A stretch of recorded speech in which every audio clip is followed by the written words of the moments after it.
Hi everyone, we're back. We're playing some D&D today. Yeah. Or continuing it as it were.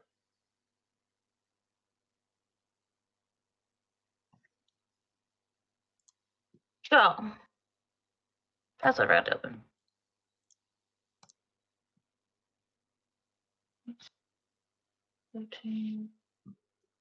Other side of the Venja, because we've got an invalid. I don't think we did, because we did other side of the perspective, didn't we? No, we didn't. No? Okay. No, last one we did was the one for the cat, because I remember, because it was right before we did Dawn.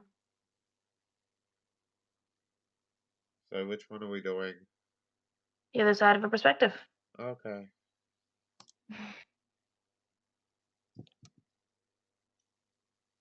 My name is Polaire Olaris. I am 2 days old. The warm, kind woman who brought me here carries me inside, though I don't see anything yet. I can't open my eyes yet. But I feel myself being passed from her arms to another, smaller person's arms. They hold me securely and safely, and I try to tell them that they make me happy, but all that comes out is a soft coo. My name is Paulette Olaris. I am 15 years old. Big Brother Quilty says he doesn't want to play with me, but I don't understand why. I love playing with Quilty. I try to hug him, but he pushes me away, and I fall on my butt. I start to cry. Not because he hurt me, but because I'm sad Quilty doesn't want to play with me.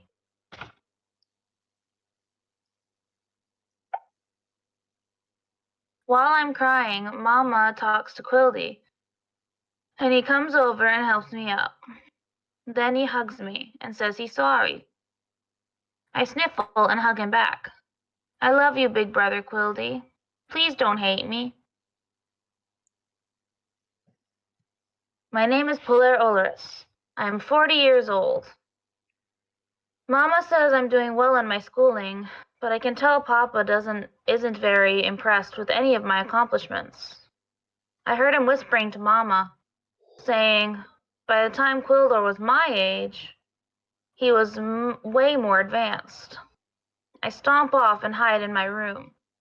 I'm trying my best, but it doesn't seem to mean anything.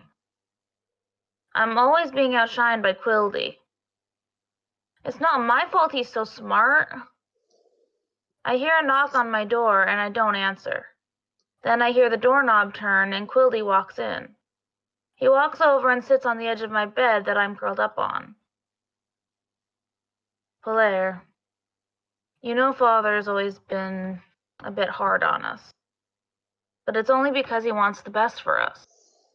He wants us to be the best we can be, and he thinks the best way to do that is to be hard on us. He looks down. I'm sorry he's comparing you to me. I didn't mean to set such a high bar. I look out the window, still a bit grumpy over the situation, before I sigh and scoot over and hug Quilty. It's not your fault, I mutter as he hugs me back and pats my back. Well, study time's over anyway. Let's go play before it gets dark. Quilty hops off the bed, and I smile, climbing off the bed and following him outside. My name is Polaire Olaris. I'm 79 years old. I have just discovered that I can heal people. I was playing in the schoolyard with some of the other kids, and a girl fell and hurt her ankle. I rushed over and, without even thinking about it, placed my hand over her ankle and healed it. The teachers were all stunned, saying no elf as young as me has ever tapped into divine power like that before. I'm beaming with pride as I rush home that afternoon to tell Ma and Pa. Ma seems impressed, but Pa doesn't seem too happy about it, though he won't say why. What's wrong with being a healer? Aren't we needed? My name is Polaire Olaris. I am 133. My brother, Quildor, who is the Guildmaster of Magiers Verstand, has just inaugurated me into the ranks of Magiers Verstand. This is one of the happiest days of my life. I'll show this guild, and father, that a healer is vital to any magic guild. I'll make them proud. As I'm looking out over the crowd, a smile catches my eye. It's a half-elf man. He's smiling at me, and his eyes are bright and shining green. He's very handsome. My name is Puller Olorus. I'm 134. The man I saw during my inauguration, whose name I learned is Ilric Anetta, has asked me on a date, though he won't tell me what we'll be doing other than dress casual and comfortable. I'm a little nervous. I've never dated before, but whenever Ilric smiles at me, I feel like my knees might give out. I feel like my heart might burst. My medical training has taught me nothing in how to deal with this feeling. Ilric is a sorcerer, and uses magic often to play tricks on people. We've been casual friends for a few months now, so I often find myself scolding him when his tricks get out of hand. His rat, Binky, doesn't help the situation most of the time. But I can't help feeling drawn to him. I'm like a boomerang. Every time I try to distance myself, he just pulls me back in. No, not a boomerang. It's like I'm the tide, drawn to him, the moon, completely under his control with nothing more than a smile. When he takes me on the date, he practically drags me out of town, and we half run all the way to the coast, to the beach. Arriving just after the sun starts to set, where there's a big blanket laid out to watch the waves.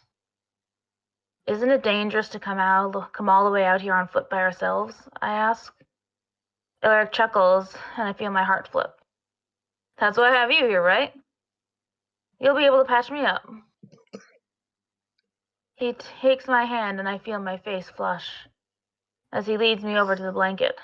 Besides, he continues, as he looks out at the evening sky, just starting to speckle with stars over the water.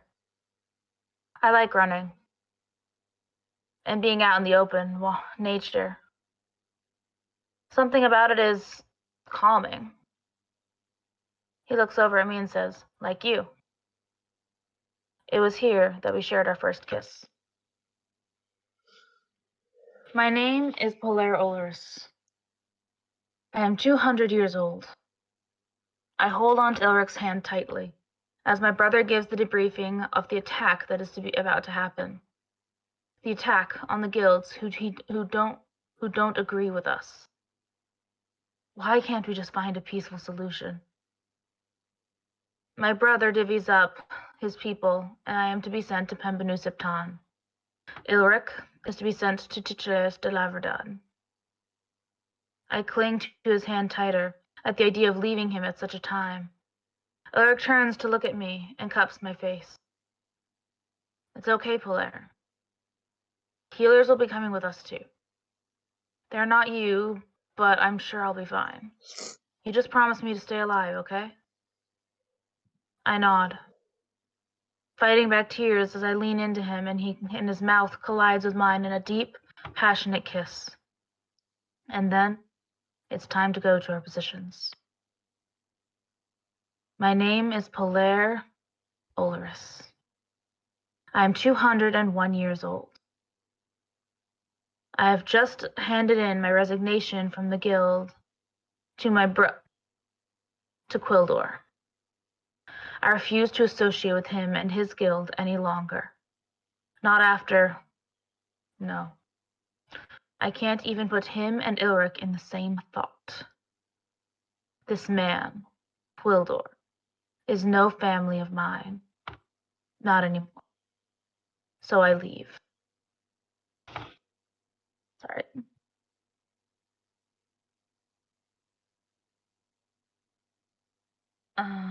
Headed north, towards the forests I know Ilric loved to visit. And as I leave Majirsverstand and the town of Verstand, one thing I leave behind is my name. Gone is Polaire Olorus. Instead, I welcome the name I longed to take when I would wed Ilric. I welcome Polaire Aneta. I leave behind my father, who is fracturing in ways I can't stop. My past, and my former love and adoration for Quildor. Now, the only thing I carry with me is my resentment and hatred for Quildor. And there's a picture of Blair, our resident healer. Yes. And I believe it's Doperope's turn to do the The adventure log.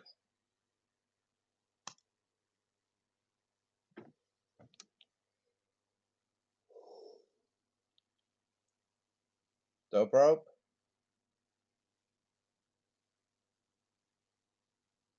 Yeah, no, I did the last one. No, I read the last one because you were still leveling up.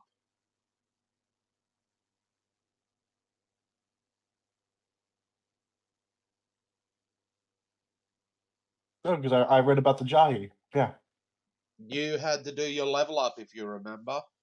My phone's Yeah, starting but to I lag. remember reading about the Jahi, I believe.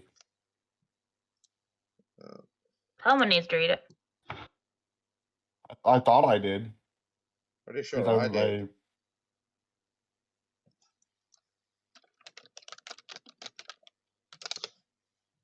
Doperope, 1 or 2. I'll read the new current one. I was about to roll a d2 like you do it, you do it.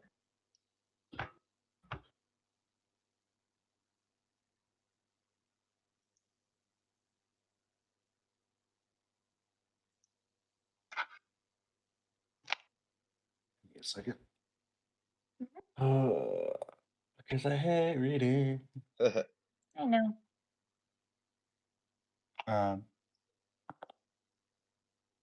Finishing up their business in Honden, the group sets out after 3 days to head to Pembenusiptan. Around midday on their first day of travel, Velis notices the group is being followed by a shrouded figure. They stop the carriage, and Velis sneaks up on the person and manacles their ankles together without them even noticing. He then holds 2 daggers to the person's throat and lower back and tells them if they're going to sneak up on someone, they should do a better job. However, as he threatened the person, he had a growl from the bush they were hiding behind, and a wolverine came out to do battle. But after a request for Velis to call it off, the person, who had a female voice, did so, and said that Velis should know when they got lucky and not get cocky. Velis said, regardless, we don't wish to fight. Let her go. She explained she was looking for someone, but not seeing the invisible cat, she supposed her lead was wrong. And Velis pointed out the invisible cat.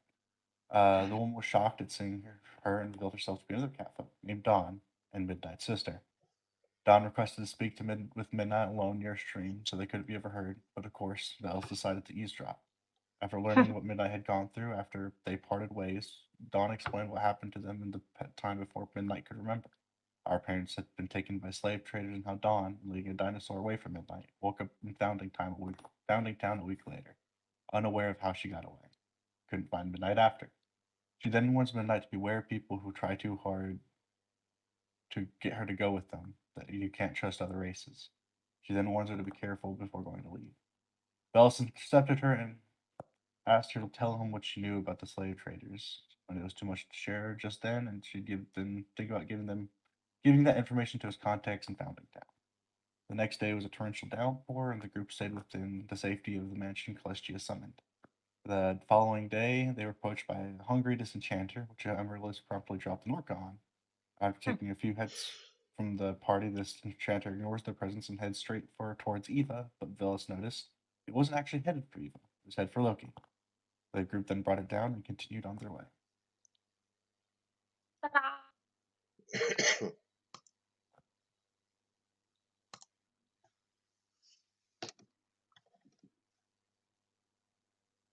Okay.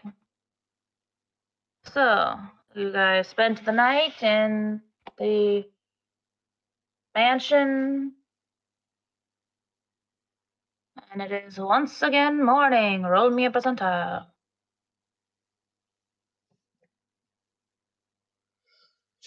I'm trying to get to the roll 20 because my computer's wanting to be stupid. Oh, it's not working. My computer's just pretty stupid. 1 second.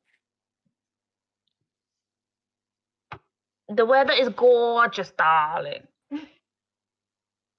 Oh God, is Hattie It is DM sunny. now? Birds are chirping. What? Is Hattie DMing? Is she? Apparently. Yes, it is sunny. The birds are chirping. There's a light breeze. It is gorgeous. I need another percentile.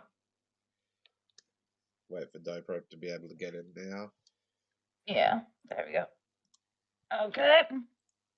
The day passes uneventfully. Let's just enjoy a nice leisurely day walk. Trot. Night falls. Glitzy puts up another mansion. So there's no nighttime encounters because you're in a fucking inaccessible mansion. Oh, excuse me. And that was technically day 4, but day 3 for all intents and purposes of travel. Because one day you were stuck inside. I need another percentile as morning dawns.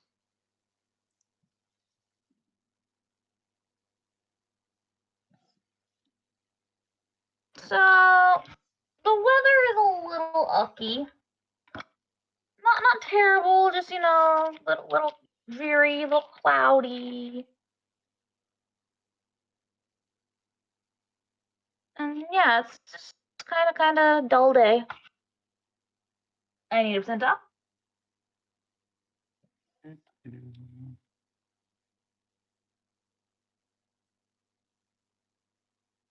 You couldn't have minus that by 5. I know.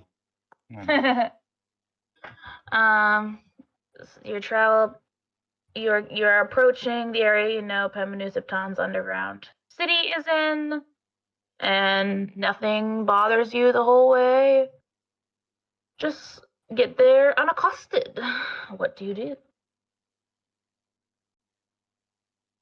We're at the entrance to Pembenucepton. You're at the entrance, yes. You see no one around. I also look to the group and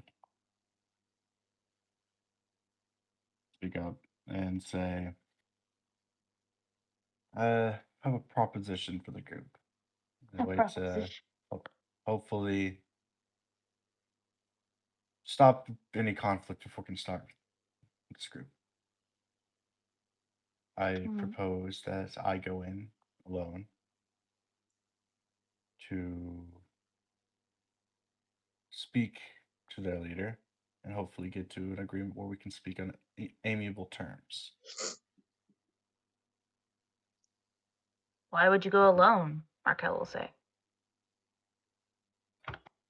Because walking into a town with practically a war party probably won't spark any peaceful thoughts. Fair enough. And if you're attacked?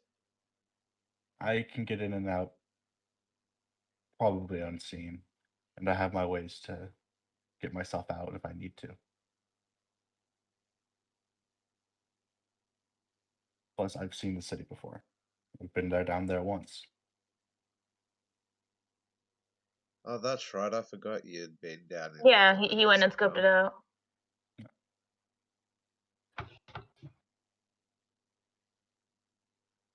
Eva says. Eva says, well, probably not the safest plan, but it will work.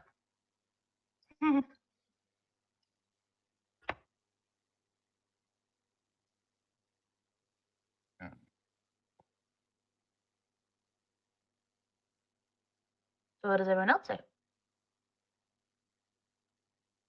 Emeraldus just asks, what if you get attacked? And he answered. Say, oh, shit. Pulling up so many tabs. He said he can get in and out unseen, and if he gets attacked, he has ways to get himself out.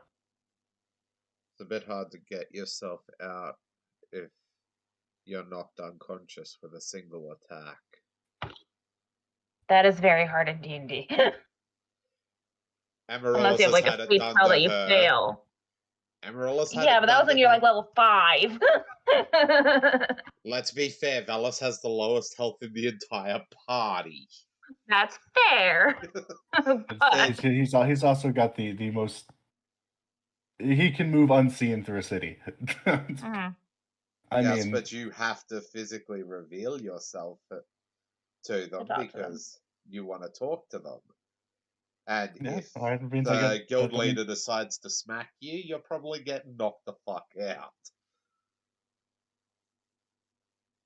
I still have my ways. Still have my ways. Still my ways. Amaryllis will just say she'll give you half an hour. I can get through a city in half an hour. Moving stealthily does not mean moving quickly. Yeah. Because otherwise it's not safe. I'd be more comfortable if I did have a way to communicate back up. We have our rings of communication. No, we don't. No, that's Az's game. Yes. I thought about having retroactively gotten some of those back in Honden, but that's right. It's not. I need to open this.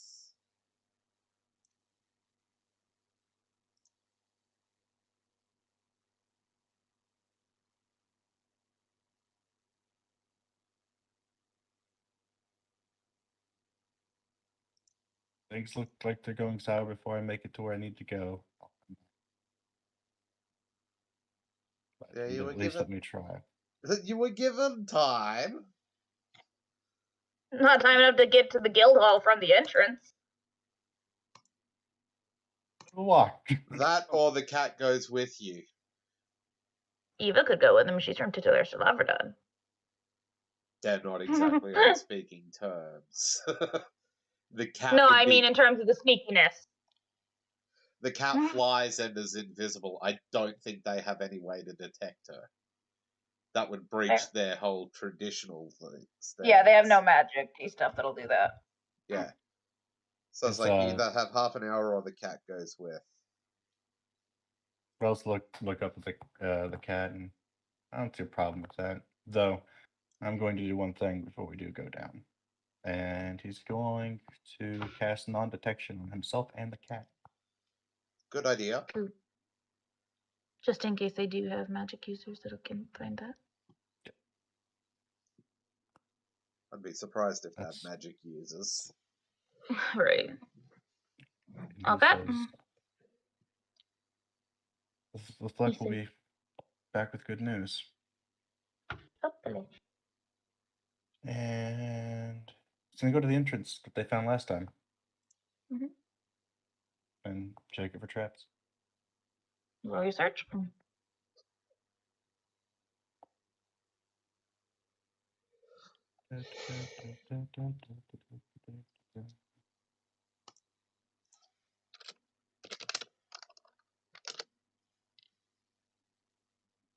You see no traps?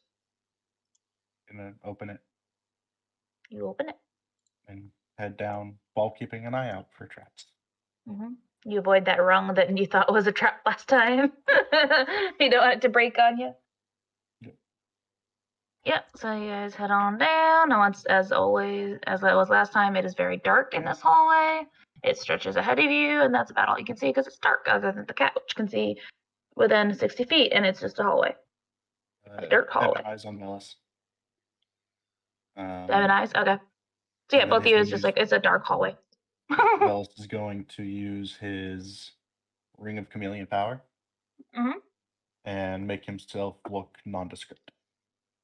Okay. Like somebody that would somebody you just glance over and not give a second thought to. John Smith, gotcha.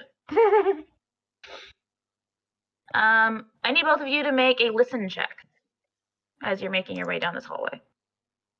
And Velas is also slinking into the shadows. Okay. The cat's flying up near the ceiling. Listen. Okay. Listen.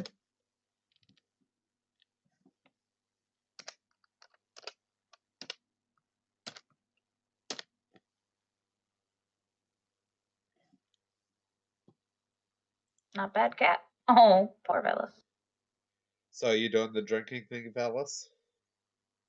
I can. I'll go grab a shot glass and Yeah. eat a shot down my throat. You don't Eat a have shot. to. I was just You don't asking. have to. We're not encouraging it. We're just like, are you going to? I'll do it. Kind of I'll do funny. it. I'll do it. I'll do it. All right. I'll wait until you get back. So, tell you what you'll hear.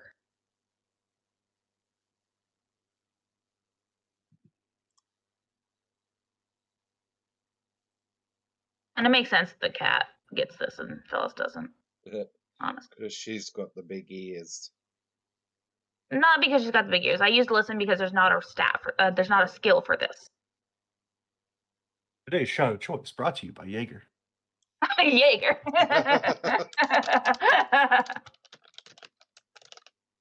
Okay. Phyllis, everything seems perfectly fine. There's nothing abnormal that you can see or hear or Here, at smell. least. See if we can't determine yet. Oh, The cat. Yeah. As you make your way down, you start to get this smell. What's a smell? It smells like rotting flesh and blood.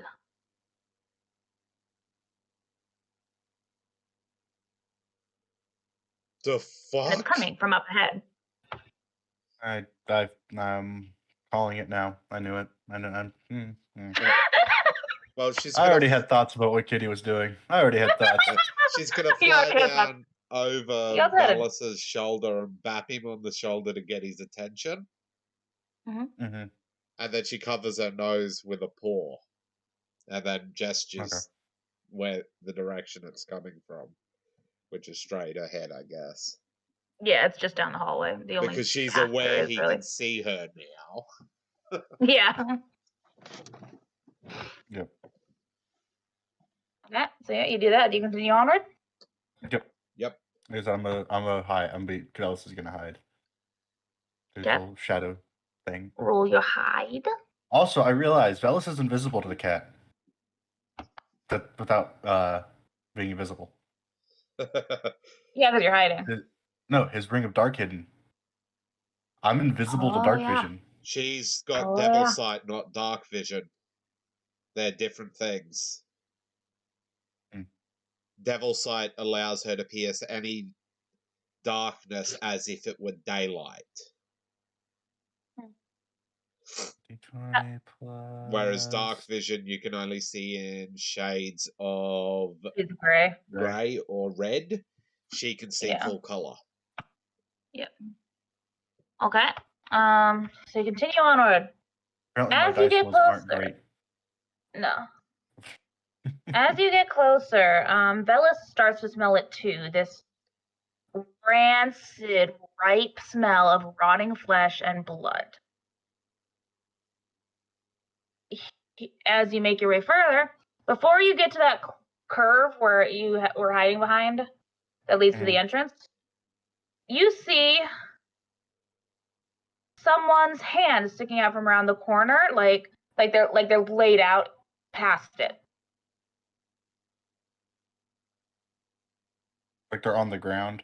Like they're on the ground and laying, and their hand is just visible beyond the curve of the wall. Okay.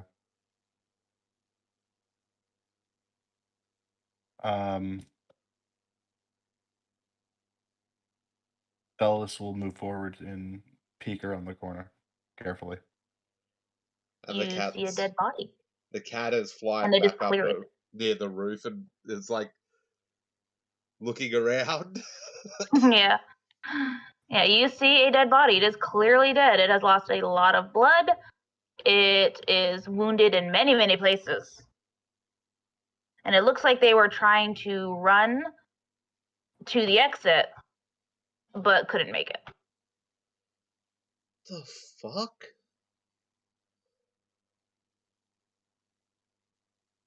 I'm pretty sure our guilds didn't attack them,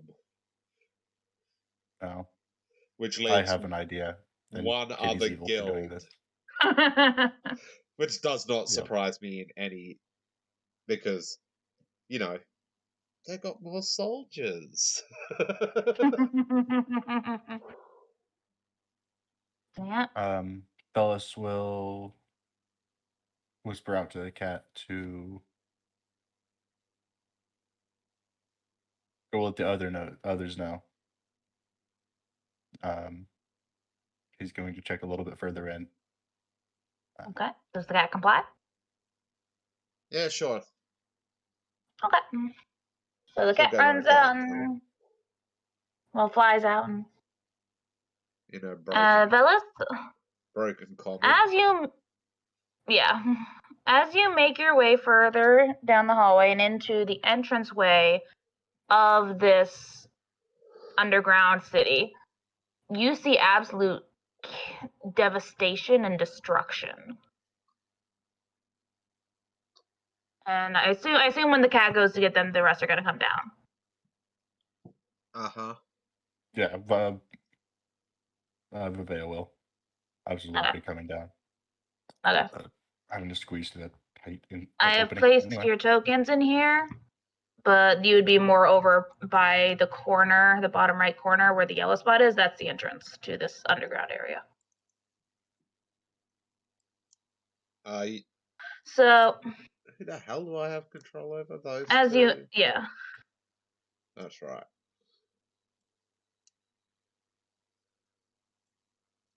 So yeah. As you enter, I will just describe by this map. Blue buildings are intact. The blue squares. Those are all the squares are buildings. The blue buildings are intact. The brown buildings are damaged. And the black buildings are pretty much ruined. Is that brown? It's supposed to be brown, but it looks weird. It looks like, frankly, it looks like diarrhea on that prey. No, it's brown, but that one, yeah. Okay. And the black ones are almost completely ruined.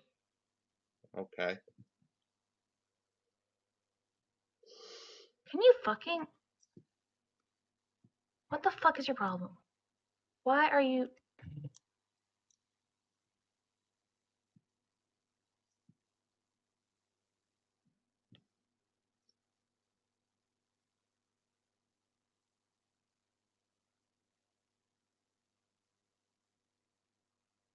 I fucking... Ugh! I hate fucking Roll20 when it does this. What's it doing? I'm trying to move the tokens, and it's moving the whole map when I'm trying to do it. Means you've got the...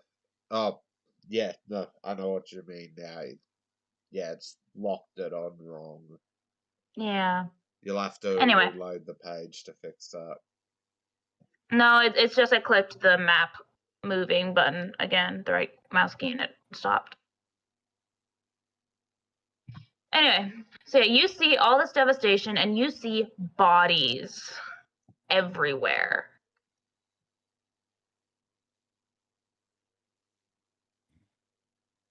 And as the other people get down, I will say that the torches and lanterns around the city are still lit. It appears they might be ever burning torches. Velis feels a cold rage building. If anybody could see him, his eyes would be blue flames right now. He's going to continue looking forward as everybody's coming down and just kind of... Scoping out the scene. Scoping out what's going on, if there's anything still happening. Okay. Roll a search.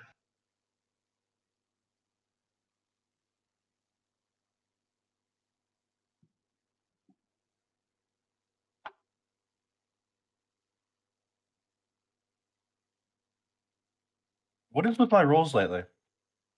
Don't know. I'm sorry. I nice gods. Can I have some forgiveness here? I'm gonna have something. I don't know what I did, but please. Yeah. 31.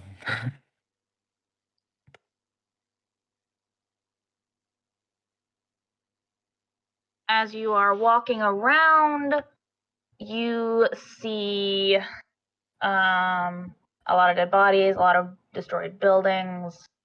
You see, if you make your way further to the north western corner, where that white is,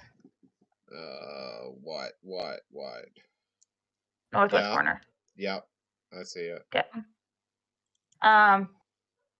You see that is where the graveyard used to be, and a lot of the graves are the earth is turned up. There's nothing in there now, and there's a lot of skeletons around.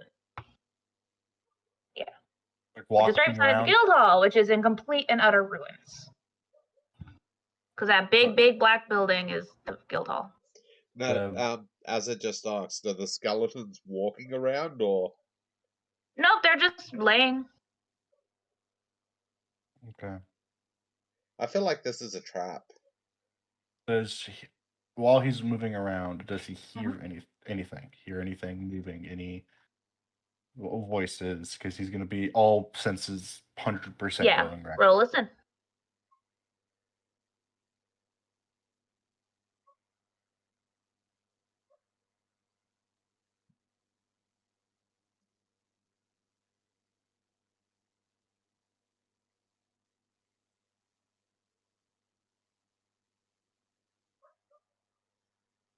Six. Yeah, I see. Math.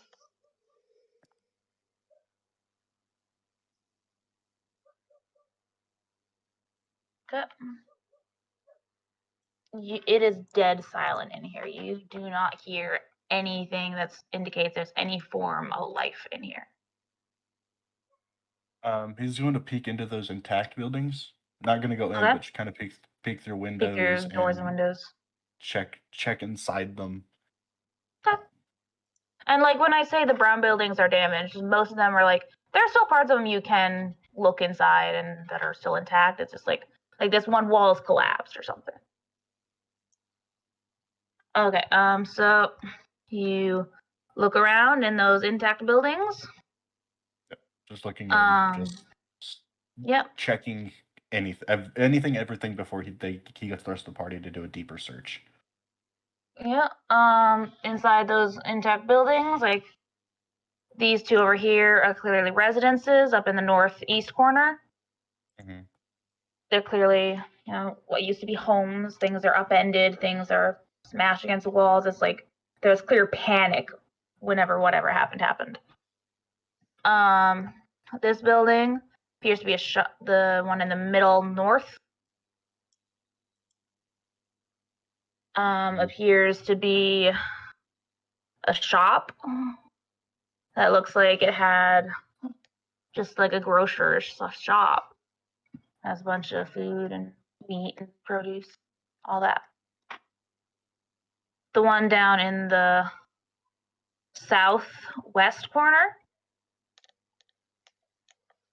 that appears to have been an armory.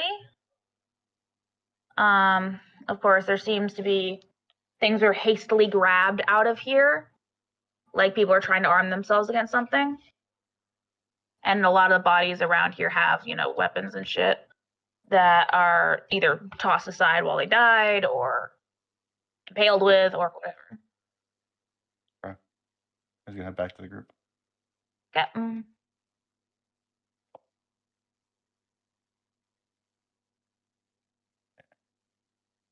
You head back to the group. Moving out of the shadows is gonna step up to the group and very calmly, very controlled, very even voice say, "The entire town's destroyed. Everyone's dead."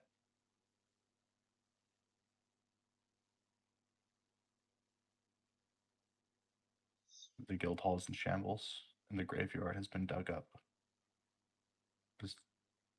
skeletons just lying everywhere.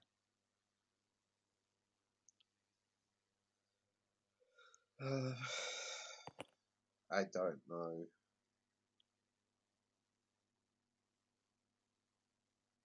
Amaryllis literally is in shock. She has no idea who would have done this. I can't hear what you're saying. It's too low. I don't know. Amaryllis is in shock at who could have done this. Mm-hmm.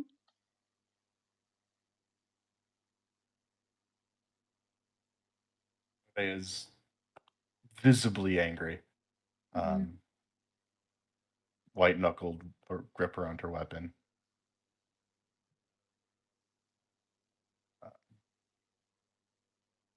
Velas is trying very hard to keep his own anger in check at this point in time. The only thing I could think of to do at the moment would be use my telespeaker to get in contact with fucking Alice and get her to have Riki, is it? I think it's Riki. Riki, yeah. Run it to what's his name? Head of Commerce. Yeah, to Commerce. Just talk with him.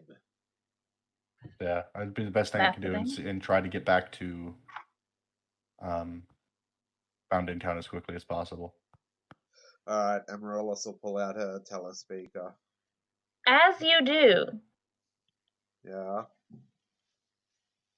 You all hear, from a ways away, like towards the northwest side of the area.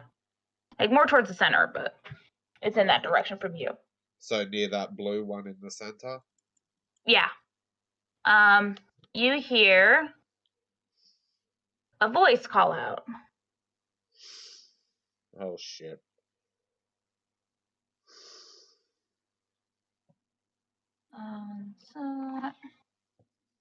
What do they call out? It sounds like a weak, young voice calling for help. Young female voice. But the cat will react instantly. Velas will hold a hand up to the cat. She goes to teleport that way, and Bella's like, wait. Yep, no, Velas has his ears trained and doesn't trust this for a second. Do you want to roll sense motive on the voice? Yes. Do it. No, there's no question about that one. in a city he just cleared. Mm-hmm. They could have been hiding, you know. Mm-hmm. This is Velas we are talking about. You don't trust it. It's perfectly valid. I was just doing it as more of a response from one of the others. They could have been hiding, you know. Velas recognizes that voice, even though it's putting on a different tone to sound different. That sounds like the voice that was with the skeletal, cloaked individual down in the dungeon. Oh shite! I fucking knew it. There's a reason I put on this makeup today.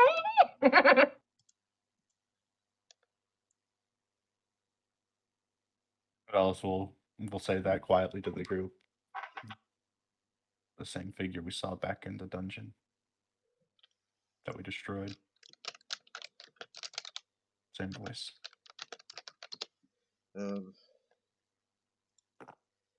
We can't let this go unpunished. Yes. But if my suspicion's correct, there was Schneier's. Which means, for one thing, we're in a city of the dead. Think about it.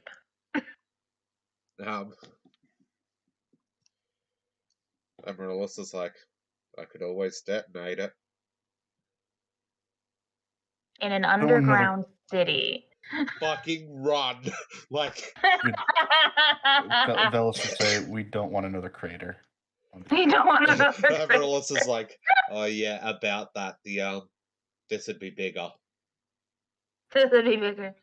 We're too close to Founding Town for my tastes. Actually, they'd probably feel this one in Founding Town. Oh yeah, 100%. That wouldn't damage Founding Town, but they'd definitely fucking feel it. It'd be like a low tier earthquake in their city. Oh, this mob is ridiculous now. Let me check something real quick. Yeah,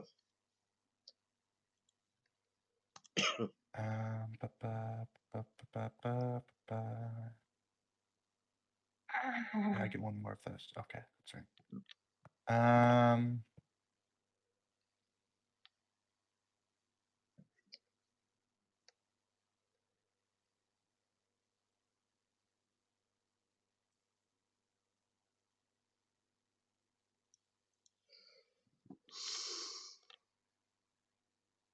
So look at this and say, everyone clear out. We just need to get to Founding Town and rally everyone. This has gone far enough. And Are you trying to whisper this? yeah, he's saying it quietly to the group. Okay, roll move silently first, speak quietly. Oh, okay. Oh, okay. There's someone here, they could hear you.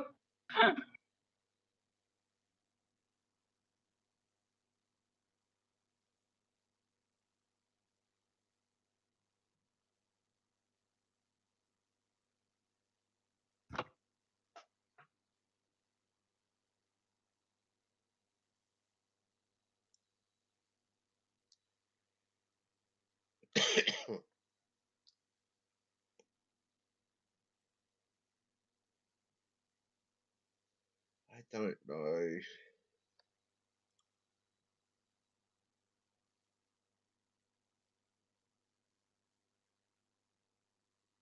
May continue.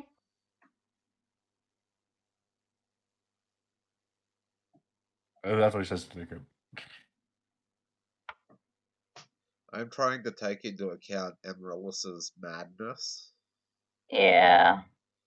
Because she now has the trait of insane certainty.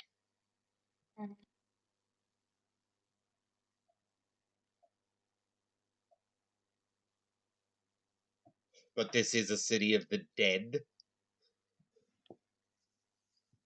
Which seems like a really bad fucking idea to fight a necromancer in. But you also have an insane halfling with a bomb big enough to crater this entire fucking area.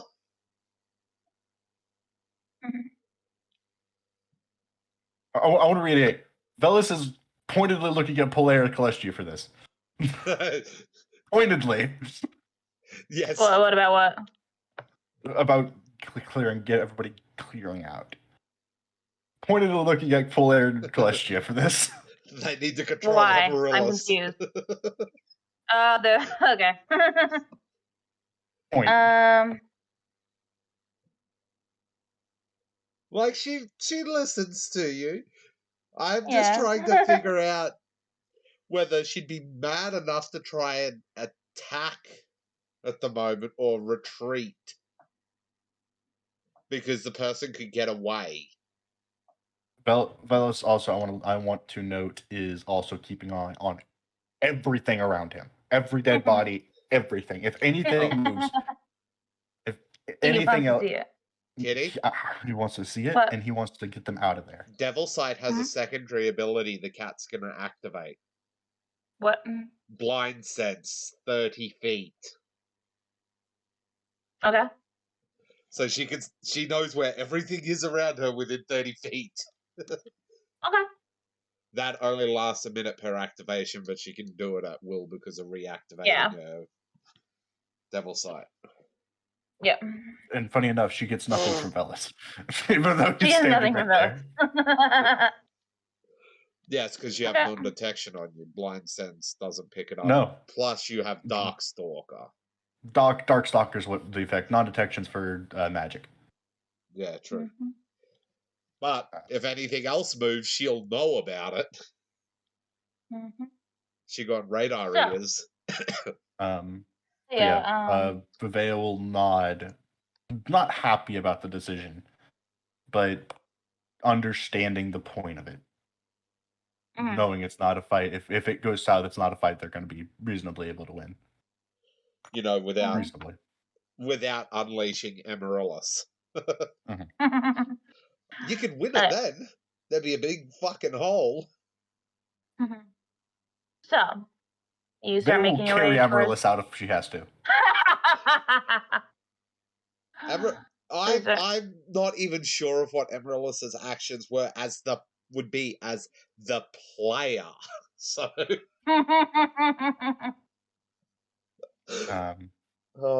I guess she'll retreat with the others. However, Yeah. she'll be contacting Alice the moment they're outside.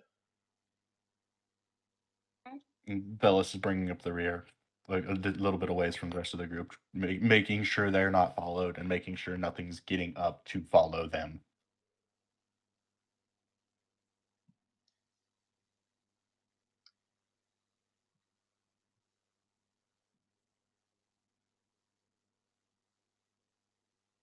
I'm not charging you to a City of the Dead with that necromancer in there.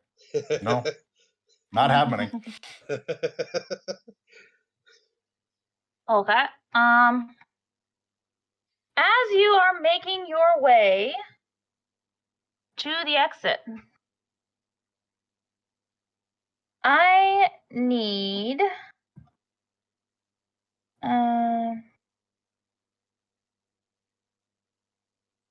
everyone make a will save.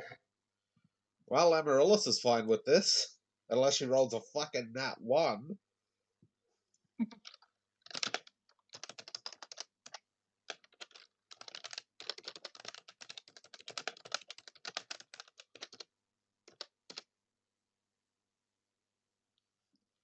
Eh, 28, that's not bad.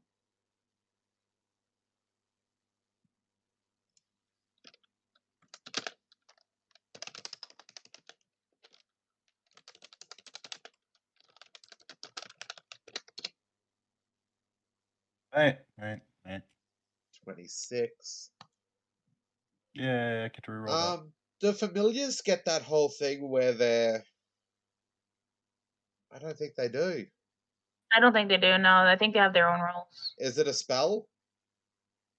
Yeah, He has spell resistance. it's not targeted. Still, he resists it. She has to do a spellcaster check and exceed 19. But it's not a targeted attack. It's just a thing. It only the effect on him is the only thing that gets resisted. Okay. Okay. It still affects everyone else as per normal. Oh, He thank gets God. the resistance against it. Okay, so caster level check is literally just 1d20 plus caster level. Yeah. Question. Yeah. Is it is this effect a enchantment or similar effect? Yes. Okay.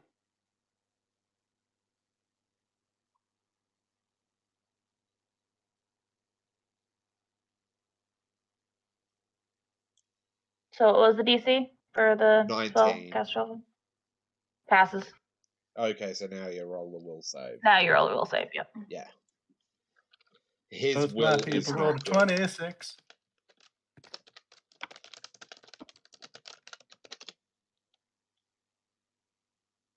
That could have been. That was so close to being in that 20. Aww. I watched the dice roll. It was on 20 and then at last second dropped back to 14. I'm so sad. Mhm.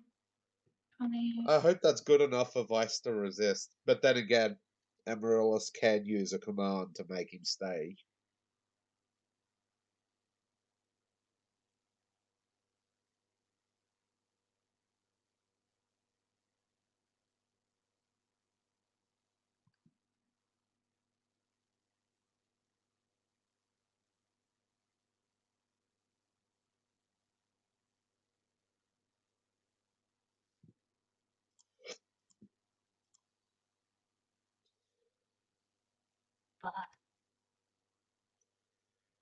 Oh, you're going to tell me the DC is stupidly high, aren't you?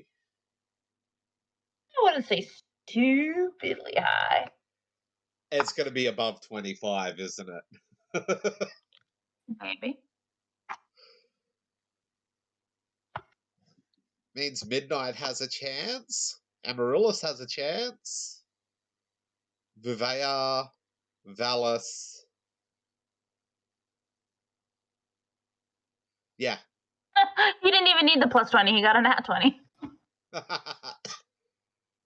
Okay. Go cleric. Go cleric. What's funny about that is that Amaryllis has more will than Pelaire. So, Yeah. everyone who got less than 21 Oh, okay. Both of mine are above that. Vice is is below. now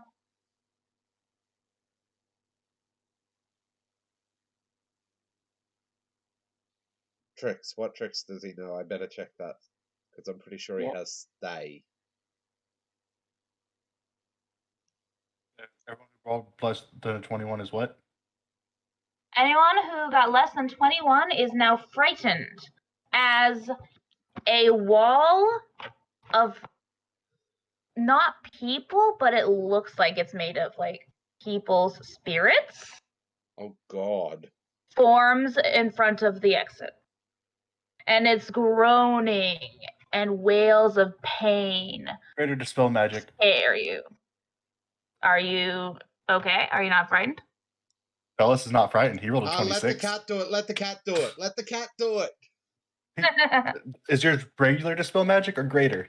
Greater. Okay, you go ahead and try first. She does it at will. She walks up and baps it. And eats it. Okay, roll your dispel check. What is the check for dispel magic? Spell I don't magic. remember how it works. Greater dispel magic. Let me pull it up. Greater I know dispel greater gives magic. bonus. Functions like dispel magic, except the caster level on your dispel check is plus 20 instead of plus 10. You make a dispel check, 1d20 plus your caster level. Maximum plus 10. The DC is 11 plus the spell's caster level. She's 13, so... So it'd be 1d20 plus 13. She can do this at will, so she can keep doing it till she succeeds. Devour magic. 17, wow. What's the DC supposed to be based off of? 11 plus the caster level, spell's caster level. Yeah, it doesn't work. Should do it again then. Not the caster's, the caster of the spell's level, the spell's caster level. Oh, you mean the level up the spell? Yes. Oh, okay. So that succeeds. What level is the spell? Just a sec. You gain 5 temporary hit points for each spell level dispelled by this touch. It's a level 5. So she gets an extra 25 temporary hit points. Yep. Is the frightened effect still active since it's dispelled? It's dispelled, so no. The cat just ate the spell. She omnobbed Everyone make a listen check. Okay. I think that's funny. The cat omnobbed the spell.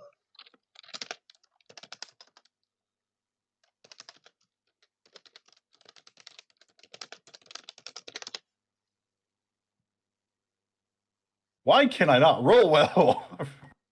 What is going on today? I don't know.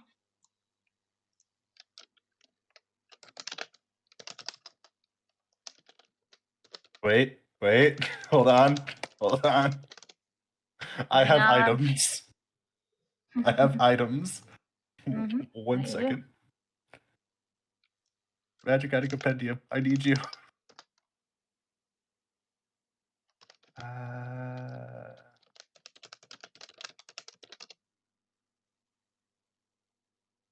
I guess Vice hears Damn it. it. Okay. I was thinking, like, can I re-roll yeah, that? that'd be a good guess. And he finally has speak with Master, so. Yeah. I'm guessing Venja probably hears it too. Mm-hmm. Because apparently Maybe. Venja can roll and Velas can't.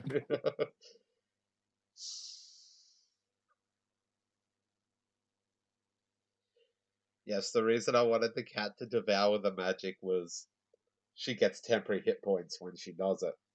And hers is unlimited. Yours is per day, isn't it? Yeah, I got it. 2...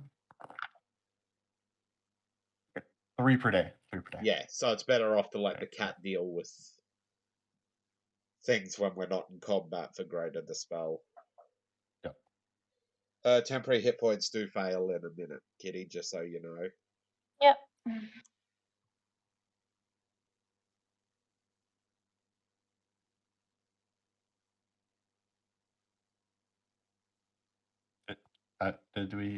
Did we crush plans that the kitty made?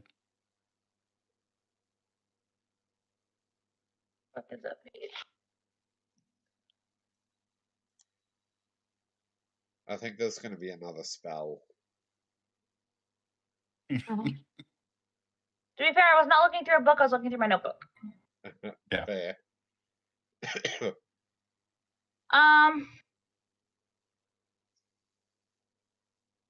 Let's see, we got 29, not 20, 19, 17. Yeah, everyone hears it. Question is, what do we hear? You hear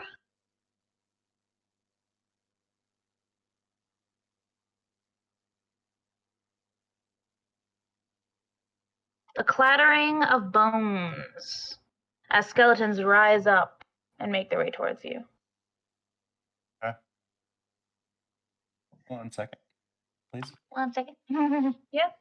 Holy shit. That's not even half of what she can control. I just didn't want to deal with all of it. She tried to block us in, and the cat was like, "Thanks for the lunch." No. Thanks for the lunch. It was yummy. Tasted kind of rotten though, because it's necrotic. True.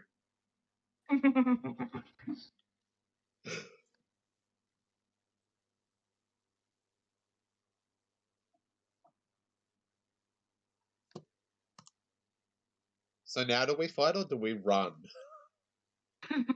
That's what I'm trying to figure out now. He's measuring something. Yes, and that is the figure you saw in the dungeon.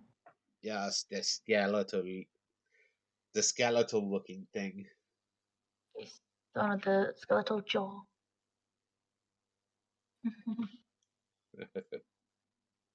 Okay, I actually did the measurements wrong. So Okay. 20 foot that way. 20 foot that way. I don't think my orcas are 20 gonna foot help. that way. No. 20 foot that way. Okay. Zealous is seeing this because he would have been watching to make sure watching to see this happen. Centered I just have to do something quick, sorry. here in a 20-foot radius. Oh, what? There we go. Okay, continue. And a 20-foot radius. Centered where? Right here? Right there. Okay. If you can show that on the map for me, so I know that's what I'm doing. Yeah. Let me draw shape. So it's turn shape. So 20. That would be 23. 1, 2, 3, 4. It'd be like that. I believe. Dispel magic area burst. Oh. Okay. Roll dispel magic. What is the spell cast level on the dagger? Oh, we're using it from the dagger. Okay. Yeah. I don't think Can I you got a do cast that level from for the the dagger. dagger? Yes, I have greater dispel magic on the dagger. No, I mean, like, I thought the dagger had to be touch. No. Because it's I can dagger. cast. I can. I will pull up the.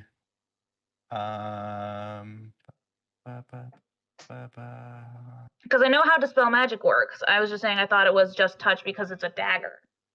I'm looking for the.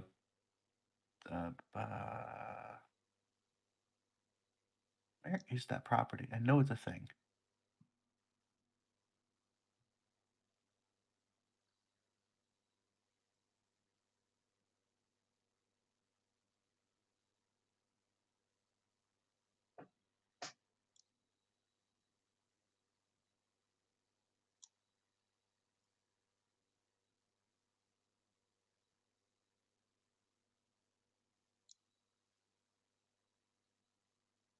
Okay, I can't do that then.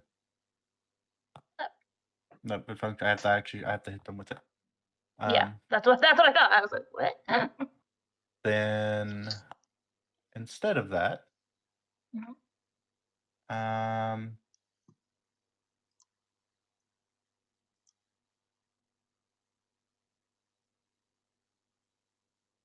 was just gonna look everybody to run. Everybody needs to run. Run. Okay. As he. This 15-foot square, is that the total size of the entrance here? It's 15 feet across, yeah. Well, we're getting out of here without a problem. And as he also says that, he's going to cast. Shit, no. Wait. More measuring. Probably won't be able to. No, never mind. Gonna book it Never like mind. a bitch. Everybody book it like a bitch. Given the distance between you all and them and the fact that they are skeletons, you can get out there if you run nonstop. As Um, Amaryllis runs, she's gonna wait to last. As she runs through, she's gonna use Summon Monster 7. Air Elemental. Huge. And put it in front of the door and tell it to activate Whirlwind mode. Cool. They are nasty. Anything trying to cross it's gonna get thrown to the fucking roof.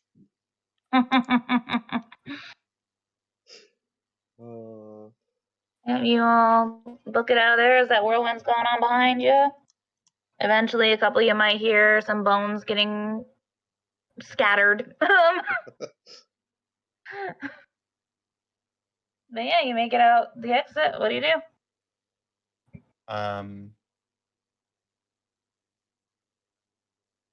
Now we collapse the entrance.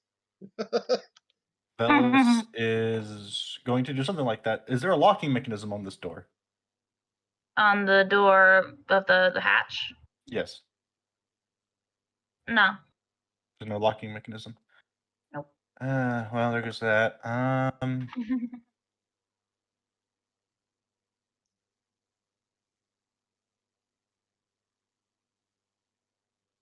I mean, Amaryllis can summon another huge elemental, make it Earth No, you know this what he's gonna time, do? and just have it cave the area in. How far What's down the is whirlwind do? that how far down is that entrance? About you reckon about 100 to 150 feet. The climb is about 150 feet. Mm-hmm. Jesus. Mm-hmm. It's a city with not low ceilings. Bellis is going to open the hatch again, and he's going to chuck down a vial of spreading solvent so that it hits the side of the wall of the tunnel, Okay. then explodes and begins to fill the tunnel with the spreading solvent. Okay. Are you trying to aim it for the ground way down, or like No, the entrance of like the ladder? No, he's wanting to throw it down, but part way down so it hits inside the tunnel that the ladder's going down. Okay. And I would so it say hits the side of the wall. that'd be a ranged touch attack. Well, a ranged Alright. attack for you. Touch doesn't matter because it's not armor. So One sec. just a range. Okay. Gotta be able to that thing.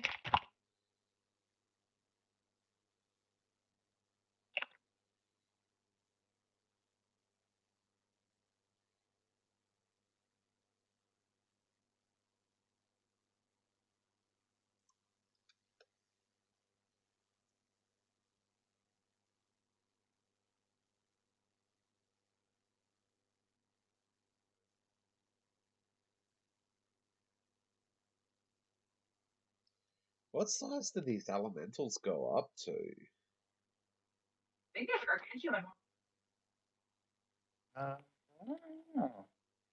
Huge is the biggest they are, and I can call them in. Yep, huge. There's huge, greater, and elder. Yeah, but their actual size is just huge. Yeah, elders are just stronger. Yeah. They're really hard to kill as well. I mean, once they go into vortex mode or whirlwind mode, it's almost impossible to kill them. Mhm.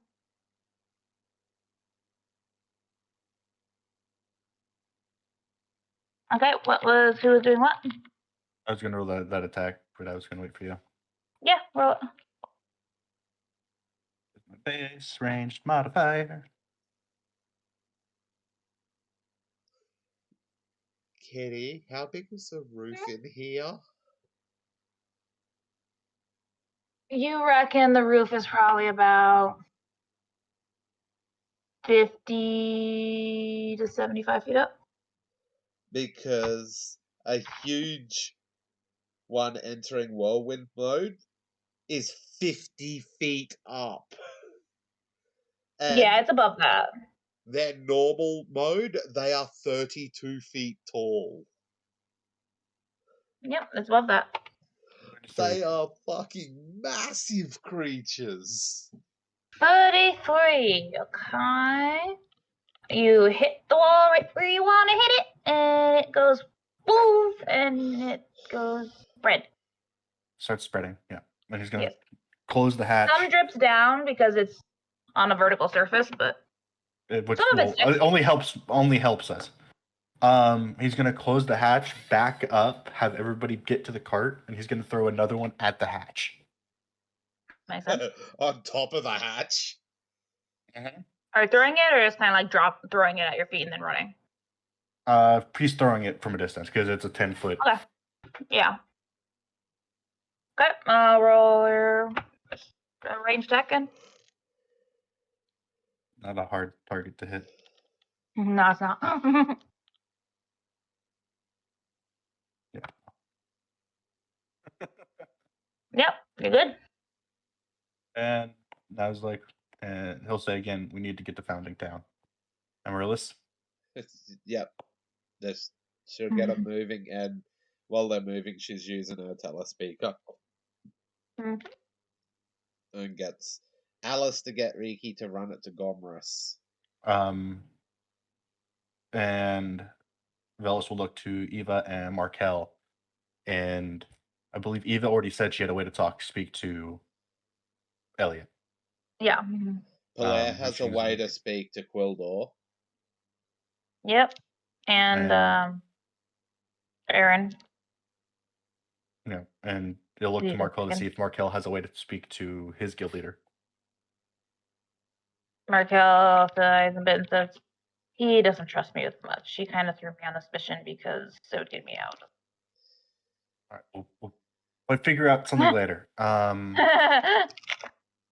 We have any way to contact Honden?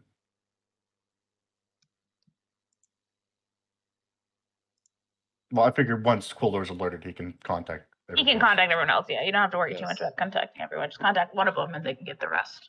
Yeah. That's why. But letting everybody, every guild leader, everybody, let them know what exactly just happened and have everybody be on alert now.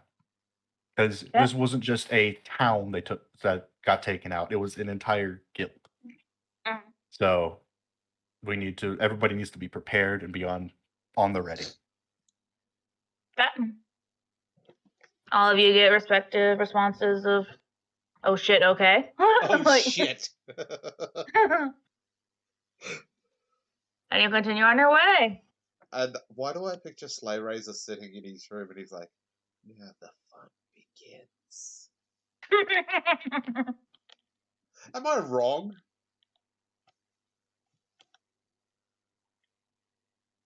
I also imagine what's his name, the guild leader of Short of Illusions, in there going. I feel like I'm missing something.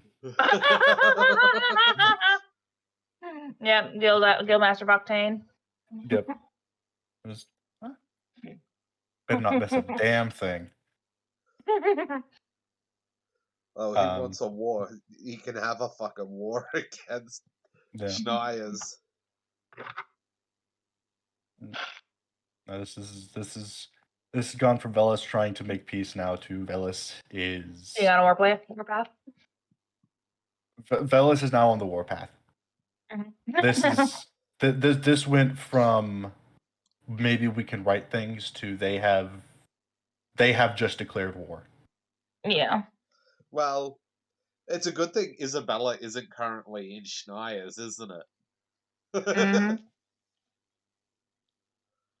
Because she's still in Titulares de Labrador, that picture. Yep. So yeah, you all make it back to the carriage and you set off. Night falls. Do you set up camp or do you continue on through the night? Forced march would be a very fucking bad idea. That's what I thought, but I was just giving you the option. Because, well, like, Cat. Do you trust the cat? Vivea, can she drive a carriage? I don't know what the requirements are to drive a carriage. She can. It's not something that you need a skill for or anything. Yeah.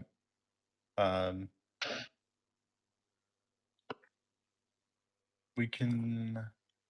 Because we can sleep in the carriage while it's moving. Yeah. Yeah. And Vivea only needs 2 hours of sleep anyway, so as long as she switches off with somebody at some point, she'll be fine. Yeah. Yeah. Because I was going to say. Do you force march? Yeah. 4 horses. Markel is like protesting, but not strongly because of Bella. Yeah, Vivea will say we'll get them immediate care to anything they need once we get to Founding Town. He's kind of pouty about it, but he's like, fine. And he pets sure, Bella like, I'm sorry, baby. Pretty sure horses, if they're not load-bearing, are capable of traveling for like 4 days straight. The ones that'll be exhausted are Amaryllis's 4 horses. Because they are fucking load-bearing. Yes. Well, we could switch them out, because I believe... You only have 3 other horses, so we'll have to continue. Well, I don't know what type of horses Amaryllis's are. Hers are draft horses. Yeah. Because Vivea's is a heavy war horse, and they can pull a lot. Markel's horse is a heavy horse. Yeah, draft horses are designed to pull fucking heavy loads. Yeah, I looked up war horses too. They can pull like 3,000 pounds. How much can a draft horse pull? Yeah. 8,000 pounds. Yep. And this is in a team of 4, so they'd probably be able to pull at least 16,000 pounds. You'd double Oh their no, pull heavy war weight. horses can't carry that much. They can drag 4,500. They'd double the amount they can pull, and then having the extra 2 makes it easier for them to pull it. Yep. Yeah, so we keep going, Yep. monitoring the condition on the horses closely. Yep. Oh, percentile. They're Who says that? I have no idea. You roll it. With breaks and everything too. We're not gonna run them Yeah. Non-stop. great. Normal breaks, just not sleeping time. Because Yep. one of us can drive while the others are sleeping in the back of the wagon. It's big enough for it. I meant for the horses, but yeah. Yeah. And the 3 other horses can be tied behind. Yeah. So night passes uneventfully, morning comes, percentile. Did we ruin plans, Kitty? Maybe a little. 91. That let me early into the morning, storm clouds start just gathering quickly. And as morning dawns, you are in the midst of a major thunderstorm. Oh God, here we go again. How far away from Founding Town are we? You figure by tomorrow morning you'll be able to get there, like late morning. I mean, Yeah, may as well push through it. push through it. I want to, but it's a heavy thunderstorm. The horses aren't gonna last. No. Good point. We put up the mansion, but we also post watches. I mean, there ain't nothing she can do once we're in the mansion. It's undetectable and impenetrable. Only when the door is open can you even see the door. Well, there's ways to see spells, is what all I'm getting at. Yeah, there's ways to see spells. Yeah. Not taking chances. I mean, if she did decide to try and surround us and wait us out, I chucked the I chucked the bomb out and just walked back inside. So we wanted to wipe out half of Founding Town as well. So we wait out the storm at the very least, and get the horses some rest, and then we make triple pace. Yeah. Get to Founding Town, and hope that everybody's been alerted and that alarms have been rung, and. But you wait out the storm. Storm goes well into the night. And by, before the sun gets up the next morning, the storm is gone.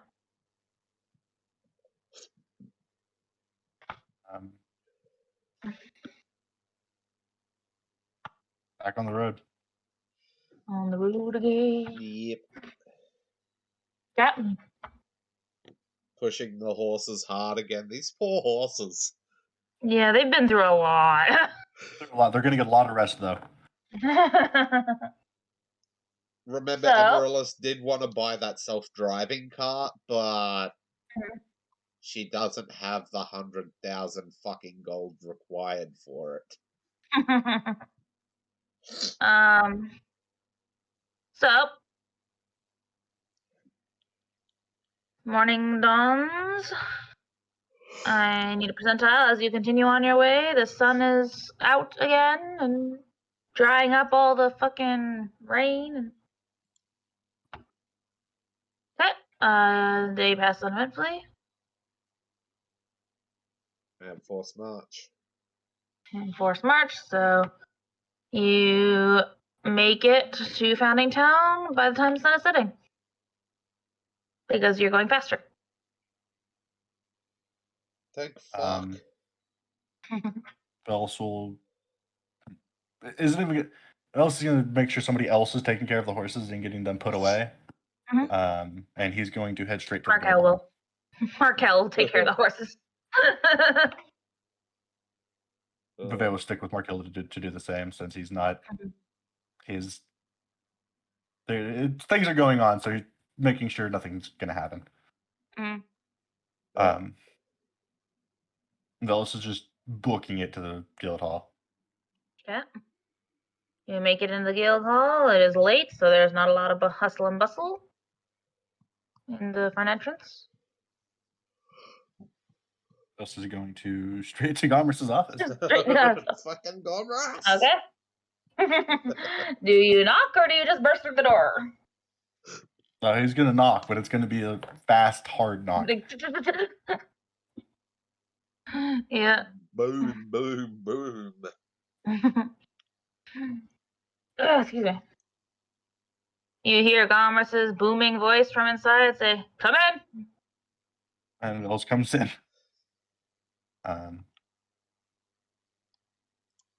And Velis is not calm.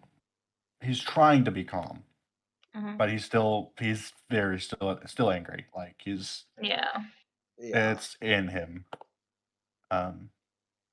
And he'll say, "There's nothing left when we got there. No one else was alive. The town was destroyed. The city was destroyed." And oh, sorry. No, go ahead. Go ahead. That was me piecing things together. Okay. Gomer's nods and says, "I heard. I'm sorry. The other guild masters have been summoned, and they are currently resting in the guild's accommodations. If you want, I can summon them now." Yeah. Let them sleep. Amaryllis is about ready to call Roden in and let him go to town on Schneier's. Remember what the rule was? And Schneier's just proved we cannot make peace with them. Those who surrender will be spared. Those who genuinely surrender will be spared. But anybody who fights is that's it. Fair game. They will resign their membership of this world. No, those that wish to genuinely surrender forfeit their membership of Schneier's, and will be considered or held prisoner temporarily while it's sorted through. Vels will say though. That's why Amaryllis hasn't called Roden yet. She's hoping there's a chance to save some of them. Yeah. And I mean, the Vels will want to save as many as they can, but he's already on the warpath to end this. Question though, Kitty. With this attack being launched, would what's her name? The little one that Isabella's gonna end up recruiting. Would she have messaged? Yeah, would Magnolia have messaged Isabella? Because I could picture she would be scared out of her fucking mind with that. No. No? Because she doesn't know? Maybe. That or all communications out of the guild are blocked. Maybe. But Velis will say to let everybody sleep and then we'll figure things out in the morning. He just hopes that all the guilds are on alert, that borders are being watched, towns are being watched. He's I just he thought of wants to something. make What? sure everybody's as safe as possible. Gomrus knows that Isabella is there and what she's currently doing. Mm-hmm. They physically can't move against Schneier's without calling Isabella in and letting her know what has happened. Mm-hmm. Holy shit. Holy fuck, because to move against Schneier's currently would be an act of war against. Oh god. Well, we have And people who can Are you done? contact said person. just, Goldor knows she's here. Gretchen knows she's here. Yeah. Aaron knows she's here. Yeah. they all know what she's doing too, because she told Erin and told her to Yeah. let the others know. Mhm. My brain's just melting down, I'm sorry. So thanks for bringing that up. Isabella has been contacted and has been requested to get to Founding Town as quickly as possible. If Nomina would agree to transfer through trees again. Oh, absolutely. Absolutely. She's like, I apologize for having to extend your mission, but it is urgent that I make it to Founding Town. Oh, Yeah. that's no problem. After all, a chance to deal with these people. Sounds like a time. Sounds like a time. I have a question about somebody. Yes. Cassius. Yes. If he knew what Schneier's was doing, he would not be in Schneier's anymore. He doesn't. I'm gonna okay. take a wild guess is that this is between Slay Razor and Erasica. Pretty much. And maybe one other high-level necromancer. Mm-hmm. And they'd all be as crazy as each other. Right. Crazy feeding off of crazy. Yes. Slay Razor is fucking insane. Yep. Like, he gave a vampire the creeps. Okay, so yeah. So y'all go to bed? uh-huh. Mm-hmm. Yeah. Morning comes and I'm sorry. I was gonna say Velas is gonna go to stay with Trina for the night and is not letting his guard down. I'll put it that way. He's Yeah, like, I'm shit's sure he's going not. crazy.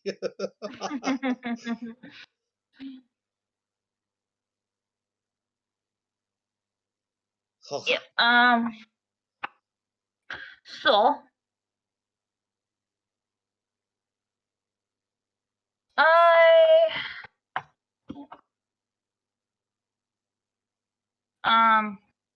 I need a percentile roll as morning comes. I think that's Az's. Yep. Pretty cloudy still from the storm the other day, and it's not raining. It's not like bad. Just kind of dreary. Yeah. What do you do? To the guild hall. Yep. I don't like the dog right now. Okay, you head to the guild hall. What do you do? Go Go to find the guild leaders and have that meeting with So- everybody Okay. who's going to be attending. So Gomrus's office. It's like nearly all of our characters are in attendance. All right. Except for Cassilius, is it? The one that's... Cassius. Is it Cassius, is it? Why the hell did Yeah. I think it was Cassilius? Because it's very similar to Cassilius in your game. I just don't leave me alone in my character naming convention. He likes the K sounds. I don't know why. It just happens, okay? Yeah, okay. Yeah. My dog So is I'm being going to guess we're not using Gomrus's office for this meeting. Why not? The amount of people that are involved. I mean, the office isn't small. It's not down. Everything's big. They There's go 14 big or go home.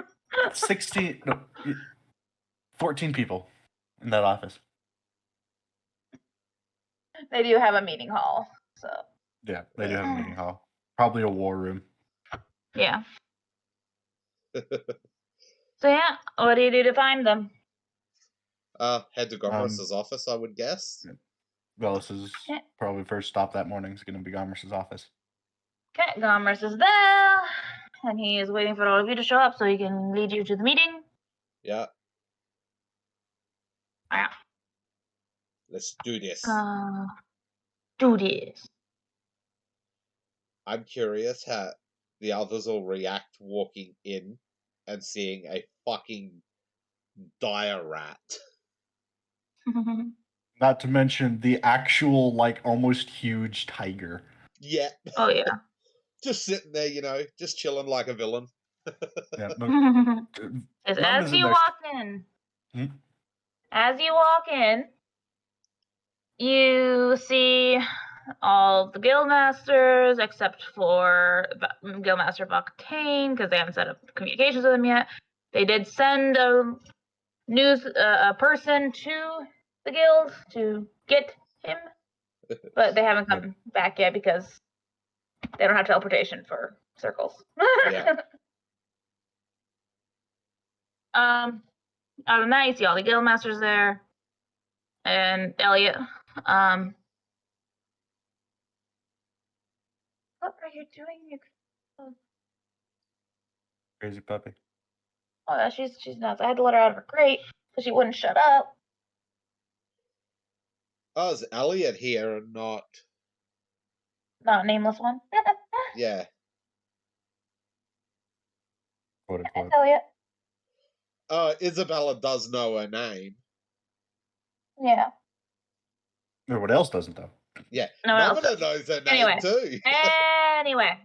I know. Yes. You walk in and you see those people, as well as two others. Isabella and Nomina. Introduce your characters, even though you know what each other's characters are. Yeah. The stream doesn't. Do you want me to put post Nomina's new picture that I have? I need to put in. Into put it in the general. Yep. All right. I didn't change it yet. I have it on my computer, not just my phone. Okay, that's fine. I'll deal with that in a minute. Did you want me to introduce Isabella first? Yes, yeah, you can go ahead and... I need to open my Obsidian portal for her.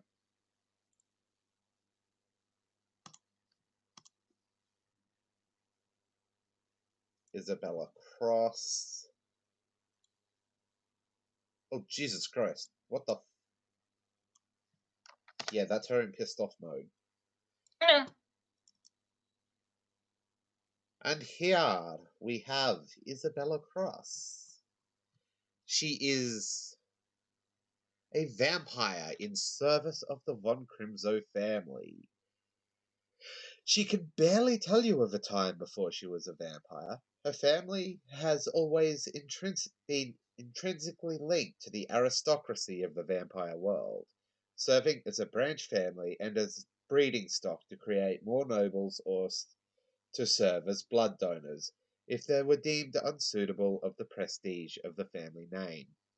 Isabella was turned when she reached her age of majority, meaning she was small and lithe at her dark rebirth. She learned to serve the main family in many different tasks. However, she always excelled at the diplomatic front. She is an incredibly straightforward and serious girl. She finds most people fleeting, though she does show some respect towards elves, as they are one of the few races that can live as long as her own race. She is deadly serious in nearly all things she does, putting her all into it, and finds it extremely hard to relate to those that don't carry the same serious nature as her, or to those of the shorter-lived mortal races.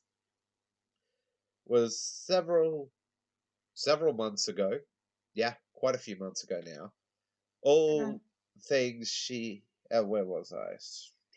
Yeah, that things changed. Her grandfather, the current vampire king, summoned her to the capital to discuss a new situation he had become aware of.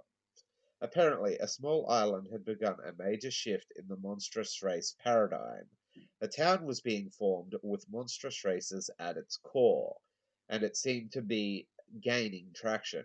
He ordered her to travel across the ocean and investigate this, and if at all possible, set up a relationship with the island. The journey itself was boring for her. She was confined to the protective bounds of her coffin while the boat slowly made its way to her destination. Once she arrived, she was requested by the Necromancy Guild Schneers to investigate the war. Being part of the aristocracy, she is unable to turn down this request. So she began her investigation, leading her to travel all around the place gathering information. She was currently in Titulares de Lavradad when she was requested to come here. Now she stands against the wall, watching the others with a neutral expression.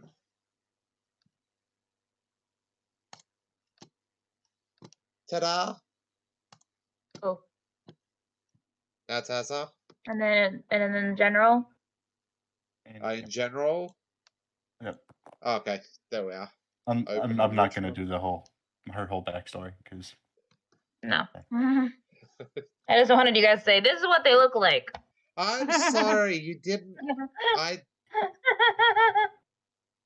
Like you're introducing them to like other PCs, you know. I was They don't know your introducing her backstory to at first the. look. I was also introducing her to that stream, which you said to I know, do. that's what I mean. Yeah. Anyway, Introduce. go bro. Sitting in the corner of the room, hand petting her very large tiger, Enormous. is this individual, who's stands about. She got to pull her up because I don't remember her height off the top of my head. About 5'6" when she's standing, is sitting there in very little clothing, like enough to be clothed, but just barely.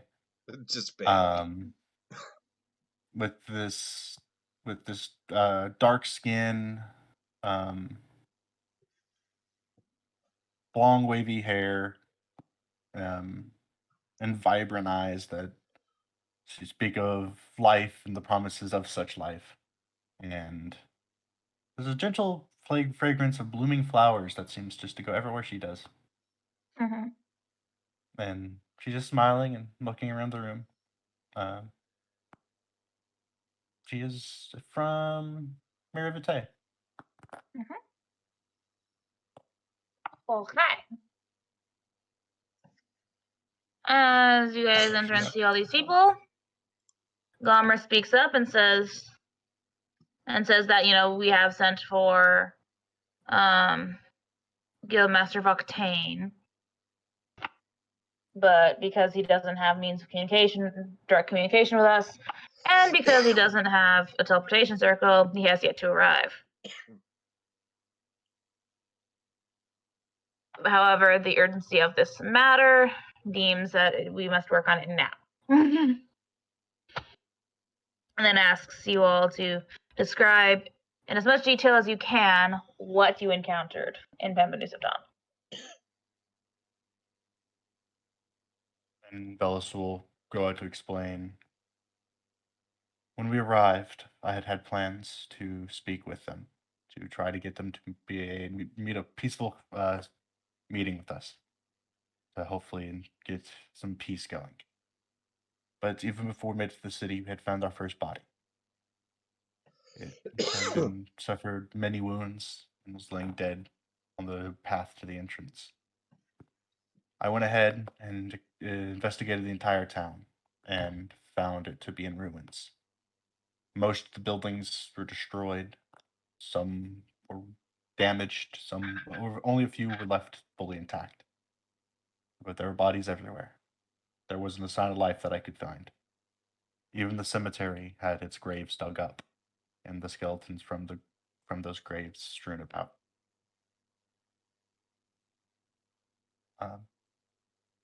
We had, with me originally coming with us was the cat, which I don't know if the cat's visible or not right now. She probably would be, given the serious nature of the meeting. Yeah, and he'll gesture the cat. I had her go and get the rest of the group, just in case.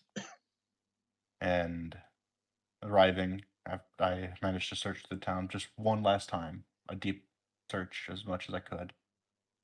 And when I discussed everybody leaving, we heard a voice. What most people would have thought of would be a young girl calling for help, but it was a familiar voice that I had only once before. And where now lies that crater near the forest of the Tay.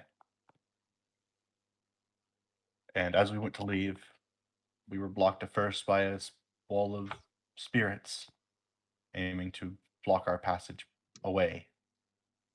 And then, upon dispelling that, he gestures again to the cat. Skeletons, or a horde of skeletons, and the same figure we saw down in those tunnels standing before us. And we left. We knew in a city of the dead against a necromancer, the fight was going to be hard won, hard fought. We figured best to alert everybody what had happened, because this has gone too far and it needs to end. The guild leaders all kind of look at each other as they take this all in. Does Isabella or Namina do anything?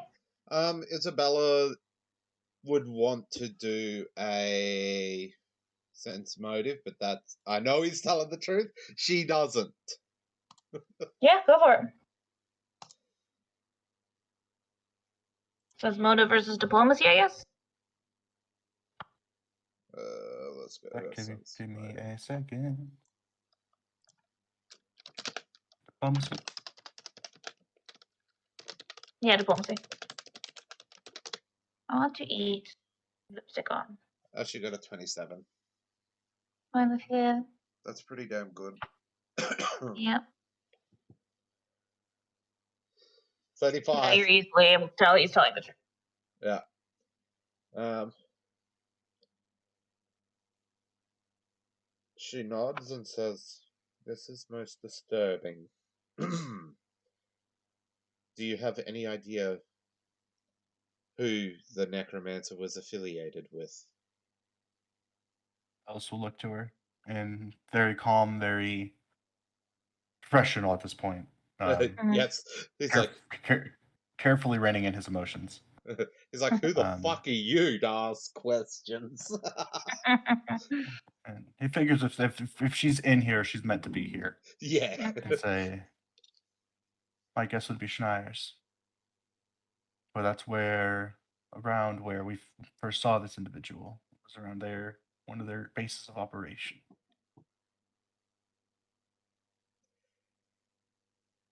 Schneier's. She'll then she'll say, "Guildmasters, would you object if I investigated the location of this fallen city?" They all look at each other and Because this finally. one's beyond the scope of her current investigation. Mm-hmm. They all look at each other and finally, Gretchen speaks up and says, "I don't think we have a problem with that." She nods, and then I'll look to Nomina. "Would you mind another transfer, if you can? If not, I can make my way there." Poor Nomina. she's just a taxi. I made it so much quicker. She wants somebody to try and go against her. She wants somebody to try. Not a problem. Though I'd like to see more of this through. She nods, and she'll say, Oh, if I find any evidence of Schneier's involvement there, which by the sounds of it, I will find plenty, we will head directly there. However, I will have to swear you to secrecy pending the outcome. And then where what? She says to Nomina, because Nomina said she would like to see more of this through, if she finds more evidence of Schneier's involvement at the Fallen City, she will get Nomina to teleport her directly there. However, Nomina will be bound to secrecy pending the outcome. Before she turns and looks at the other guild leaders and says, and no, at this point I cannot reveal the location of that guild. Bellis will look to Isabella now, still very calm and collected. And he says, when you find this proof that I speak of, that we experienced, all of us, this is not a matter anymore for outside forces. This isn't just a matter of guilds, of guild leaders. This is a matter of Venja itself. We will be part of this. This is our home. She nods and says, I am not stopping you taking any actions once I have verified the proof. You may do as you wish.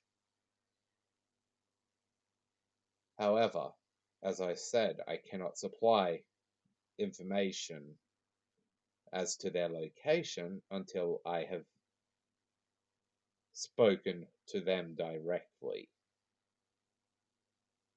For this may have been an attack, as you say. How do we know that they were not attacked first?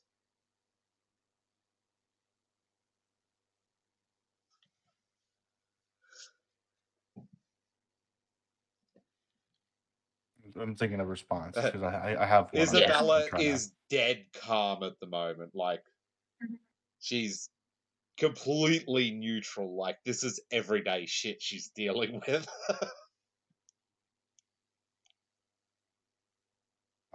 But she does. I can. It's totally. She finds this very fucking suspicious that you guys were there to speak peace and they were wiped out not long before you got there. She finds it very suspicious. There's a lot of sus here. Yes. Velis was completely honest. Yeah. She's aware of that. She finds it suspicious that it happened right before you guys were going to talk to him. More like they were attacked out of the blind. However, she can't say anything like that yet. Mm-hmm. Velis will look to the other guild masters and go, as far as I'm aware, none of us made a move, and given what we know from the alliance they once had with Pitches Laverdad and Jordan Varlishnin, I don't think either of them attacked them either, and I don't see why Pembanusitan would have any reason to attack Schneier's in the first place. What's Pembanusitan? What was no change, static. Yeah, tradition. Tradition, yeah. Yeah, and Isabella just remains silent on that. She knows they were traditions based. Yeah. But yeah. Namina will, though, at this point look to Erin because member of her guild, she has to kind of get permission. Yeah. And will I be allowed to see this through? Erin sighs a bit and nods as she says, "You're already in this far." Isabella just, when Nomina asks, Isabella looks at Nomina and is like, you think she could supersede my own authority? It's like for half a second she gives Nomina this look. And Ellis will speak up again, addressing everybody this time. Because this is serious and he's... Yes. I don't know if it was the entire guild that was responsible, or just a few members of Schneider. Should it in fact be them, as we suspect? But it ends soon. Those who had no involvement were claimed to, I don't wish them any harm, but those responsible for such death, for ordering such death, both in Pembenusiptan and Lichthaus, this stops, this ends.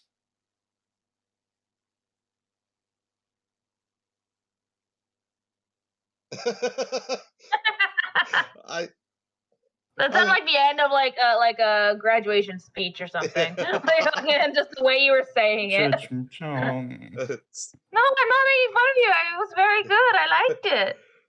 It sounded planned.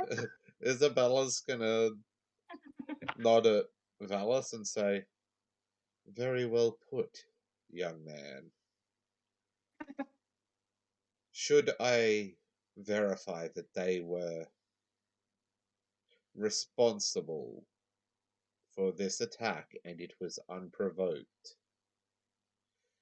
I shall offer terms to them that you wish, if you would wish me to deliver them."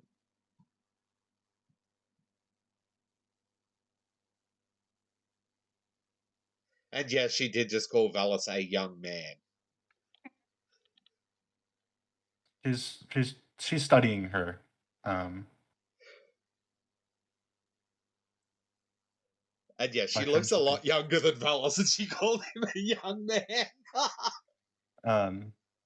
Velis first will actually look to the guild leaders because they're technically the ones in charge. Yeah. For almost permission and or leeway to set terms like that.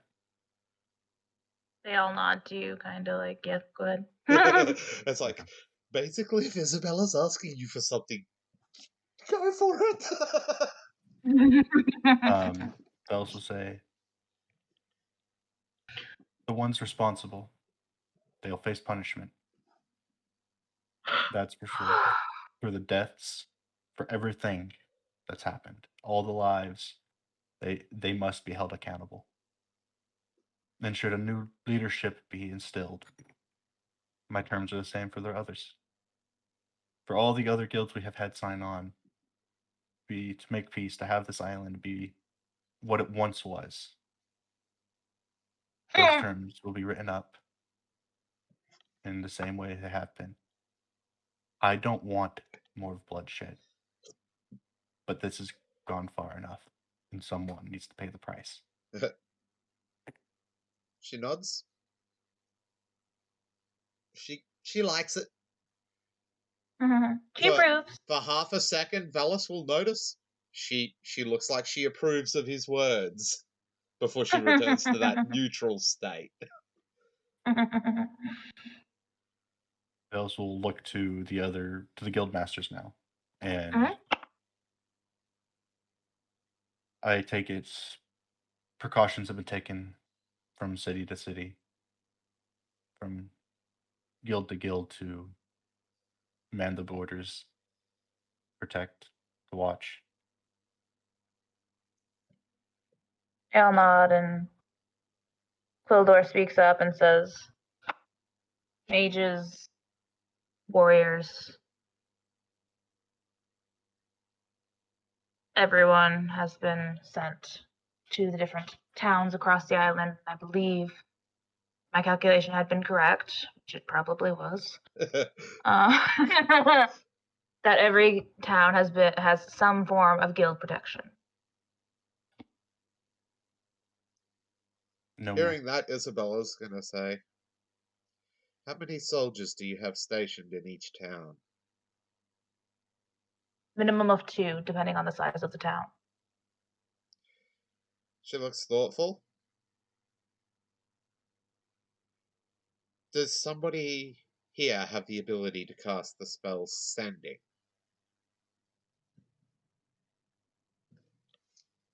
1 second. I'm looking. I believe Celestia can. I know Amaryllis doesn't have it prepared. She's in combat set. Celestia Yeah. has sending prepared. I don't think So Nana's Celestia will doing raise her it. hand and says, I do. I do not believe 2 per town is enough protection. With your permission, I would like to bring in enough cross vampires to garrison the towns with at least 10 each.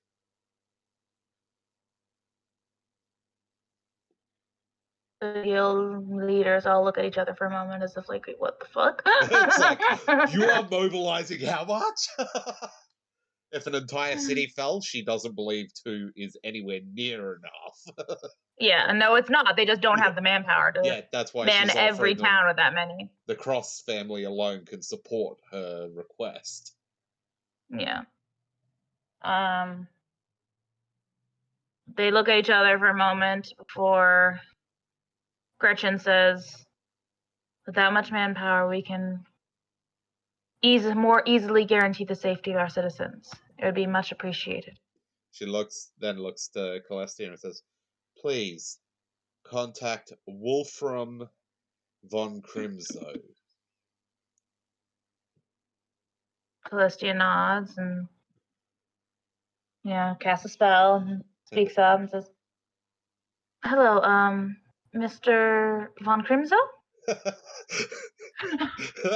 Mr. Von Crimso. He's like, who the fuck is calling me Mr. Von Crimso?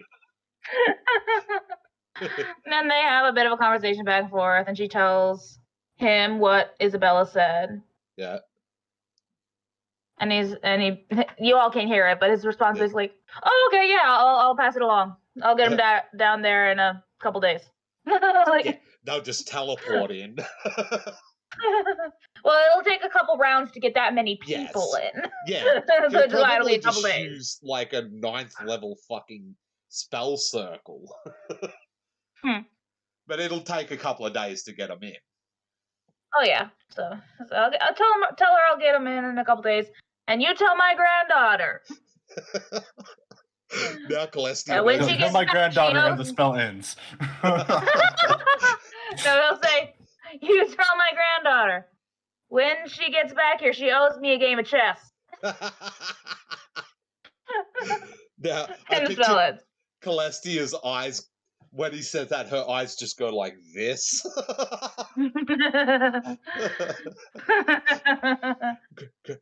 She then turns to everyone else and says, he's sending them. He said they'll be here in a few days, and did Isabel introduce herself? No. And she'll say, and Miss von Crimso? Cross. She's like Isabella. asking.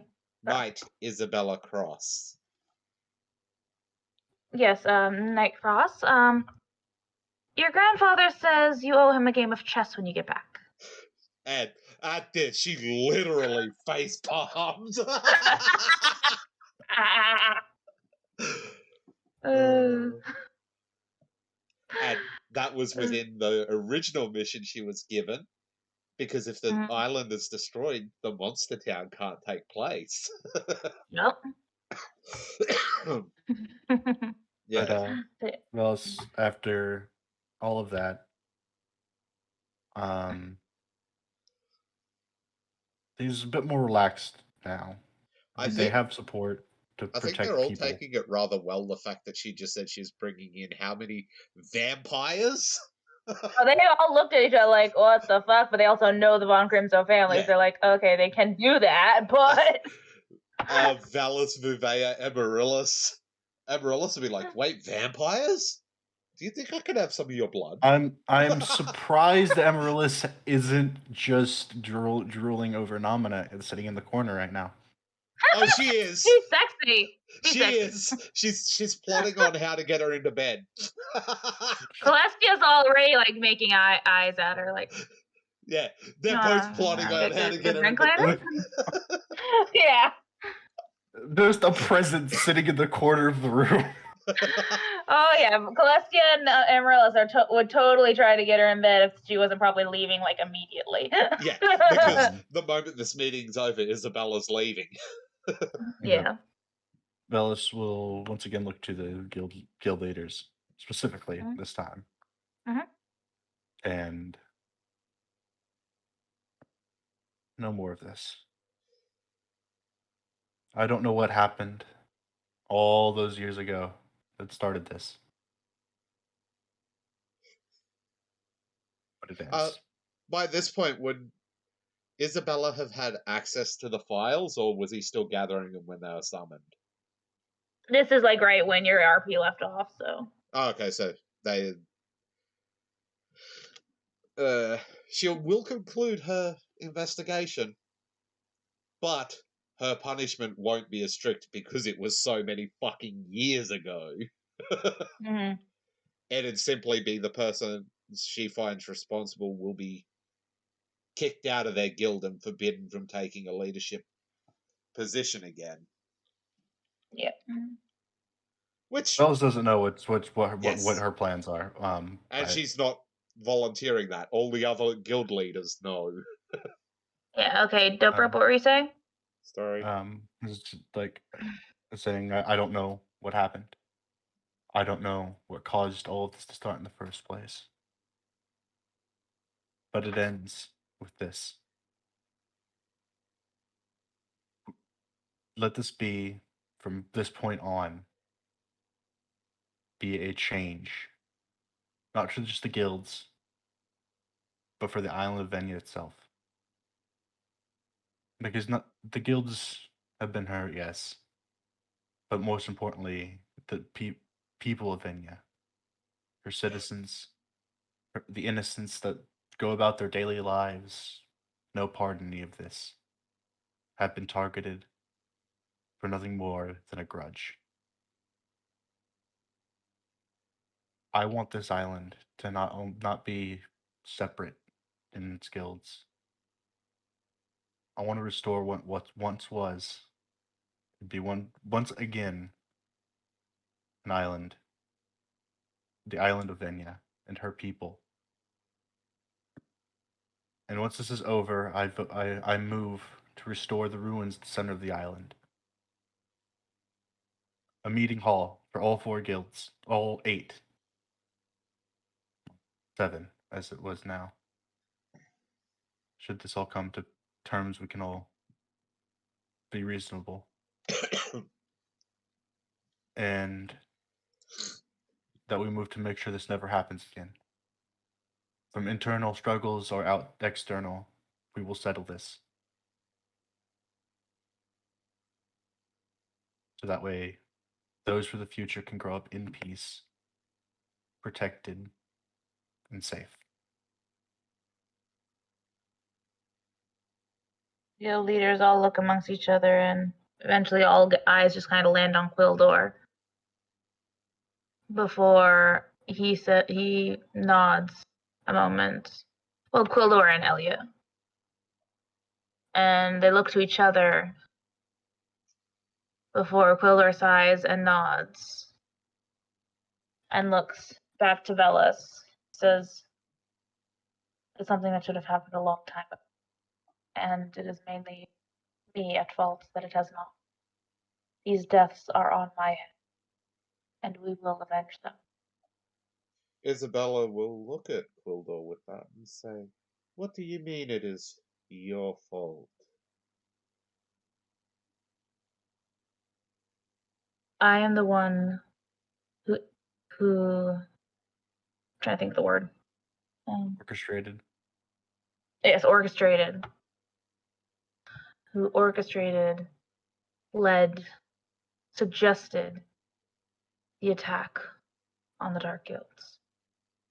I am the one who said we must attack them before they could notice us. and therefore it is my fault this grudge even exists. Her eyes will flash red. And she's like, so you attacked them unprovoked and you admit this? Cooler nods. We had many disagreements, and I was young and foolish and thought them evil. She But nods I and guess says, I was the one that was evil. she nods and says, I appreciate your honesty. I will deal with this matter after the current matter is resolved. I agree with the young man that this is past matters. The current matter must supersede. Cooler Nod says, I thank you. Nightcross.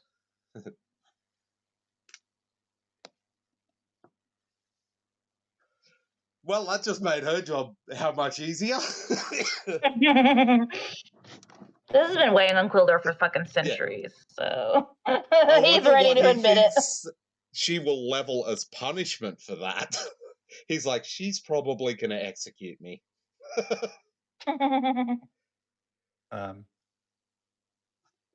Velos will look to his companions, friends. Shit, I gotta give you a second here. My nose is running. And say, I think it's time we prepare ourselves. Because I doubt what's going to come next is going to be easy. Truth. Truth. But it's been an honor working with all of you. Through our disagreements, through our squabbles, whatever we've had. I trust all of you with my life. And I hope we can all see this through. I come out the other side. After you say that, Celestia speaks up and says, okay, are we done with the dreary and... Celestia? Yes, Celestia. Celestia says, okay, are we done with the whole death speeches? Because I'm ready for us to win this.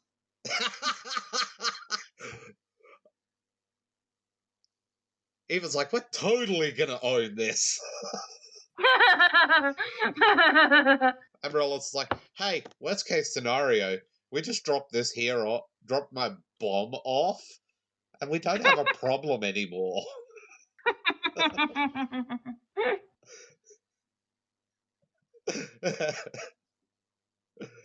Arkel is just smiling in the corner.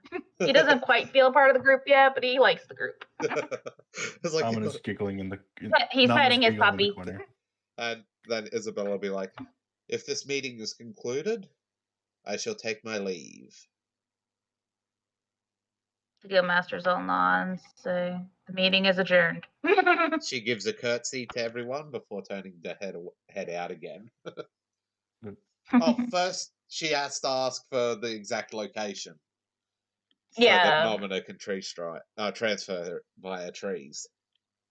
Yeah, Quildor will give that information. And there's a tree right outside, because remember you giving. There's one tree. Yep. Right by the hatch. Just foop, we're there. Not about getting in. This is the next day, correct? Yeah. Yes, this is the next day since you arrived. Okay. She can only get there. Wait, hold on. I gotta check her how many spells she has per day again, because. I thought you had at least 2 a day, so you can get there and back. I have 3. So she can get there and then she can get back. Yeah, fine. Yeah. And then go somewhere else. No. Yeah. So when they get there, is the hatch still sealed with the expanding foam, or has it been opened? That still sticks around until you break it. Yeah. I was wondering if she broke out of there or just teleported out, because she's got a lot of minions there.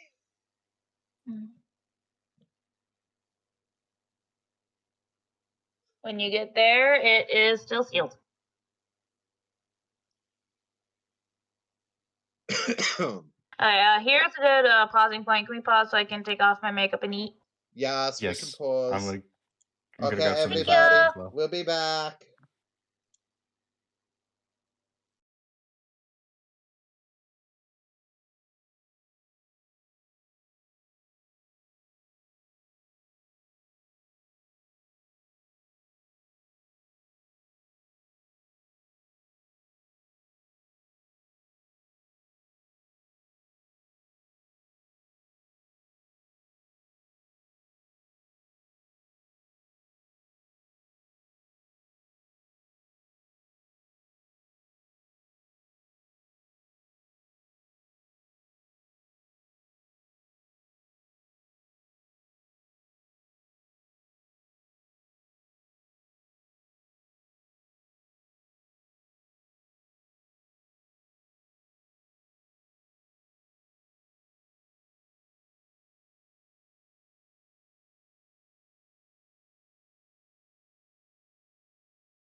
And we're back. Hello, everybody. We're Hello, sorry, continuing. but I had to sustain myself. We're continuing the venture with Pembenu Siptan. So yeah, we are doing so. So we're doing a little cutscene with some other characters right now. So Isabella and Namina go to Feminiziptan. I assume not. Isabella does not have much problem getting back in there. Oh hell no! Given her strengths. Yeah. The Delvin would be helping, so. Yeah. So you get back in fine, and you find no direct proof it was Schneier's, but you can clearly tell this was a lot of necromancy, a lot of powerful necromancy. And based on the friggin' way the townspeople and the guild seems to have reacted upon the attack, it was completely unexpected. They were completely caught off guard. Yep. And this is considered non-willing necromancy.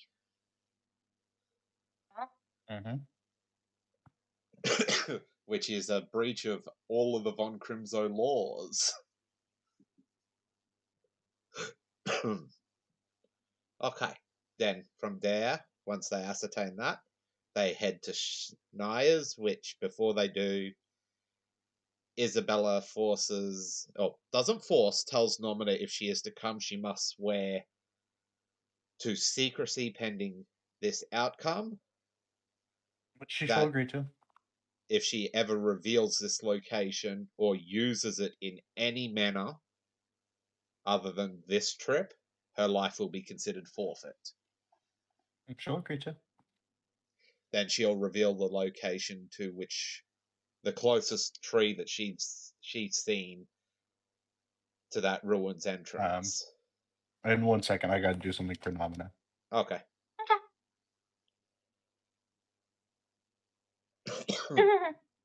Okay, she's fine. She's fine.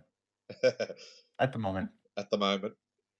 Why the will? I'm curious. Seeing a town completely slaughtered.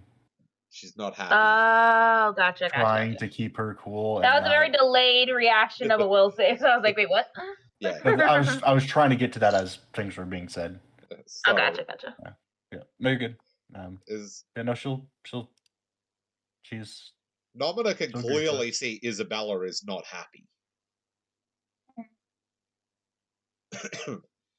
Then she gives the closest tree location to that secret entrance she's been told. Yep, and they'll head that way. Okay, you head that way. Then you get there, you are just a little ways north of the ruins. Yeah. And then she leads Nomina in, tells her to stay, or holds her. Was it they require contact or had to stay extremely close? They had to stay like within 5 feet of each other. She tells Nomina to keep Delvon and herself within 5 feet and says to Bucky to get in the hole. She's like, unless, of course, Delvon would prefer to ride in the hole. I don't think he'd be too... I don't think he'd like that. Then she uses the passphrase to pass through the ruin. Okay. You feel this tugging, flying sensation, and you are at the point where you were last time you came down here. Yep. In that hallway. And then she leads Nomina all the way to the guild hall. Yep. Which, I imagine walking through this town is very weird for the town itself as well. Oh yeah, and just the fact that there's like a lot of undead roaming around. It's a lot of death and life here. Yeah. Like, just the force of life that Nomina is walking through a town like this is probably... Energies are colliding here. They're not... Oh, yeah. Oh, yeah. Yeah. She's head straight to the guild hall. You'll make it to the guild hall. She looks at the And the receptionist receptionist. The receptionist looks up and says, "Oh, welcome back. I see you brought a friend." She's like, "Yes, I'm speaking to Sleigh Razor." Oh, Guildmaster Sleigh Razor is actually a little under the weather today. Could you maybe wait for tomorrow? Her eyes go red, and she says, "I wasn't asking. That was a direct order." She blinks and is like, I'll go let him know. She scurries off and comes back a little bit and says, he says you can come in. She's like, "That is appreciated," and then heads off to his office. And when she just walks into his office. She doesn't knock or that. She just walks in. I'm going to post a picture in the general as you walk in. For this. If I can find the fucking picture in my... I wonder if her eyes are still glowing red when she walks in, because she is very annoyed. I'm sure. Because that's a sign that she's struggling to control her emotions. Yeah. And she can't really control the red eyes thing. Yeah. Why am I scrolling? Why don't I just fucking search the name? It's good. I guess it's not on here. I have to get my portal. My terabyte. Not my terabyte. Cast this spell? But a druid would be able to cast the spell. What spell's that? Yeah, no, I can cast it. Hold on. I'm looking through them. Okay. Just I'm making Death Ward. Oh, I think Sleigh Razor even knows you don't want to attack Isabella. You see this dude in robes, in a bed, looking very weak and coughing up blood. She walks in, she's like, "Sleigh Razor, I guess you weren't lying about being under the weather." It fluctuates. And then she says, "I have some very serious questions for you which require answers." I figured you would. Pembenu Siptan.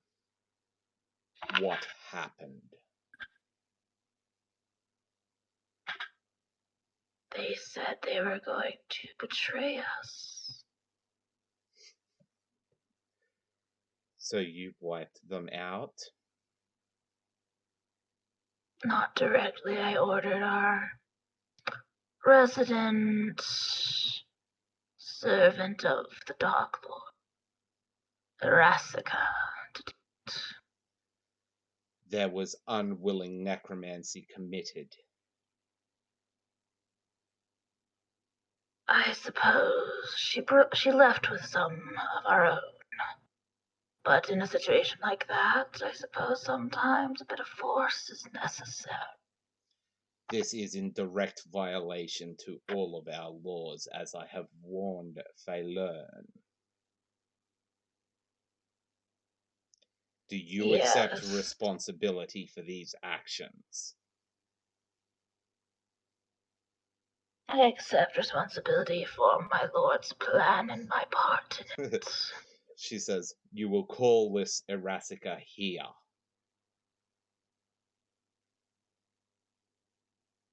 I'm afraid she spent a bit too much energy to get out of that trap the others put her in. She hasn't made it back yet. Well, we will deal with her when she comes back. As of this moment, your leadership of this guild is revoked under the Von Crimso authority. I can imagine he's not happy hearing that. He seems to like almost zone out for a second. And then starts laughing in a gaspy, raspy laugh. I thought that was coming. The laugh. He says, "Take the skills from me if you must." That's not what I want in the end, anyway. Then she'll be like, Um, and I am placing you under arrest.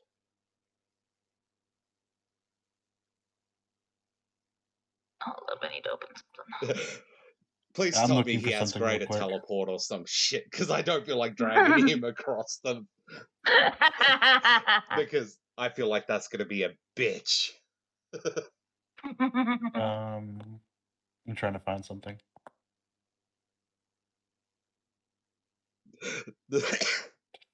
I kind of figured he would just laugh because he doesn't care about the guild.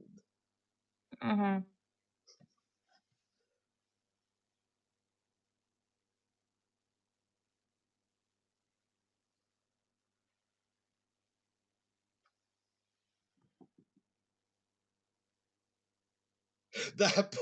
I picture that poor receptionist nearly had a fucking heart attack when Isabella's eyes went red at her. She'd be like, oh shit, can't piss her off. Oh shit.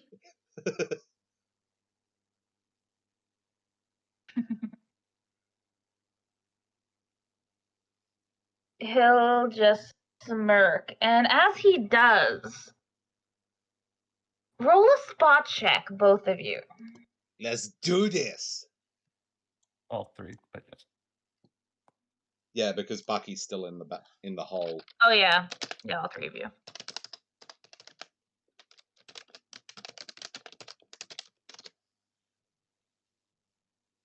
A 28, not bad.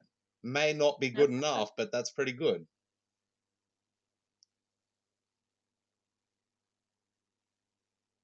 Aw. Doesn't alertness, you said, lower the DC? Yeah. Okay, because No, wait. Alertness lowers the environmental interference. Oh, okay. So, like, if it was really windy, if it was raining, for a lesson check, Okay. cloudy, 31. stuff like that. 31. That 31. could be it. Go Delvin. Both Isabella and Delvin see, as he smirks like that, they see some of his skin is rotting. Like, just for a brief moment, it starts like rotting on his face and his chest and his arms. And then he says, "Catch me if you can." And he vanishes. Well, I was trying to find something. Oh, go ahead. Yeah. Go ahead. I honestly feel like this isn't even his real body. This is like an avatar he's using at this point with that description. Which is kind of cool. I like that.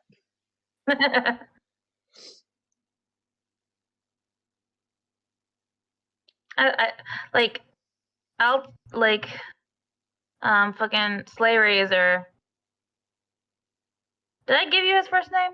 No, just Slay. He refused to give his Just first Slay name. Razor. That's why she calls him Slay Razor. Yeah, because Slay Razor, as you can probably tell, is by far one of the most evil characters in this campaign. Yes. But I like playing him. He's a good villain. And having him teleport away gives us a whole thing to stop him as a second story arc. Ooh. Yeah. Because with this here completing it, we will have completed the initial goal of uniting the guilds. Yeah. And Isabella would probably suggest reforming Pembenu Siptan.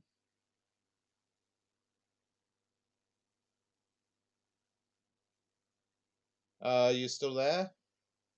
Yeah, I'm I'm still here. here. I see I froze. Oh, okay. So, was just Skype? There we go. Yeah, it was just Skype. Okay. Yeah, this is a lot of fun. Yay! I'm glad. It makes me happy that you enjoy it. I like that we're finishing up the first story arc too. Yes.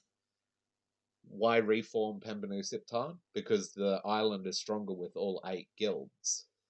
Yes. Would Isabella have been reasonably able to assume Phelan is their second in command? Based on her interactions with She him? could figure that, yeah, because he seemed to be like one of the closest to be able to deal with Slay the Razor. sick fucking guild leader, yeah. And I Because can others weren't imagine allowed to Slay see him when he Razor was sick. isn't far behind. Because of the receptionist probably would have called him when she just walked straight into his office.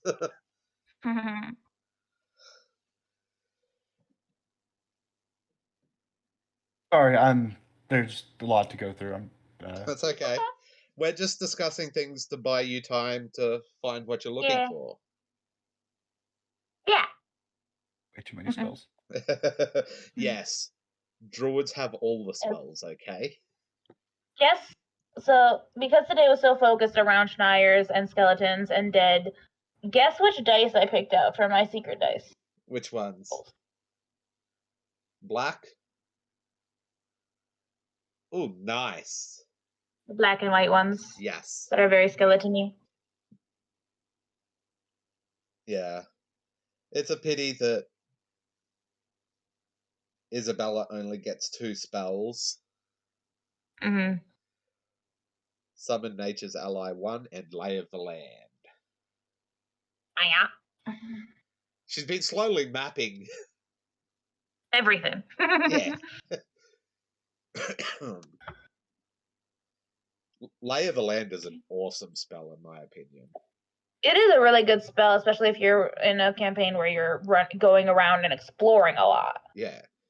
Because it's like, yeah. So I want to say, while they're Isabella and Nominal are in Slay Razor were speaking, Yeah. Nominal would have moved up next to him. Okay. And she's gonna cast Hibernate on him with a word with the word of, and to make sure you don't go anywhere. Okay, how does Hibernate work? What's the save? It is a will save. Will save? What's the DC? DC is. Can I cast it at a higher level? Unless it says you can, no. Okay. Making sure I'm checking this right. It is a DC 20. Okay. DC 20? Let's see if he passes. Yeah. He passed. So, and he vanishes. And he vanishes. As he vanishes, Isabella's gonna draw. Which dagger? We'll go with the Black Blood dagger, and she hurls it at him. Which she's clearly gonna miss. Yeah, it was at the image of him fading away. Yeah, and it goes sort of slants behind him. Where he was, and she's like, that son of a bitch! Son of a bitch! Then she'll walk over, retrieve her dagger. Mm-hmm. And how long before Phelan shows up? I was just about to say, he just runs in like almost immediately after he fucking vanishes. Is he invisible, or did he drop his invisibility? No. No, he rushes in through the door and you clearly see him. Yeah. And he like looks around and says, "Where's the guildmaster?" Shoot. Domina turns and has this smile on her face.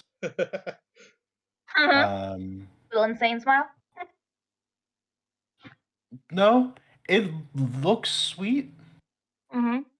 but there is ice I'm behind sure. it. I'm sure.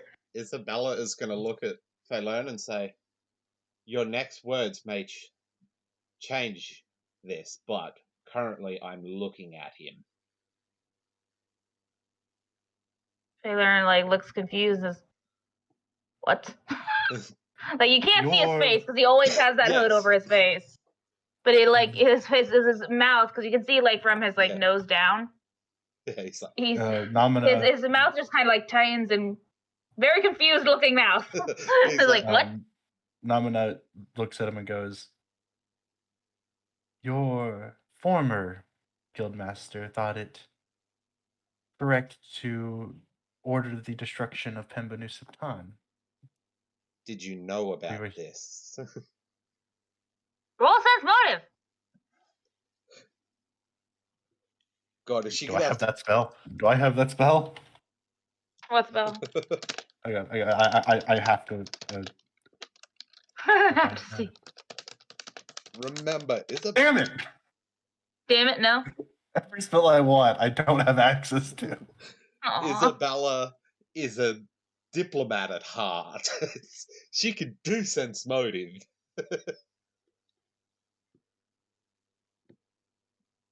Let's see if he's gonna lie to her.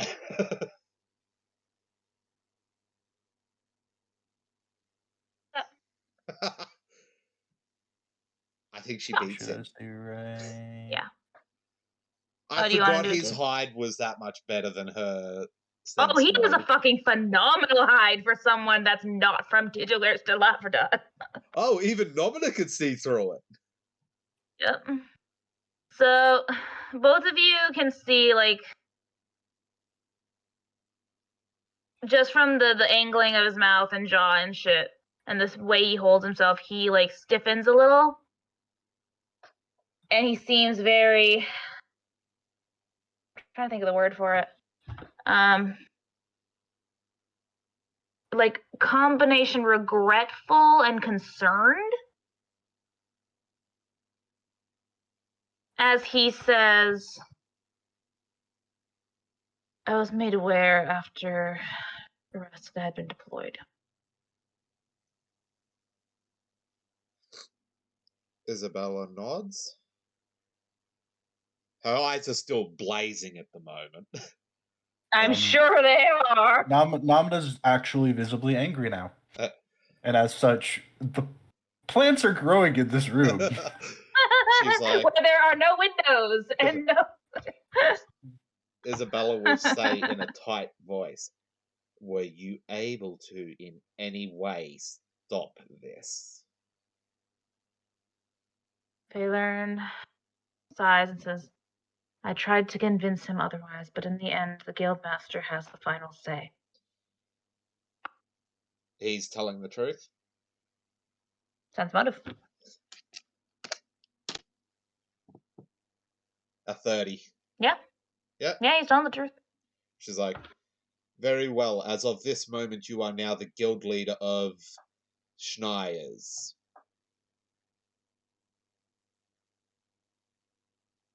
He pauses a moment before saying,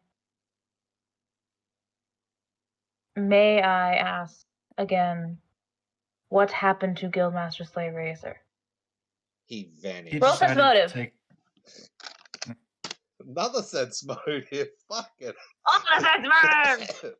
Well, of course, he's going to be trying to hide every bit of information. Every little bit he has. He's titular to Lavradon material. He was just born in Schneier. Yes. 23. Roll that one. Oh, that one. Close, but not quite. So, Isabella can tell as he's asking that, you can tell he already has grounds of suspicion against his guildmaster. Yeah. She'll say, he vanished when I told him he was under arrest for forced necromancy. Baylorn takes a breath and lets out slow as he nods and says, How did he look? She says, for a moment it looked like he was rotting.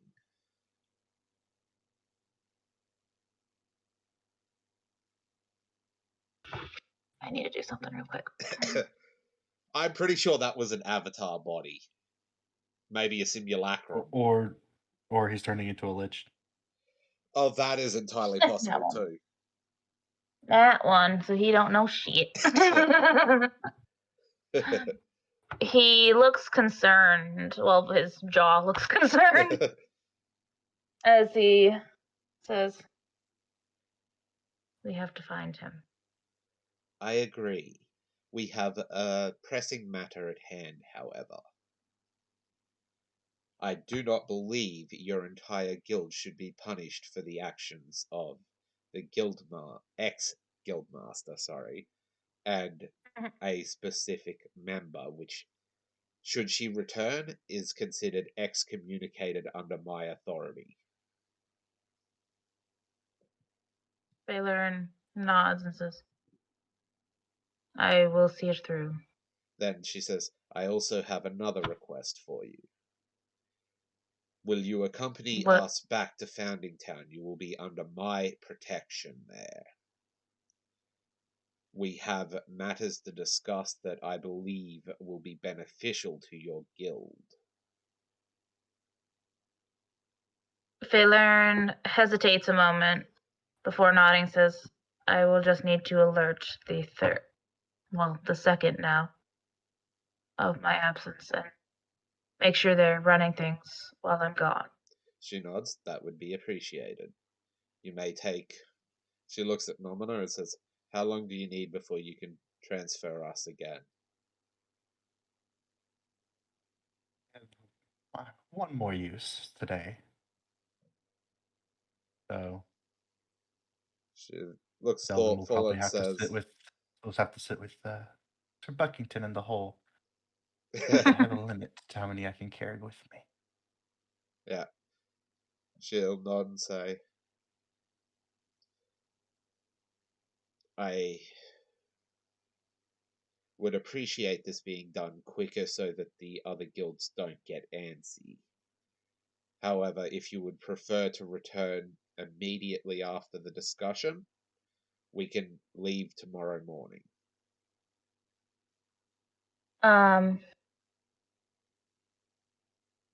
Baylorn says, you don't have to worry about my transportation. I am able to teleport myself there and back myself. I will, if you would prefer, I will leave with you. If not, I will be immediately there once I have alerted the second. Shin nods and says, okay, then you may teleport directly onto me. I will do so. And yeah, I can picture Felon's like, do everything to calm the pissed off vampire down. Alright? He's chaotic. He's not chaotic stupid. It's like, she could wipe out everybody here if she chose to. Not only the pissed off vampire, the pissed off druid who's growing plants where plants should not be growing. Out of wooden floorboards. She nods and then says, I appreciate your expeditious actions. Before she looks at Nomina and says, if you are ready, we can return to Founding Town now and let them know of this development. Nomina will nod very tightly. Very tightly, because he's like... And Baylorn is gone. He just vanished. Just stick on. I could picture Felon's like, I was not expecting to get the guild given to me today. I did not know today was the day. And I'm gonna lead her out, and then this time pull out her staff, which is a twisted, but beautifully gnarled piece of elm. Yeah. That was like almost like it was grown out of the tree. Nice. Cool. And use that to cast transfer via plants. Again. Yep.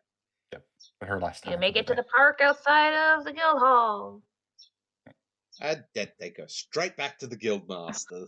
And I also want to add, as they were leaving, walking back through Schneier's, there's just a trail of plants. I can picture anyone that saw them walking out would cower away because you've got the druid The pissed off clearly vampire and the pissed off druid. Yeah, druid clearly throwing off life energy everywhere. And then you've got the vampire radiating pure fucking malice. Yep. And yep. We're back. They'll enter. And then they Isabella will go straight back to Gomris's office. What about the rest? What about the actual group? Would they like wait around with Gomris, or would they go out and do stuff? Probably go out and do stuff to try and prepare for Amaryllis. The cat would be hanging around with fuck.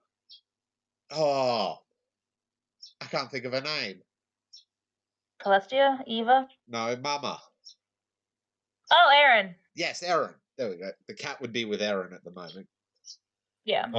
Vivian would be speaking. Would probably be around Gretchen. Yeah. Speaking of what's been happening. Okay. Velis is at the guild hall at the moment. He's not leaving. He's waiting for Isabella's return. Probably he's given a prayer to Thelina.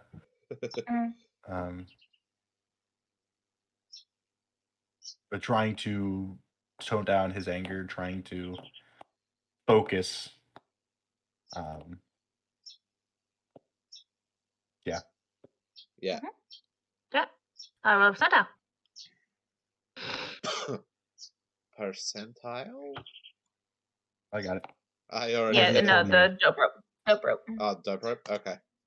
Well, They're praying. I take that. You want that? 25, that's good too. No. Not good enough. Get no response. Oh, that's right, for the contact. For the personality. Sorry. For getting divine attention. Yes.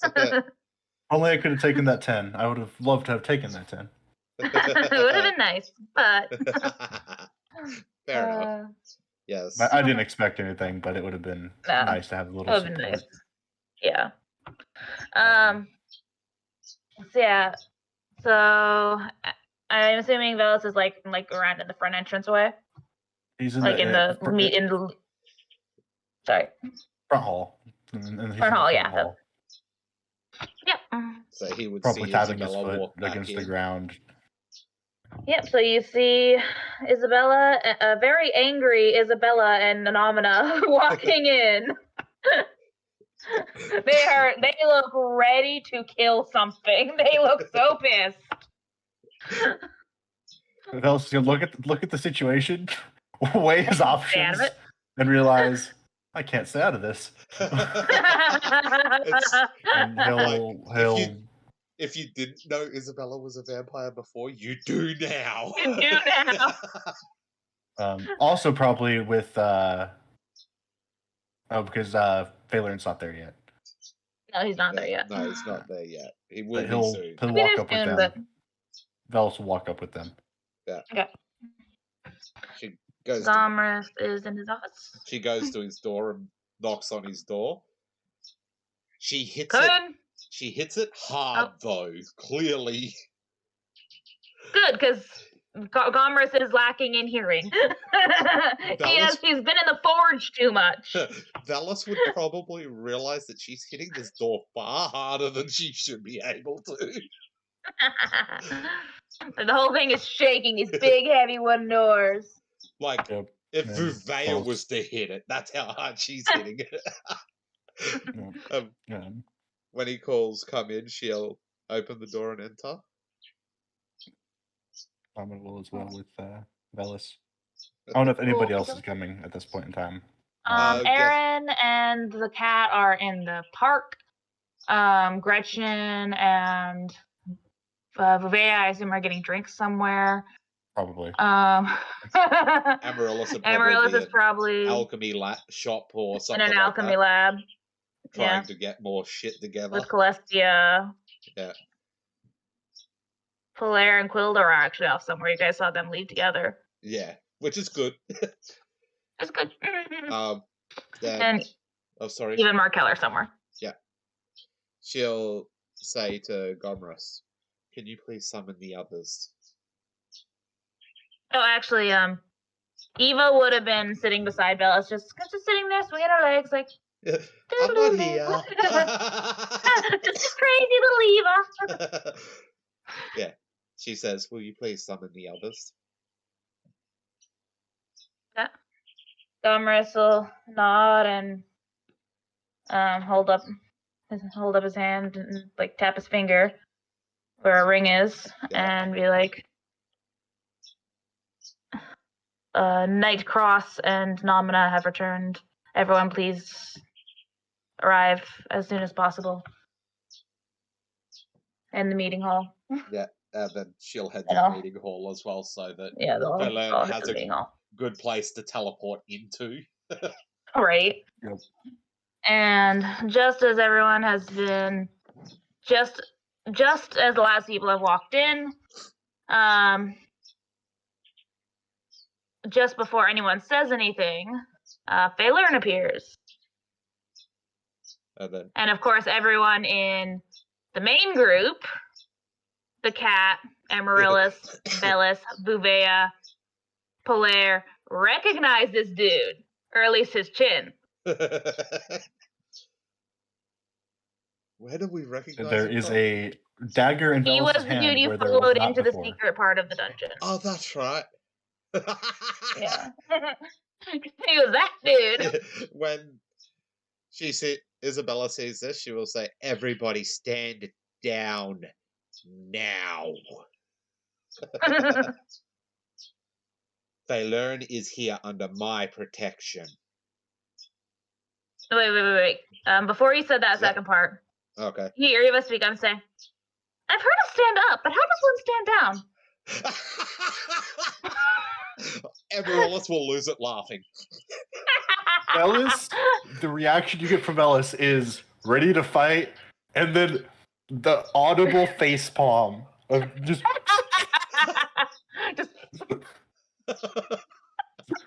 I had to. I'm sorry. Oh, that's awesome. Situation completely diffused. Yeah. You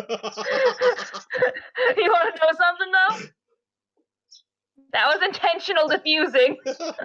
She's crazy, but she is also smart. And the dagger disappears again. We're putting that away. Putting that away.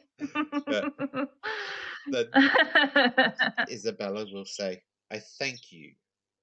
Now, we all have much to discuss. First of all, I will confirm what... Did Valis introduce himself or not? It probably would have. Yeah. He probably would have, yeah. It didn't come I'm up, assuming everyone introduced themselves pretty much. She'll say, I will confirm what Valis and his friends have reported. Pembenu Siptan has been wiped off the map. Upon investigation, I confirmed there was a lot of powerful necromancy used, and this was forced, which goes against the laws that we in the Von Crimso enforce. We immediately went and confronted ex-Guildmaster Slayraiser. He admitted to this act and sending one other member there, a necromancer by the name of Arasika. They have both since been removed from Schneier's. Let me introduce Guildmaster Phaelern of Schneier's.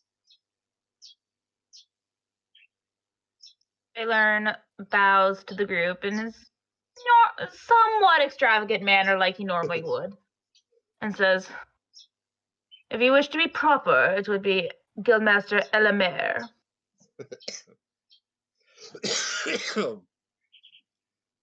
He's had time to come to grips a little bit. Yeah, she's like, then I stand corrected on this. he I stands do- up again and says, "You didn't know." She says, I do not believe that the rest of Schneier's had anything to do with this act, and thus are deemed innocent. I have asked the guildmaster here to come here so that we might discuss those terms you were speaking about. She looks at Valis. They learn while you're saying the whole, the rest of the guild, from what you can tell, didn't know anything about it. Phaelern will speak up and say they didn't. It was only the former guildmaster, myself knowing, and Araska who carried it out.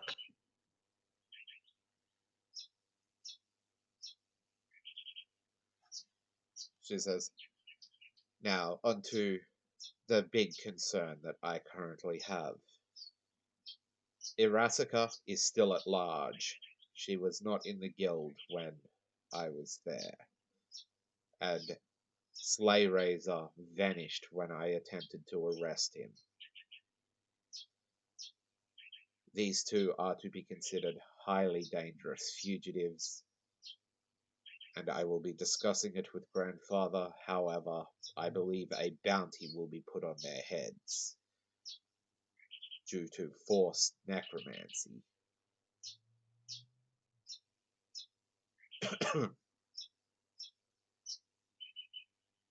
All my people kind of just like nod along.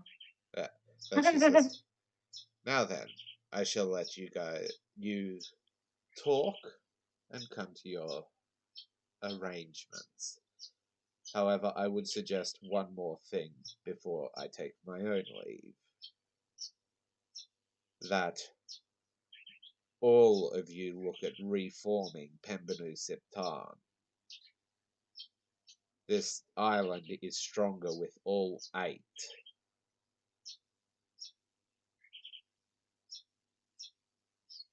And with that, she gives him a curtsy, looks over at Quildor and says, I will talk to you privately after this. Quildor nods and says, I'd expect nothing less. Elliot's here too, isn't he? Yes, Elliot as well. She turns to look at Elliot and says, I would request your presence there as well, seeing as you are, so far as I can tell, the only surviving representative of the guilds that were wronged.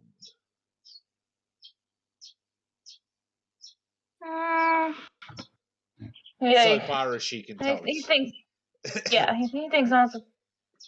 I think I could make time for that. Nods. Being a smart ass like he is. Yeah, she nods and then says, I shall take my leave now.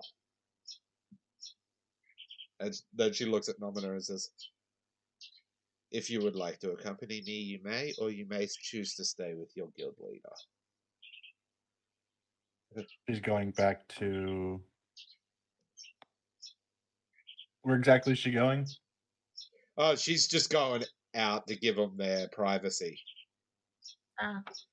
She'll probably wait in the guild entrance hall. Nomina will say, I'll stick around for now. She I want to see where this is all going to go. She nods and says, that is fair.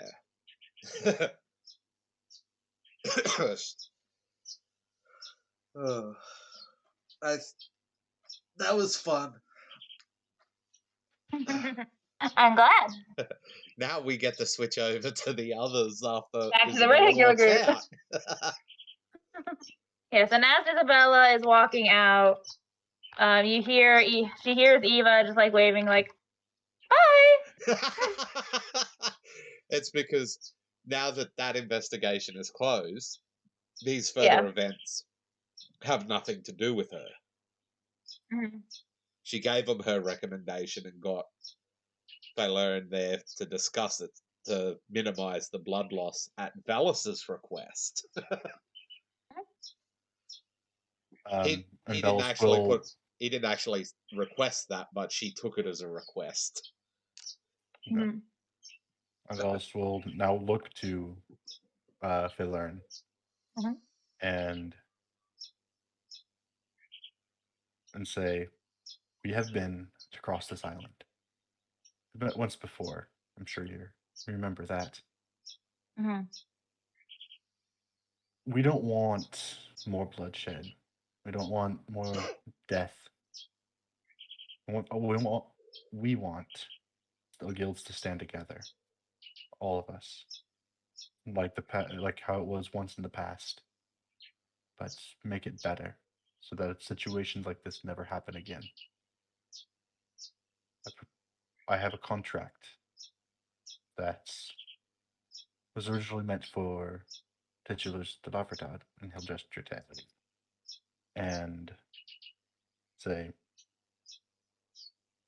I would be willing to let you look over this copy of it, and one will be made for Schneier's as well, to ingratiate itself back into the fold, and with the hope that all this dark guild, light guild, this hiding you and your people have had to do for these many years can end, and there can be the people of Venja once more.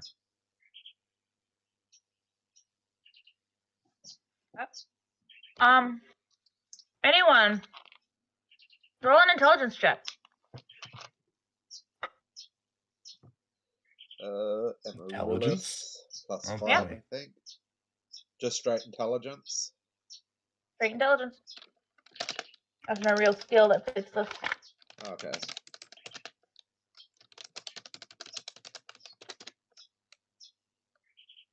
I have Wow! nothing. Aw, poor Amaryllis. She had one of the best chances. Yeah, with Ellis a has plus 5. Celestia has second, and Ellis has third. Yep. Come on, Vivea, with your reasonable intelligence. Reasonable. And Namina, too, because she's in there. Mm-hmm.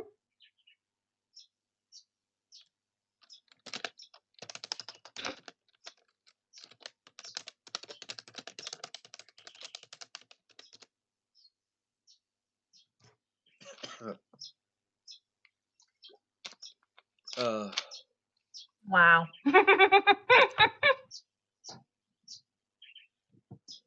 You guys are just prime rolls right there. I know, right? That You're Twelve. picking a check that's not a high modifier. No, I mean For just the anybody. base rolls. The best you guys got was a 13. And that went to Well, Midnight, who has a done. -1 intelligence. Right. There we go. That's better.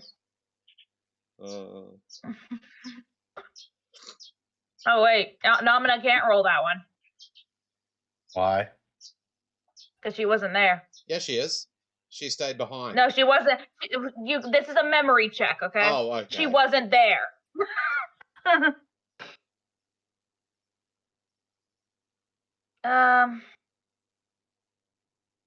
Okay, I'll roll for the NPCs. I want to see if I could give it to one of you guys, but because Isabella doesn't know about the experimentation.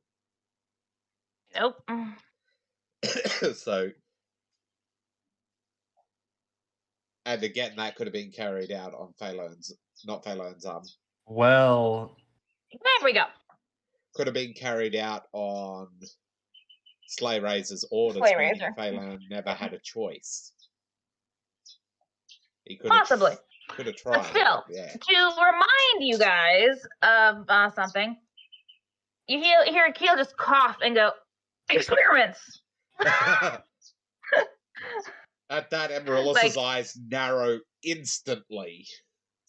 And she's like, so we've heard that it was Schneier's that was responsible for that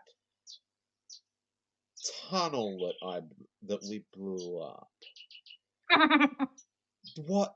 So, who was responsible for the experiments?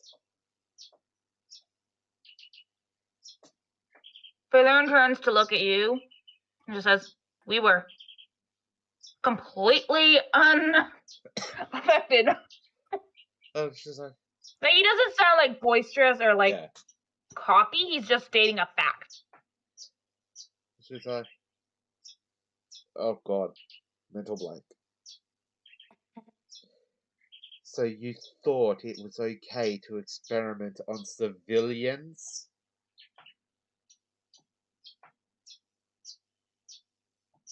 I wasn't allowed to think anything. Guildmaster Slayrazer thought it was. And though the methods we used, not under anyone else's orders, were not justifiable, the purpose of those experimentations, I still believe, had a good intent. Good intent? Velis is across the room and practically in his face.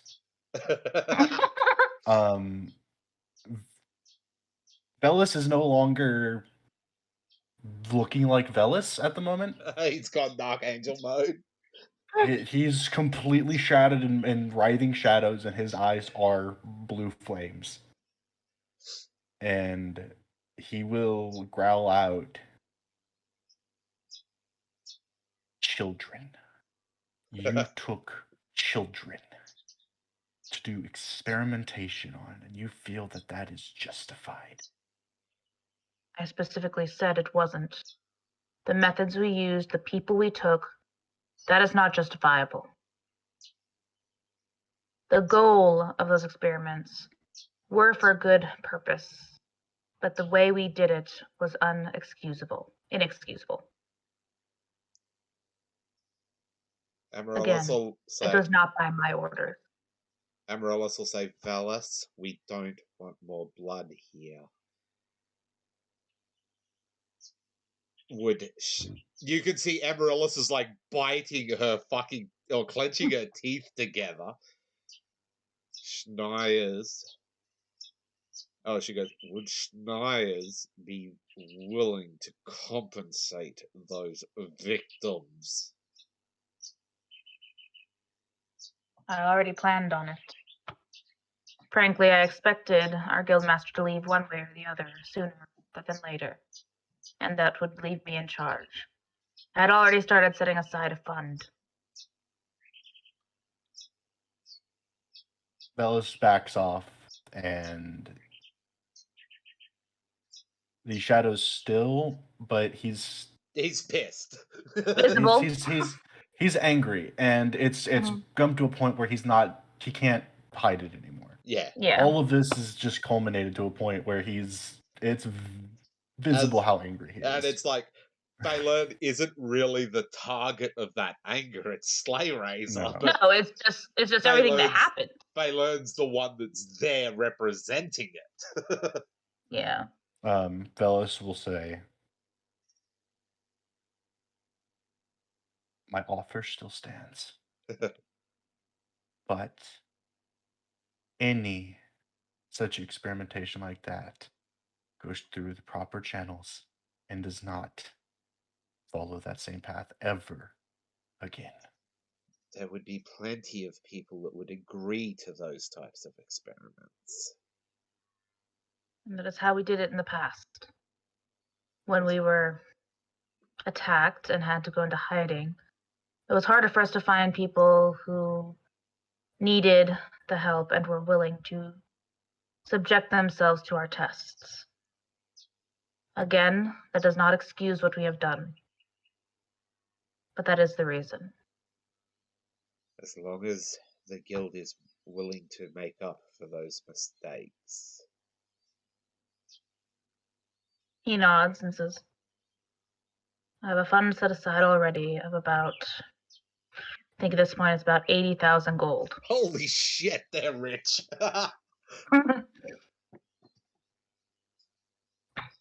She says, after this meeting, I would like you to meet with the victims we managed to rescue. I will do so. She nods. Now, Now, where's this Yeah. contract? where's that contract? About that contract. It's already in Velas's hand. He takes it and starts reading it. And Velas will look to the other guild leaders. We must find this Rassica and the Slay Razor. Because this is the cause of all of this. This is what started all of what we have been dealing with these past... How long has it been?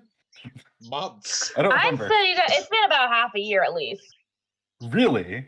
Yeah. Yeah, because you guys do a lot of traveling that isn't counted in game.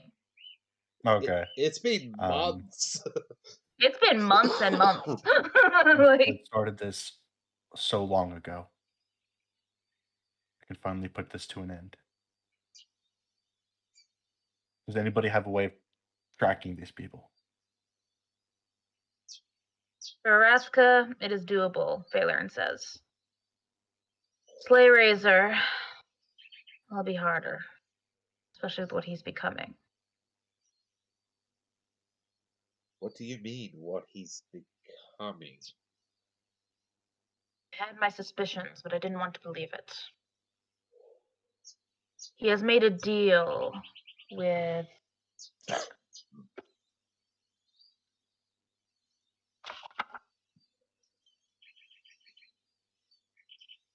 He has made a deal with Nerul.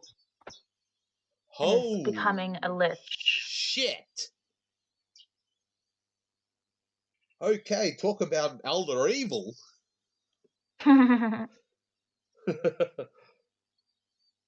If he is completing his transformation, which based on what the two ladies saw, I believe he is. When he is fully completed, he will be that much harder to catch or kill. And time is of the essence. There's one thing I know about Arasica, however. It's that she doesn't like anywhere that has a lot of life in it. I'd suggest searching in caves, in more barren parts of the island. Anywhere you can find that lacks life. Like Pembernusa Tar.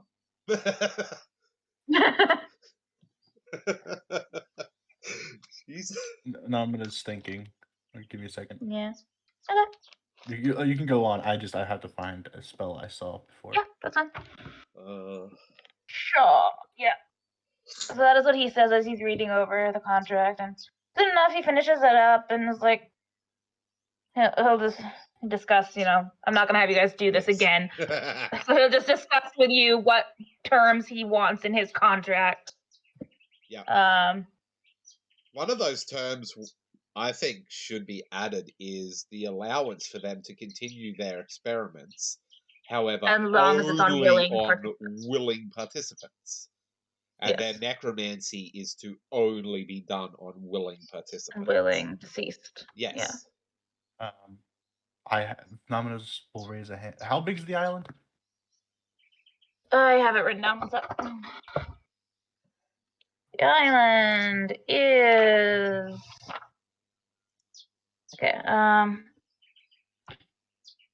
almost 11,000 miles square. Jesus. It's it's barely an island. Okay. There goes that idea. Still looking though. Yeah, it's like I think I had it written down at. Yeah.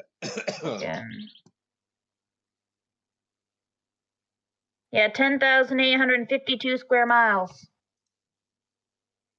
Yes, I'm having fun with this. Lots of RP. Yay! Yay! Not so much combat, but lots of RP. Lots of RP, and that's gonna get you stuff.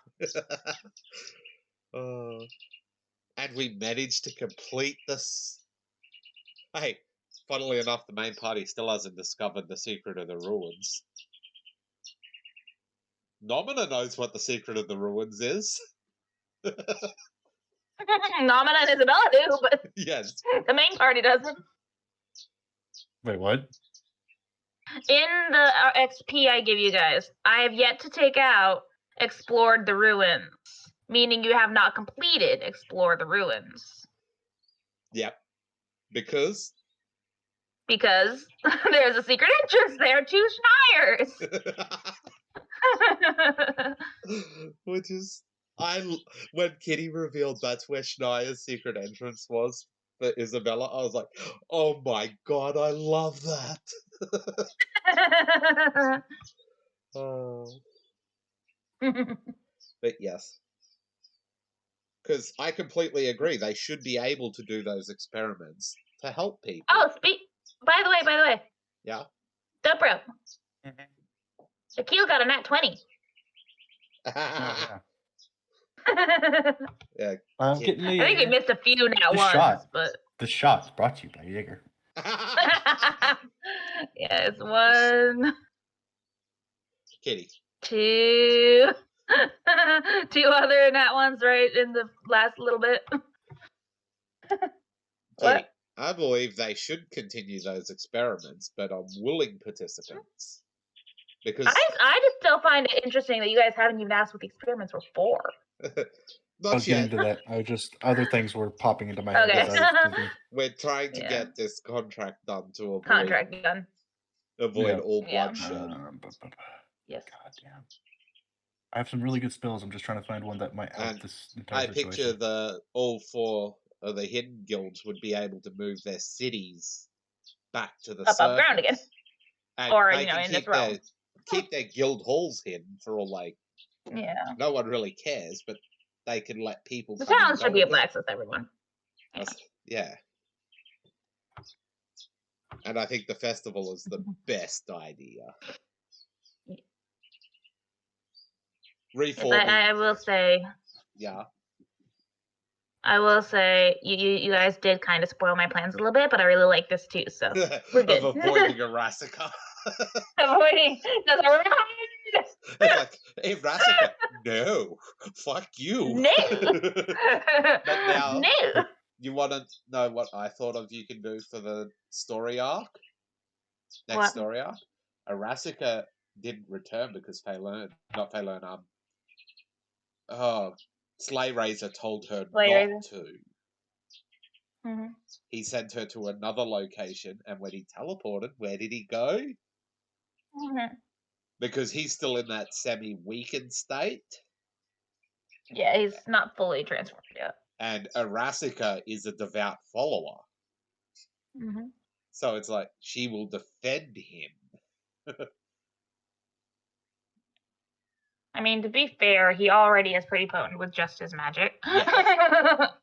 Like, he physically is pretty weak, but... Yes. But anti-magic field. Arasica is still fully combat capable. Yeah.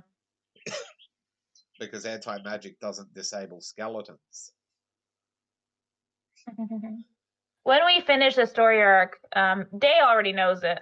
Dope, do you want to know what the fuck that thing that didn't let you pass in the dungeon was? What? I mean, when we're done with this, I'll tell you later. Yeah, but... that's fine. Cool. Because you both are like, what the fuck is it? There's nothing that does this. I'm like, there is. Yeah, there is. It's just fucked. Yes. This is cool. Yay. So did the discussions go for a while we rework out the contract? Yes. Yeah. And then, It takes you a couple hours at least. when with yeah. So we'll have to prepare, and like I said, Namina's trying to think of a way to find them. Mm-hmm. Because what Phelan said, she has thoughts because of how in tune she is with the nature of the island. Mm-hmm. She feels finding a place that's not in connection with that shouldn't be that hard. Yeah, she knows. I can just say because she's been through all the nature pretty much. There are bases especially along the cliffside where there are caves that just don't have a lot of life in them, like maybe a little bit of algae, but there are rock caves. Of course, there is Pembenucepton. There's it's mostly caves. This island is pretty plentiful in life. It's mostly underground things. Okay. After they do Alright. finish with the contract, Emerald will say to Phelan, so you said the end's goal of those experiments was a good thing. What is that end goal? Phelan pauses a moment, as if debating something. Then he reaches up and pulls down his hood. Oh, he does? And you see a man, an elf man, with scars going out like a cross out his eyes, where his eyes are two different colors. One is like purple with a black iris. The other is completely black. And he says, the experiments allowed me to see again. They allowed me to be stronger than I was. I was born blind, deaf, and unable to communicate. The experiments allowed me to rejoin the world. And we hope for many others like that we can do that. Any wonder he would never back down on saying the ends were a good thing. He agrees that the methods they used Were were wrong. not justifiable. Yeah, but the ends were But the good. end goal was good. Yeah. Amaryllis is shocked. I can imagine Paul Ware is horrified. Oh, and he's bald. And he's bald.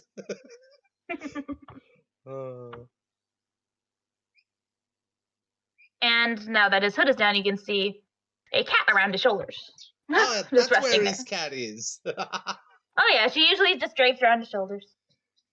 Like Nice little neck warmer. Like Vice hiding under Amaryllis's hair. Yep. Let's see, I want to find the picture because I can't remember if I showed the stream for her yet. Isabella likes that cat. Yes. Velis will look at him curiously. And the shadows are slowly fading to the ground and just disappearing. Like it makes sense why he was defending those experiments. Yeah. It makes sense. His eyes are still a little flamey, but it's other reasons. Yeah. General chat. Yes. There she is. That is Bella. Yes, the floof. The floof. Hey, can I argue something? Can I argue something real quick? What? Namina has hold of the dog. What? Somewhere along the way, Namina got Markel's dog, and I was just cuddling it in her lap. Oh yeah, that's fine. He doesn't mind. He can tell you're good with animals. And I was just looking at the cat. The dog makes people happy. Yeah, and he also looks at the cat and has the same I want it. I want to pet it.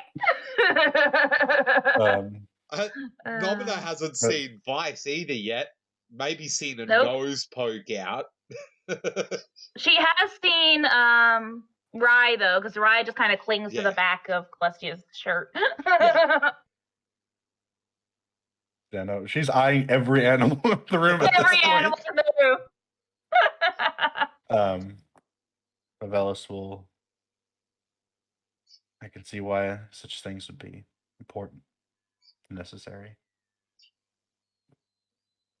And if you can do it in the future with less pain, with less unwilling subjects, I can't see why you wouldn't be able to continue. Just we need to make sure it never happens to anyone else, like it happened to those already. Baylor nods and says, I agree wholeheartedly. The unwillingness will be stopped immediately, and the pain is why we have to continue the tests and experiments to find the easiest and safest way to help people. You get a lot of older people that their bodies are failing and they're near the end of their life. They're like, experiment on me. Yeah, because I got nothing left. May as well use what I can to help others. How height wise are they to between Phelan and Velis? Phelan is, let me find it. He's short. He is a little guy. He is 4'11". Velis has a foot on him. Yes. And to be fair, he's an elf, so that's actually average height. Velis is a half elf, so it makes sense. Yeah. Velis will nod.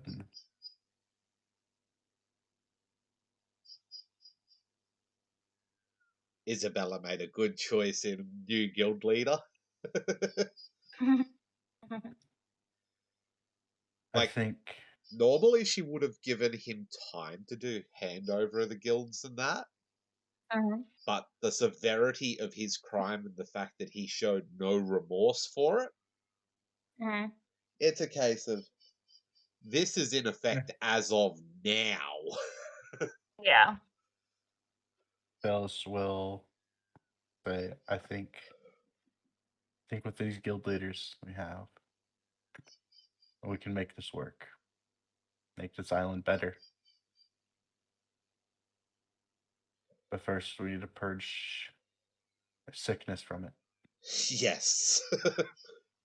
Velis looks around the room, looks to his friends, looks to Eva, Markel, and then looks to Phelan and says, well, I know you probably have responsibilities now to help your guild. And once this contract is fully in place, seems we already have two others from the other guilds. Would it be out of place to ask for another representative?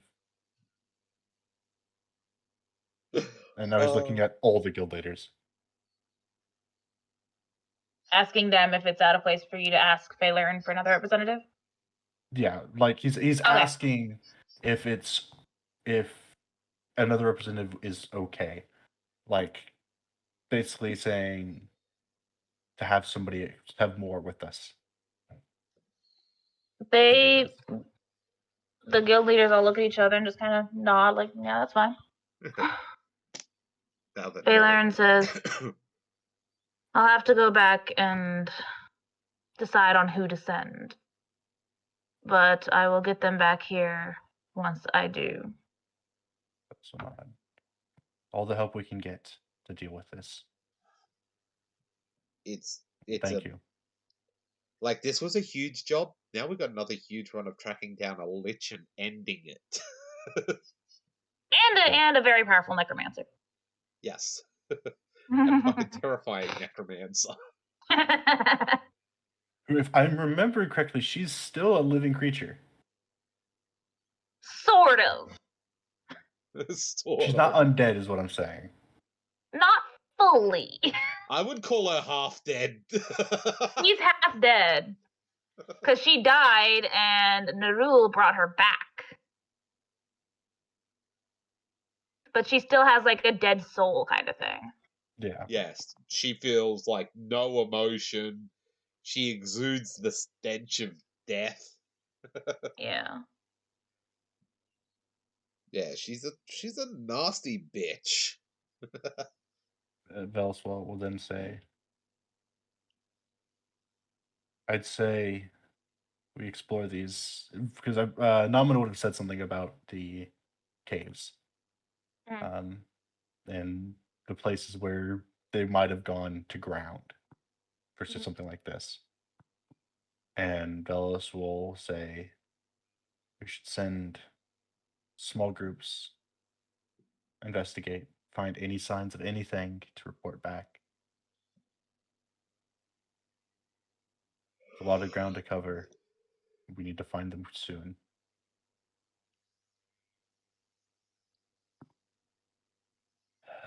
All the others that aren't player characters will kind of nod in agreement, like, okay, yeah. Yep. It needs to be done. Must be done. And Come on. that's not. And Hello? I'm gonna do something Hello. real quick. Sorry. Okay. Yeah. It just went silent. I'm like, am I gone? Am I gone? Because I was thinking of something. Yeah, to do. that's fine. I'm doing it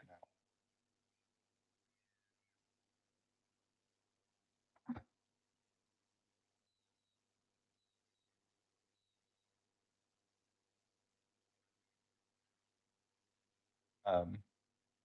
Yeah, if anybody wants to contest that. What is he? What is he bluffing? Like, he's trying to keep himself together. He feels not just like physically tired. He is just tired. he's just done. They Yeah, need time down. Yeah. Yeah, So much they has can happened. Amaryllis And is, so much is on. she's gonna rub the bridge of her nose and say, I feel like we started this journey 100 years ago. Before we start, like us four in particular, start this leg, I suggest we take some downtime. I am not saying the guilds should not search. By all means. That's why we are members of guilds. We are never alone. Have them start searching. We need to recover, otherwise we are more of a danger to ourselves than to anyone else. And this is coming from the insane one. right. She's the voice of reason. That should scare you. The guild masters. Her mind's probably Okay. like, yes, I need to brew more bombs. The guild masters all kind of like nod, and Aaron says, I will inform the guild leaders of the locations of all the cave systems around, and we will send people to investigate them. There's only about, I think, 10, so it won't be a difficult task for us. You all need to get rest, recuperate, even veg out for a little while. Get your strength back, both strength of body and strength of will. A picture of Wolf passes through Velas's head at that, by the way. Immediately! Immediately.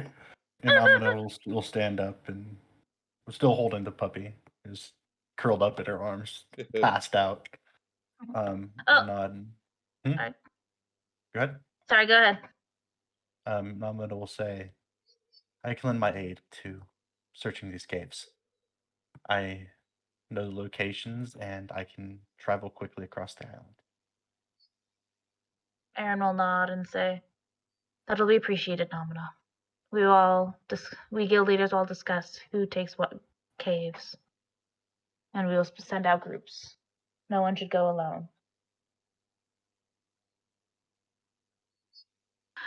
And by the way, Nomina, everyone introduce themselves. You now know who Lubea is. Yes. Oh, yeah. Oh, Yeah. that piece is in her head. She's like, oh, so that's That's Venja. Venja. Yeah. That's in I her just thought head. it was Don't funny. worry. That's in her head now. Oh, that was yes. So at this point, the guild leaders kind of gesture for you all to go and get that rest they were talking about, that they will discuss amongst each other, including Phaelern, who to send where, all that, and then Phaelern will go back and get the representative. And Velos hopefully, will get Nuggets. Felina to get the contract situated. Yeah. Yeah. Which of course has to happen when you're sleeping. Yep. Hopefully, Fuck Nuggets will show up. I can't think of his name. The other guild leader. Oh, yeah, Vuctane. Yeah, Vuctane. Yep. He walks in and sees Phaelin there. He's like, "What the fuck are you doing here?" No, actually. Just as you guys are walking out, Guildmaster Vuctane is walking in, and he's like, "Did I miss anything?" Velos holds up his fingers. Velos holds up his fingers, just like a very short distance apart, and goes, "Just a little bit." Just a little bit.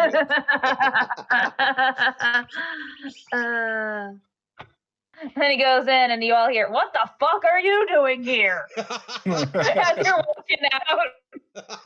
Velos is continuing to walk. He said that as he walked by. He's yeah. And Morales is like to Celestia, "Do you think they'll be okay in there with him?" Celestia sighs it and says, "If anyone can handle them." It's like, if anyone can handle it, it's the strongest leaders in the island. It's like, how long do you think it is before he challenges one of them to a fight? How long do you think it'll take before Gretchen challenges him to a fight? You have a good point. You hear from Vuvea behind them. My money's on Gretchen doing it first. Funny. I'm only jealous that she gets to do it, not me. We're in Founding Town, right? Who's up for pizza and a lot of alcohol? Eva's like, I'm in. Velos holds up an arm. You see, he's the head of everybody. He holds up an arm. I'll get the alcohol if you want to get the pizza. Where should we meet? And bring your fiance. I'm betting Velos knows where to get the good alcohol in town. Oh yeah. He lives here. He lives here. He lives here and he drinks liquor because he doesn't like the taste of normal ales usually. Yeah. That's why I'm a bit buzzed. Just want to throw that out there. Amaryllis asks where they should meet. I imagine Velos could be like, "Hey, we'll meet at my place." Where me and Trina. He does not have enough room for that many people in his house currently. Fair. It's like a 1-bedroom at the moment.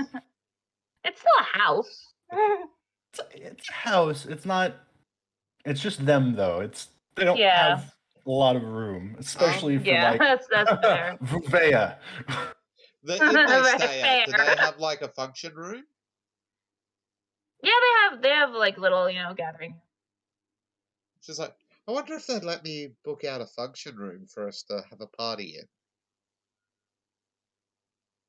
And if they don't, they're gonna. They're gonna. Let's get to it then. Tell the food and booze. Hey, they need to unwind, and what better way? They do. I like it. I like it. Part of me is like conflicted. Why?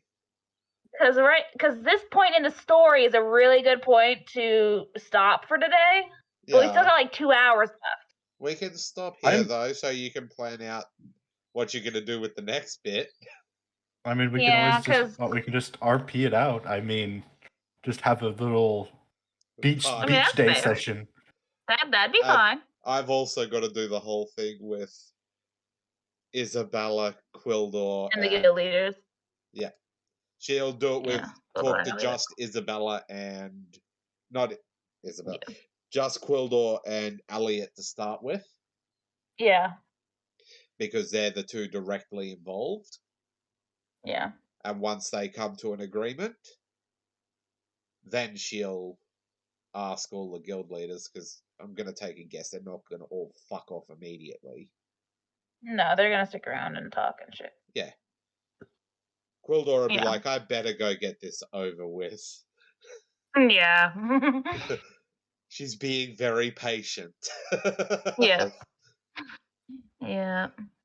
I will say Sorry. Velis will speak to Isabella, Yeah. actually, before he meets Oh, with and not everybody again. else. Regarding Quildor. So yeah, it'll Yeah. probably be something more out of game oriented. Yeah, probably. I mean, you can. Do you want to do it before Quildor and Elliot are spoken to, or after? It'll be literally right after that meeting they just had. Then Might we as can well do do it it now. now. I don't care. I don't care. I've got nothing else like big planned for today, and I've got some things I got to do before you can even move on. Yeah, So like work out the new plot. figure out a points. representative. You could have Magnolia show up too. I don't think Magnolia would No. fit. No, to Isabella. Cough. Oh yeah. Because she's Isabella's cohort. Yeah. She just doesn't know it yet. And yes, I heard your cough. Dope rope. You don't have to, but it's available. So you have Yeah. like an entirely different character for this. I know. The hard part is he's not part of the guild, though. It technically no. Technically, no. I mean, to be fair, the cat isn't either. So yeah, she's not technically a He just member because exists. she just doesn't. She just doesn't. doesn't. Yeah. She just exists. She's Anyway. just there. So yeah, you two can go on ahead with the Isabella and the Velis. Okay. Velis will approach Isabella as everybody's filing out. She's just sitting back in a chair with her legs crossed, all ladylike, waiting. And just in a chair in the same main room. Yeah. Velis will approach and look at her and say, "Mr. Cross, if I could have a word, private." She says, "Of course you might, May. Do you know?" May. Of course you might. Do you know where there is a private room we might have this conversation you wish? He does, and he'll lead her to a random room in the guild hall. I would assume would be a room they can speak quietly in. He will notice her eyes have gone back to that amber color, golden amber color. They're no longer blazing red. Mm-hmm. So she's a lot calmer. I have a question for the kitty, actually, before I do this. Yeah. Has Velis ever had a single ping from Quildor? A what? Has Velis ever had a ping from Quildor? No. In the entire time he's... Nope, you have never had any inkling of a suspicion that he is evil, that he deserves retribution. No, you've never had a ping. He can confidently say Quildor's not somebody who deserves death. Yeah. Velis will say, "I know now that what happened in the past is Guildmaster Ulris's responsibility. He set things into motion and caused probably all of this. I know such actions, unprovoked as they were in the past, all those many years ago, are still very real. They happened, and people suffered for it. But I would ask leniency. I would ask Yep. that any judgment be taken with a sense of someone who spent their years regretting their actions. She'll nod and says, I don't know what you know of my family. We do not generally pass judgment harsh for events that have passed eons ago, especially when it is clear they regret said actions. There will be a punishment levied. This is unavoidable. However, that too will come as a mercy. I cannot say just yet what punishment I will level because I must discuss this with both parties, being Quildor and Elliot, the two survivors that were affected. However, given what I know of both men, I feel that both of them will come away happy with very little punishment. Those nods. I will appreciate that. I owe Quildor a lot. He's given me things I never thought I'd have. So, thank you for your consideration. She nods and says, thank you for being a very valuable character witness. Bells will nod. And then sighs and go, and now I'm going to go party with my friends She says, and try to unwind. she says, have fun with that. You look like you need it. Yep. And that he does. Then she returns to her position waiting. But yeah. So the Velos will get the alcohol. Amaryllis will go to get the pizza And from their Velos will bring favorite little pizza shop. Oh yeah, the dude will fawn every time he sees Celestia.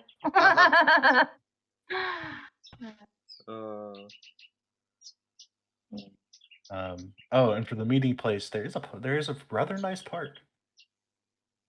Yes, there's a nice park. Yeah, we could go get drunk there and have pizza. Yeah. Why not? You don't have to spend money on it. True. Let's do it. So Velos, I assume, goes and gets Trina after getting the alcohol. Yep. Or gets Trina on the way to the alcohol. Either or. It's Trina. She kind of dictates things. Yeah.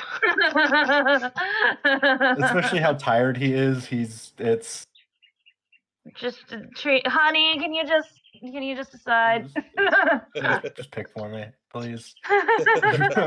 He is checking out, knowing he doesn't have to be anywhere or do anything. Fight anything. Yeah.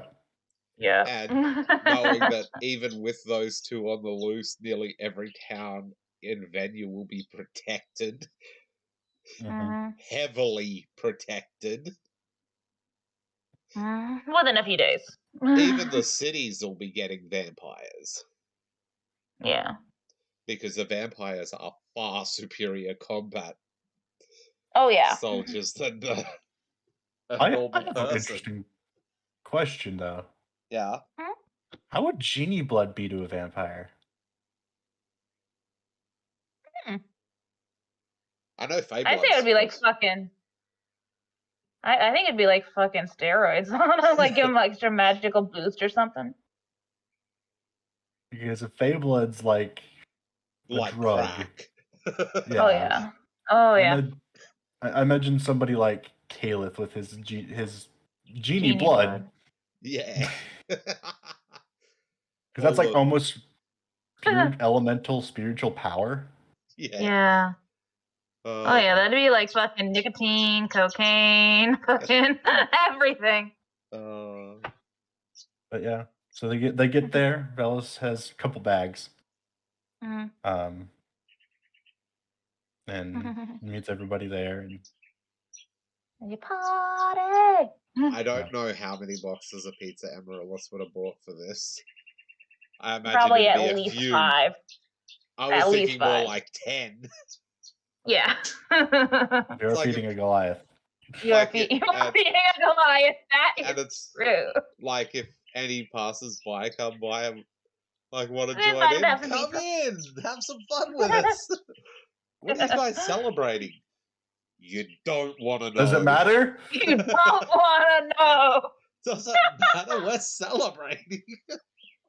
As soon as Velas shows up with Trina, Eva like looks over and walks up while holding a sliced pizza and is like, "Oh hi, you must be Trina.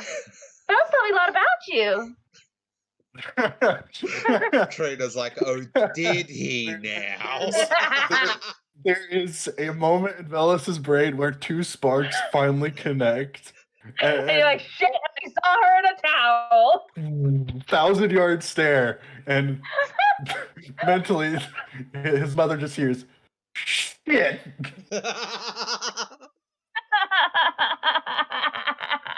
And your mom's just laughing in your mind. There's no hiding his reaction to this. He's legitimately at the point he doesn't care. He doesn't but care. In his like, brain, he's shit. There's only one girl in the party he hasn't seen naked. Venja. Yeah. He has not seen Eva naked. She was wrapped in a towel. Thank you very much. Okay. He's seen Midnight naked. All the time. He doesn't count. She doesn't wear clothes. Got fur. She doesn't count. Mind you, she's not. She doesn't think anyone in the party's attractive herself. They haven't got enough fur. And you've got too much fur. Yeah, they get talking, like Eva and Trina, after Trina just like kind of looks at Velas kind of suspiciously. It's like Velas is hey, panic in his head. And she looks back at Eva and says, "Hi, and you are? Oh, sorry about that. I'm Eva. Velas has been a lot of help to me lately, so I wanted to say you've got a great guy." Oh, has he? Velas is like, Velas is processing the quickest way out of here if he needs to run. Shut up, Eva. Shut up, Eva. Oh, also, Velas does do a subtle snaky glare to freaking Loki wherever his ass is. He's just like kind of perched on a table nearby. Velas makes eye contact and glares briefly before flicking back to the conversation. And Vice. Oh, you see that same smirk appear on that fucking hawk's beak for a brief second. Vice is creeping up on me. Is Vice gonna pounce on him? He's gonna try it, but he's sneaking up on him at the moment. Okay, where are you, Vice? What's your... What is it, this is a really fun session. I really like this. Yeah. I think we needed this. We needed this. We needed this laugh. Is it a touch attack? Yeah, I guess it would be. A 4. He launched himself off the fucking table. Oh.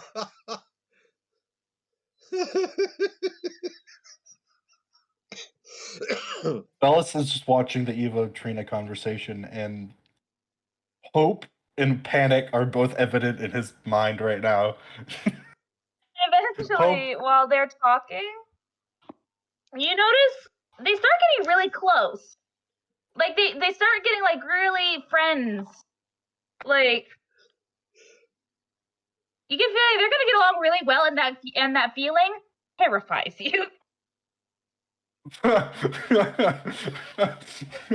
If there was smoke able to come out of his ears, it would be.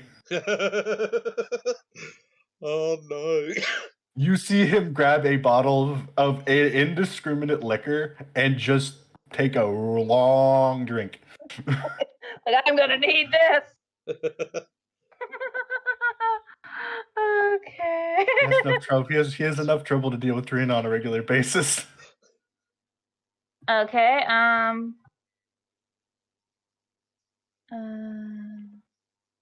I need. Where is that? There we go.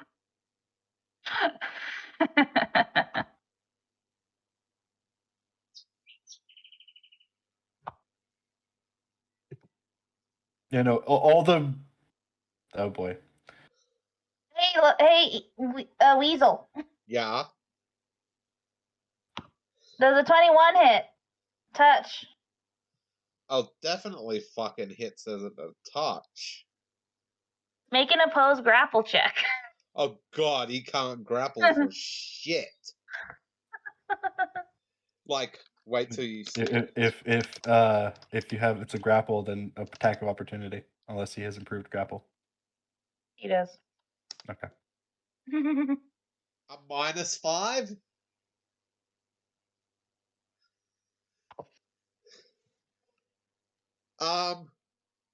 Hold on. Loki should also have a -8 due to size. Yeah, no. Holy shit, he has a lot of strength if he's got a +5 with a -8. I will tell you, I'm using his hawk stat. That's the base hawk stat. Really? Yeah, their talons have a +5. Oh, he's actually attacking with talons, not grappling. That was the attack to make contact. I'm about to roll the grapple. Oh, okay.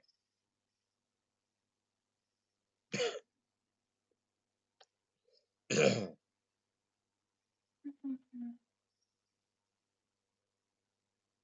it is.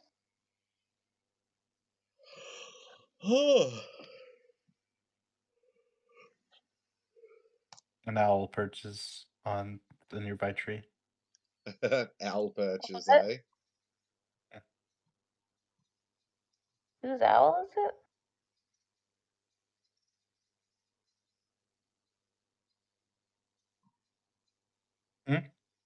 Whose owl is it? Nobody's. Oh, just a random owl. No, not a random owl. It's an owl, though. As far as everybody else is concerned. I'm so confused.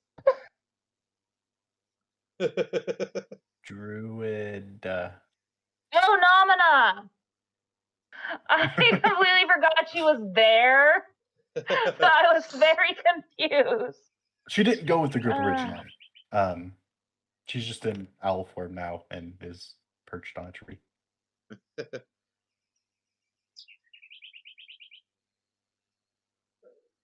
Excuse me. Oh, I love this. This session was so good.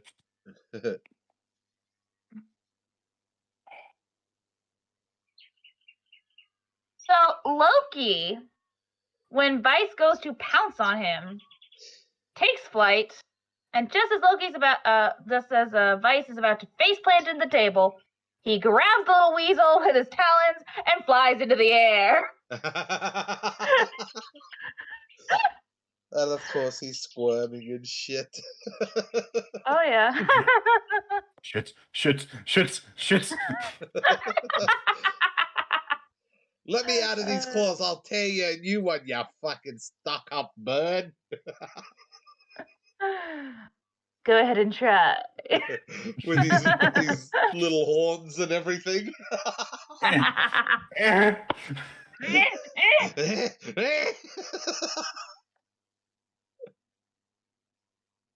Oh no. Yeah. I'm pretty sure weasels can fall from any height safely, so Oh yeah, they're like squirrels. They're like squirrels. yeah. So it's like it's Cats. not like he can hurt him by dropping him. Yeah, because weasels can just go limp and just go. Yeah. Blink.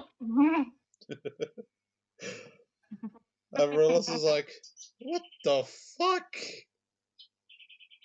Hey, Velas, give me that bottle. He passes her a different bottle because he bought a lot. Yeah. Velas is sitting next to Trina at this point. He's not like standing there broken. He's worried about what's to come of this very close friendship. You see, they just click. They get along really well. They're crazy. Velas is worried about that. Good luck, Velas. What? Good luck, Velas. Yes, Markel is kind of sitting. It just attracts people. Markel is kind of sitting to the side, and Ivana kind of lands beside him, and he offers her just a little bit piece of crust. Like, you're not supposed to give birds a lot of bread, but just a little bit for a little treat. He gives the dog a little bit of meat off the toppings, and the owl flies down from the tree next to Markel. Mm-hmm. Markel smiles and says, "Oh, aren't you a pretty bird? Here, he rips off another little piece and gives it to Nomina." Where? Takes it gently. What? He takes it gently. 1 second, I gotta roll something for another individual who's there, but not really being seen. Okay. You can do Celestia, whatever she's doing. Okay. Celestia walks around and looks pouts a little bit like, now where did that cute little druid go? Yeah. Oh, Delvin's perfectly hidden at the moment. Yeah. As she says that, the owl, which Markel just fed, in that spot is now sitting cross-legged. Nomina. Markel's face immediately flushes as he realizes what that meant. Then Amaryllis is like, "Oh, there she is, Celestia." And Nomina's just grinning.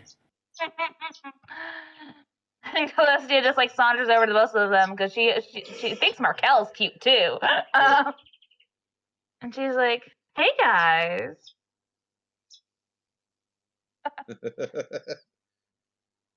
Nomina looks up and gives knowing what's happening, because Nomina's wise enough to understand what's... She understands what she's trying to do. Yeah. Nomina's not unfamiliar with this. No, she's a fucking part nymph. Yeah.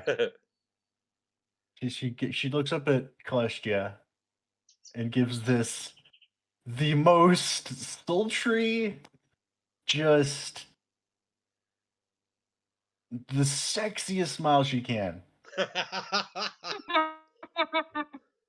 Knowing exactly what she's doing. To her. Oh, hello there. How are you? Celestia, being the bold Celestia that she is, walks over and just sits very delicately right in Nomina's lap. And says, which is very awkward because Nomina is shorter than she is. Yeah. But now her face is right where she wants her face.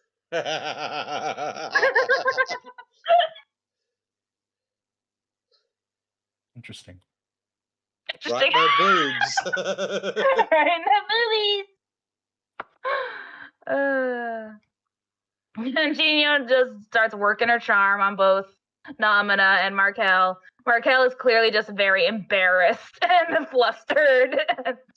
Nomina's actually is there too. She's doing the Amaryllis same is welcome to join. Amaryllis is doing this, hitting on Nomina.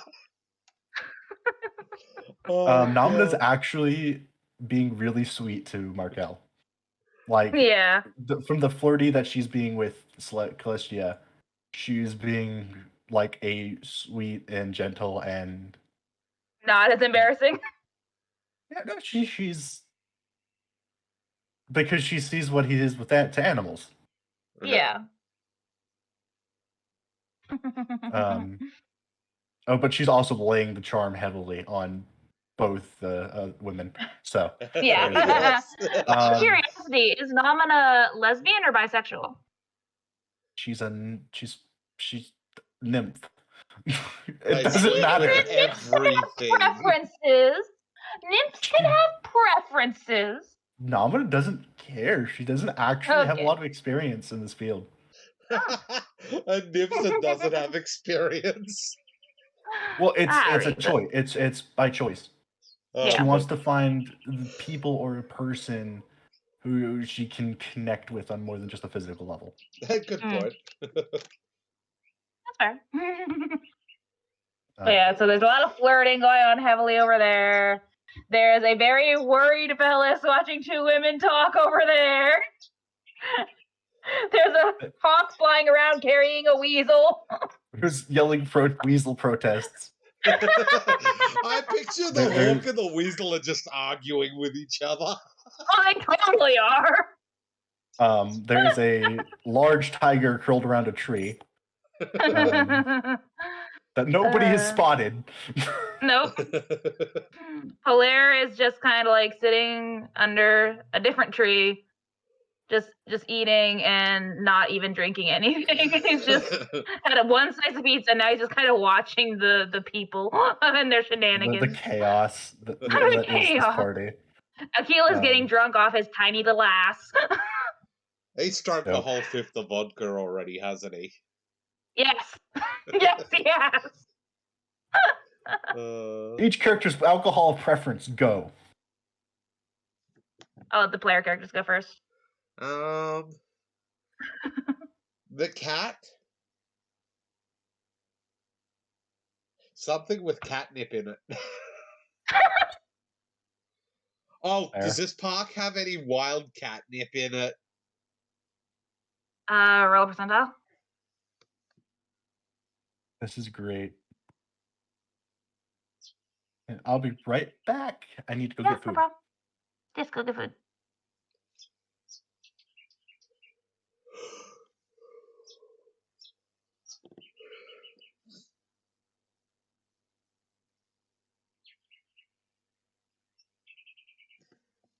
I am literally looking at a list of types of alcohol because I know nothing about alcohol. Is there catnip? I didn't see it, sorry. Excuse me, no. No wild catnip. Doesn't Polaire have a bag of catnip? Yeah. That's his emergency stash to keep the cat under control. Yes. I'd probably say the cat likes absinthe. Why? Because it's green.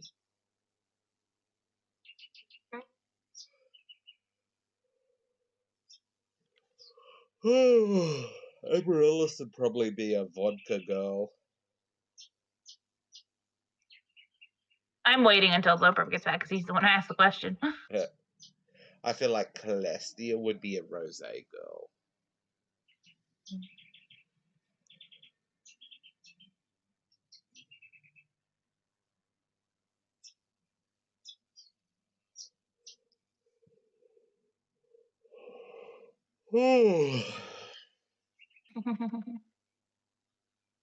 This is fun. I'm having a lot of fun today. Okay. Okay. Okay. Yep. Hey, go. The cat would be absinthe. Amaryllis would be vodka.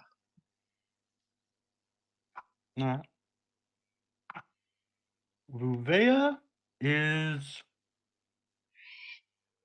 meads. Meads. Good honey mead. Not rum? No, not rum. Because it's always gone, isn't it? Well, she had enough rum along at her time at sea, so. Velis is. That's an interesting question.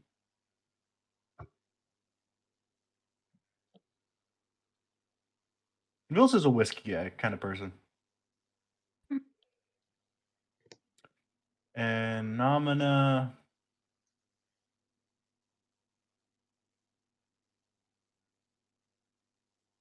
Vodka. If she had to pick a liquor, she could go with vodka. I feel like Celestia would be a rosé girl. Yeah, I was about to say she's like fucking winey, fruity kind of ales. And I feel like Eva would be along with the cat with the absinthe.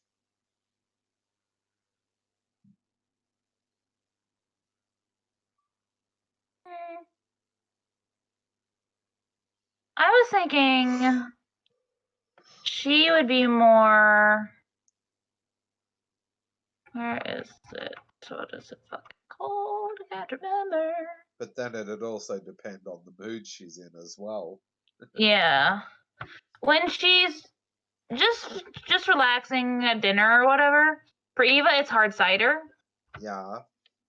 And then when she really wants to get more drunk, she goes for absinthe. Akil is whatever will get him drunk. Akil's whatever the Polaire, fuck I can get my hands on. Polaire very, very rarely drinks, but I feel like he's a tequila kind of guy. I can see it. I can see it, right? I can see that. No, I take that back. Nomina's tequila. Nomina's tequila. Okay. Yeah, I take that back. It's a Maria Vitae thing. And then Markel, I feel he's one. I feel like he's more one for like rum. Why is the rum gone?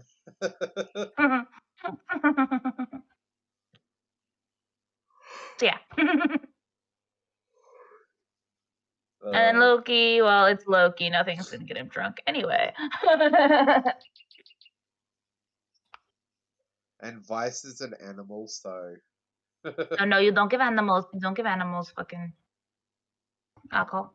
You don't get Bad. animals drunk. No, bad. But yeah. So, yeah.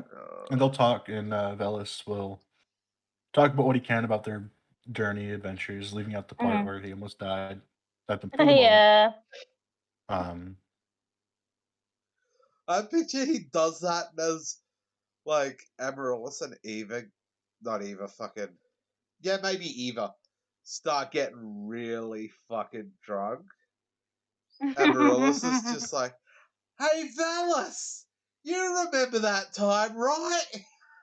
You punched that thing in the face with the dagger thing?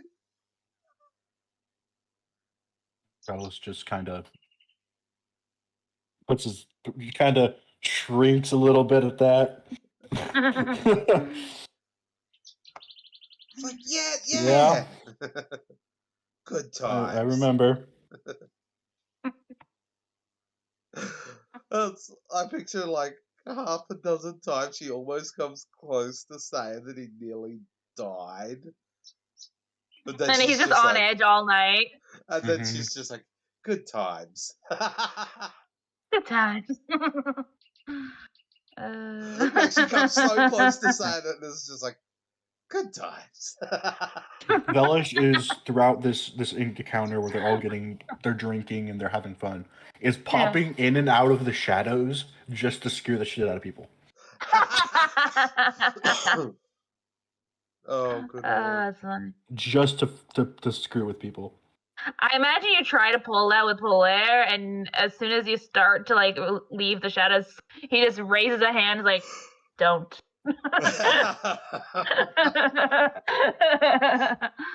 I'm on to you, boy. Fair enough. And of course, the cat is doing the exact same thing except turning invisible. Yeah. Oh, the cat. Velis is doing it to the cat as well.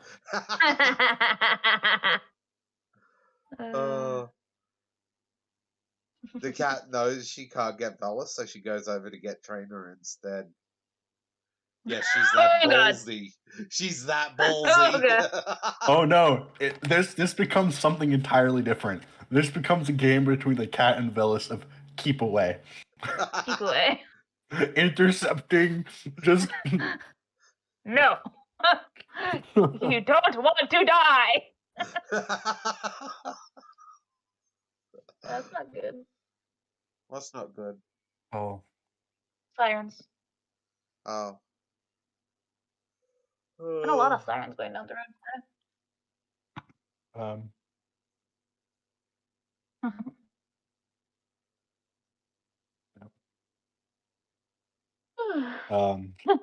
what else? I picture at some point the guildmasters all stop by one at a time, and I'm like, Jesus Christ! Just the absolute mess of drunken individuals. Yeah, like the party's And off. Bolero just looks at him like, Hey, they have been doing this bullshit for close to a year. Oh, yeah. They deserve this. They deserve a night to let loose. Oh, it's funny. Fucking, I picture Akil trying to fly, and he's like flying upside down and shit. Are you stumbling while he's flying? Yeah. But the cat thinks that's actually a really fun game and starts copying him.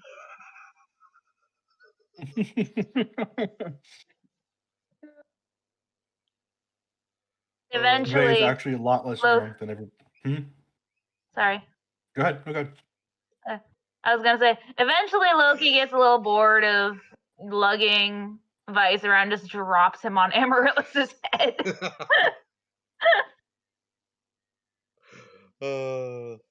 It's like, now stay there. Stay there.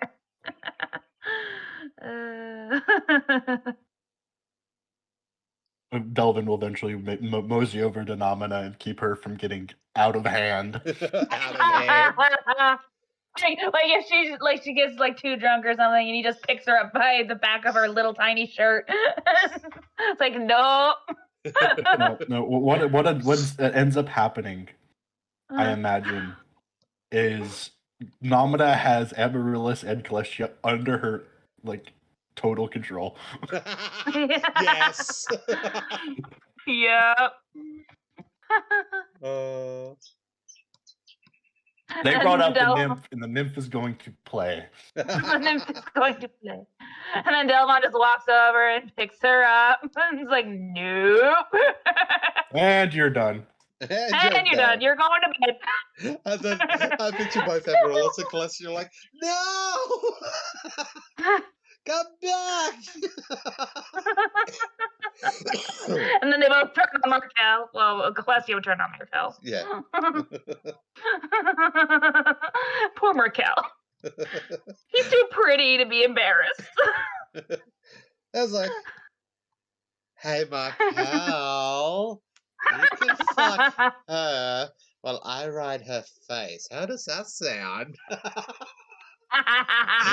Amaryllis to Markel.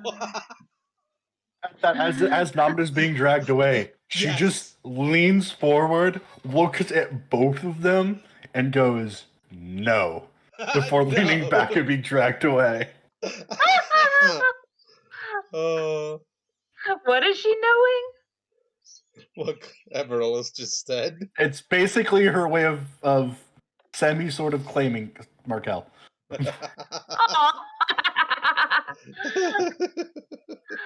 No, he's mine. And then Celestia and Amaryllis both just turn to Eva. And Loki does his squat. And Loki's like ruffling his feathers. Hey, Venja. Venja, who's probably the least drunk out of everybody. With a 20 con, I imagine she's she's pretty okay. She looks at the two of them, tilts her head, and goes, couldn't handle me. Oh, is that a challenge?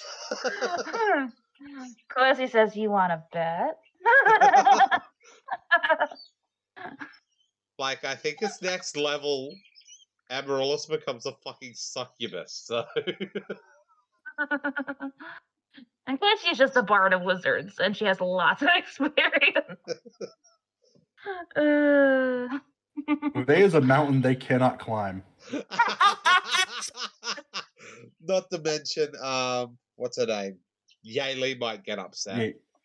Yaylee would probably be upset. It is. Openness is very common among Goliaths. Yeah. But she knows it's not amongst other races, so she's being courteous. Courteous, yes. Amaryllis looks over at Blair and is like, nah. Nah. Even Quasi's like, nah, that's not gonna happen. I shouldn't even try. Because he's pretty. He's a pretty boy. Yeah, But- it's just not gonna happen. It's just not gonna happen. I imagine And people balance off limits because they don't want to die. Yeah. So I imagine at one point they look in that direction, see Trina, and just continue looking past. Yeah, Just it's keep like, walking. Nope. Nope, I don't want to die today.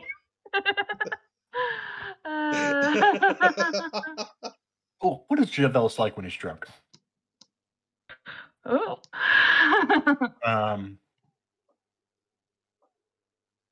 How many people do we have Okay.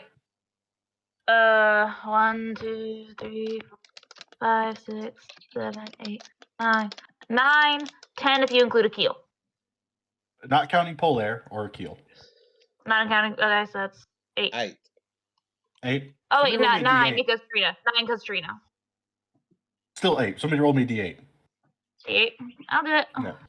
And I don't get to roll things for other people. And give me an association with who's what number. Can I just tell you when I roll it? Because it's like Yes, go ahead. listing. Yeah. Okay. 1, 2, 3, 4, 5. The cat. Bells is going to try to steal something from the cat. Good luck. He's going to try to sleight of hand something from the cat. Roll sleight of hand versus midnight spot. I want to know how he's going to do that, considering he doesn't know where her bag of holding is, other than it's in I'm that sure he's floof of a tail. seen you put things in and out of it, so he can sees her figure put where it something is. into her tail. Because remember, she had Yeah. the custom designed one. It hides in her tail fur. Yeah, but I imagine it's not like it has camouflage in it. It's just designed so you can hide it under the fur. So you have to move the fur to get into it. No, she just puts her hand through her fur. Either way, he knows where the opening is because you've used it a lot. A 21. Yeah. Velis wins.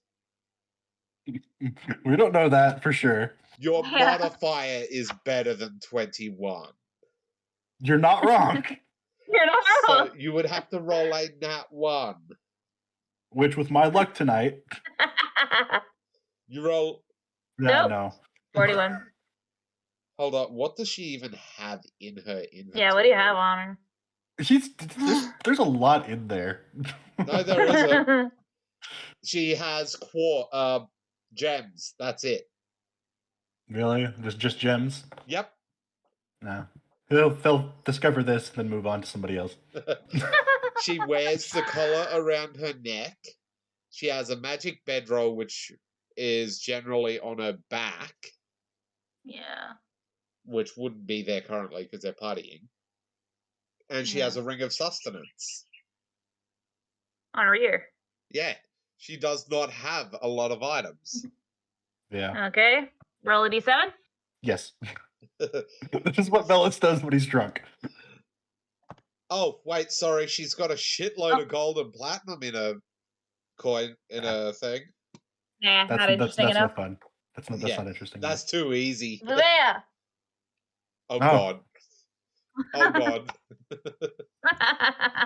She just picks him up. I'm just gonna roll Velis to see if I gotta roll them both because nat 20s exist. Yeah. My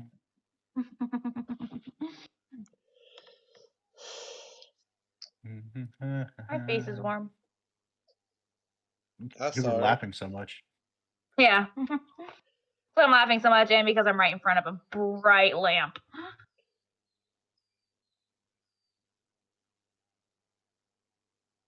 No. No. No. What does he take off What of does Venja have there? on her? What does she have on her anyway? He steals the plate armor she's wearing. No. No, he hasn't gotten high enough a roll to steal the pants off of someone without them noticing yet. He's almost there. He's at a 25. He's almost there. He's almost there. You know what he gets? He actually gets What? the sending stone.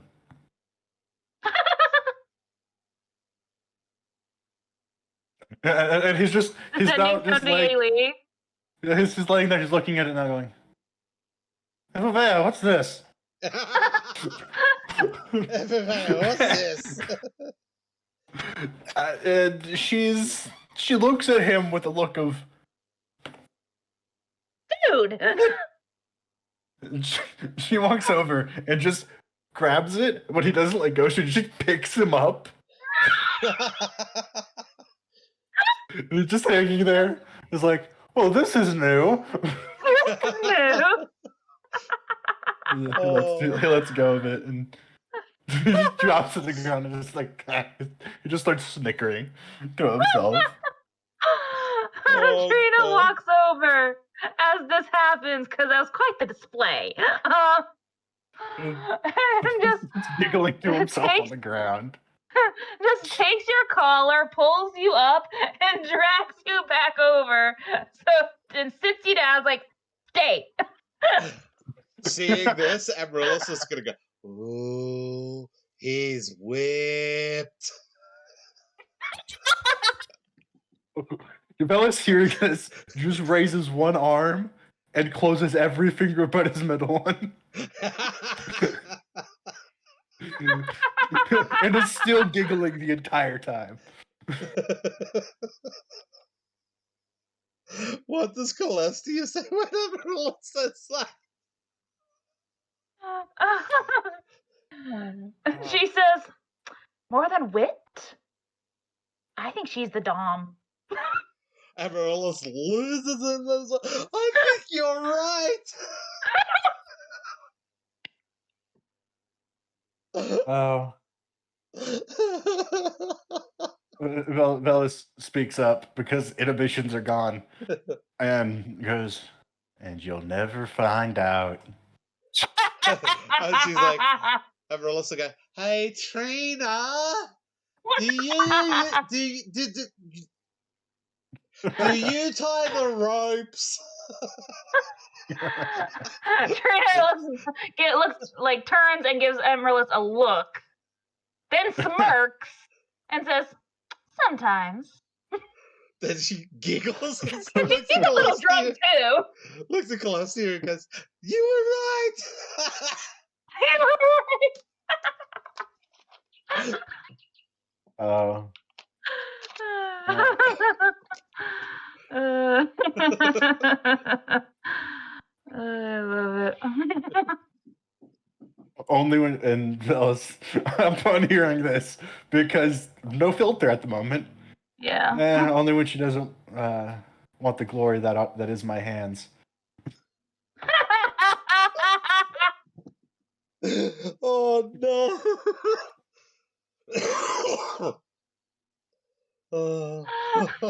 Cheers, Swans. That's okay. Your mouth suffices.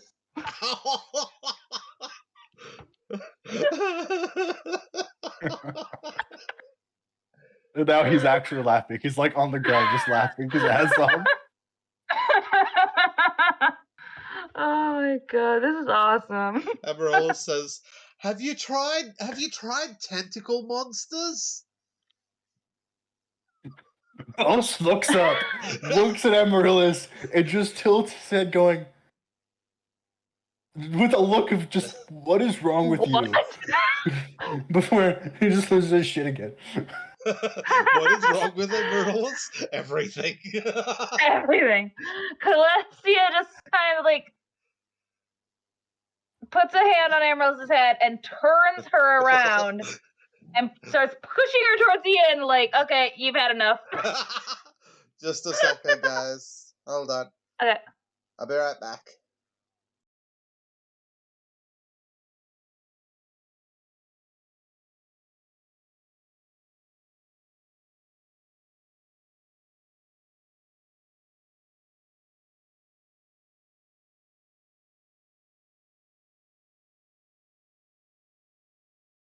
It's okay. I'm back. Oh. Oh. So yeah, Celestia's like pushing you, like, okay, no, you've had too much. She's like, I could summon one. I'm thinking of a Yugoloth with their tentacles. No, there is a fucking spell that literally just summons a tentacle monster. Oh god. It's called what's it called? Black tentacle something. Evan's Yeah. black tentacles. Maybe. Yeah. You don't want those tentacles. They're acidic. No, they're Yes. not nice.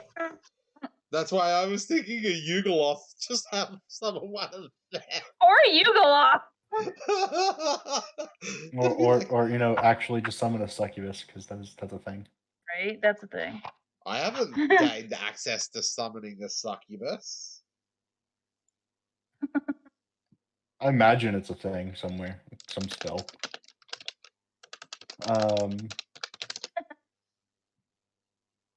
Yeah, Everard's black tentacles. Velis eventually, while this is still going on, it reaches up, grabs Trina, and pulls her to the ground with him. I imagine she like lands on top of you and is just like, I've never really been one for exhibitionism. Velis is just in there going, the wheels are turning. Because, I mean, I have a way they couldn't see us. He does. He actually does. Except the cat can see through magical darkness. Yeah. The cat is there. Ew! Ew! She'd be like rubbing at her eyes. I need bleach for my eyes. I did not need to see that. These hairless monkeys. He's just gonna cuddle her for a while. Yeah, I laying there figured. enjoying himself. With everybody dead. How is Eva taking that entire conversation? She is blushing, but she is also giggling. Poor Eva. Like, Eva and Raquel are such innocent little beans in certain ways, and it's like so cute. And then they're part of this party. And then they're part of this party. Vivian's not being obscene. She's not. She's just enjoying a drink and laughing at the rest of us. Yes, she is. She's enjoying it, all of it. These just small people, just this group she's come to love. Yeah. Amaryllis was straight up being obscene. Oh yeah. Celestia wasn't being obscene, but she was being very flirty. And highly suggestive. And highly suggestive. And Namina was just nymphing it out. Nymphing it up. They hit a button that shouldn't be pressed. Hey, I mean, as I said, probably next session Amaryllis will straight up be a succubus. A tiny succubus. The thing about it, though, Namina can summon vines. So think about that for a second. Oh, entangle spell? Essentially. Amaryllis can summon a Yugoloth. She can summon a lot of Yugoloths. You want tied up, huh? Dumbledore's like, oh, you want to play this game? Let's go.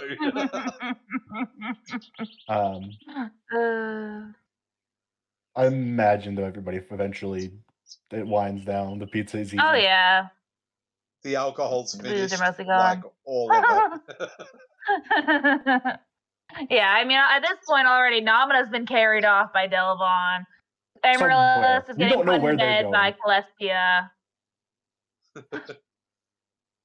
It's funny. That was so much fun. That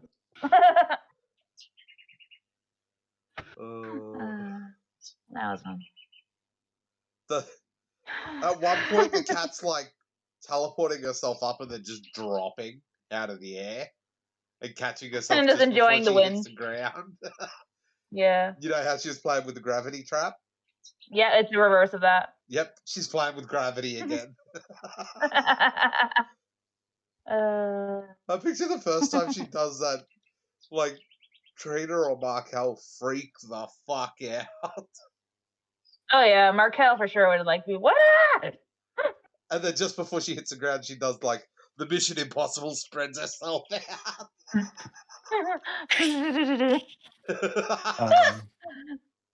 Eventually, Dallas would be just like, don't worry about her. She played with a gravity trap for half an hour. oh, they're not paying attention. I'm just letting you know now. They're just engaging each other. Yep.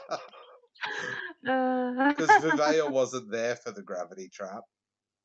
No. Yeah, she was. Oh, she was. Was she? Yeah. That was while we've been streaming since then, and streaming happened while all of these characters were. I thought we had No, Luna and Jeji were before we started streaming. Okay. Yeah. I'm streaming. TV? Yeah. Yes. Yeah, the gravity Fellas trap. being the actually genuinely nice person he is, has a moment of clarity amongst the alcohol. Yeah. And kind of looks to Eva and asks if does she have anywhere to stay at tonight? Eva says, no, I figured I'd stay at the inn.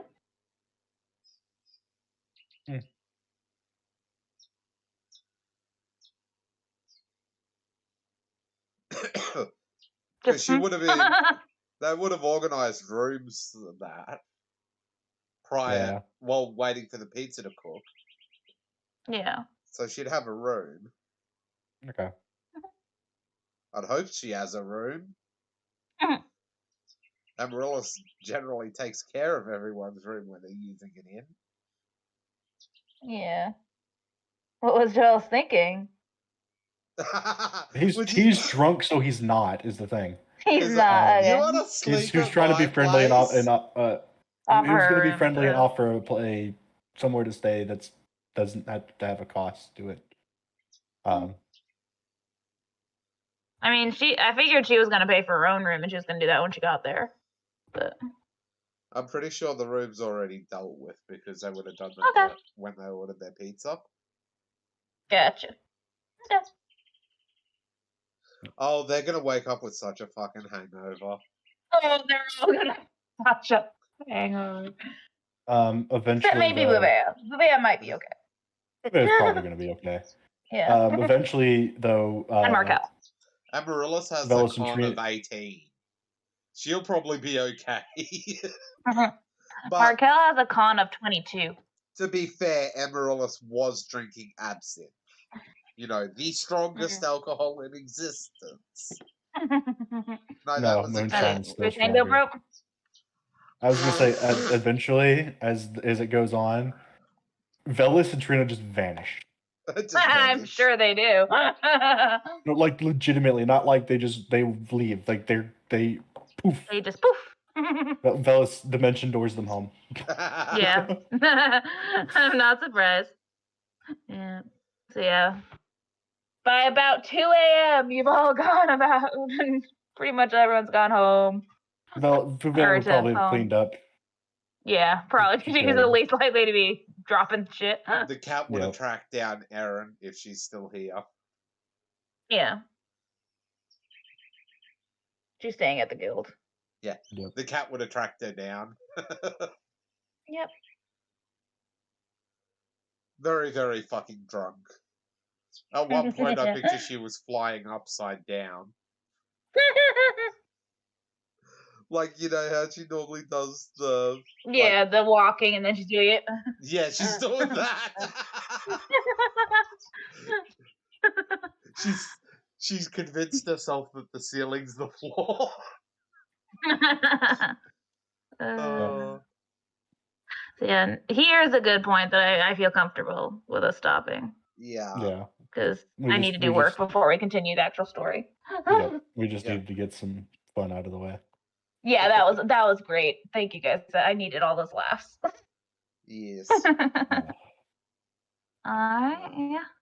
Okay then. So that's it for today. See you later, everybody. Bye. Remember to come back next fortnight or leave a like, a comment, whatever. It's all good. We'll catch you next time on the same bat channel, same bat time.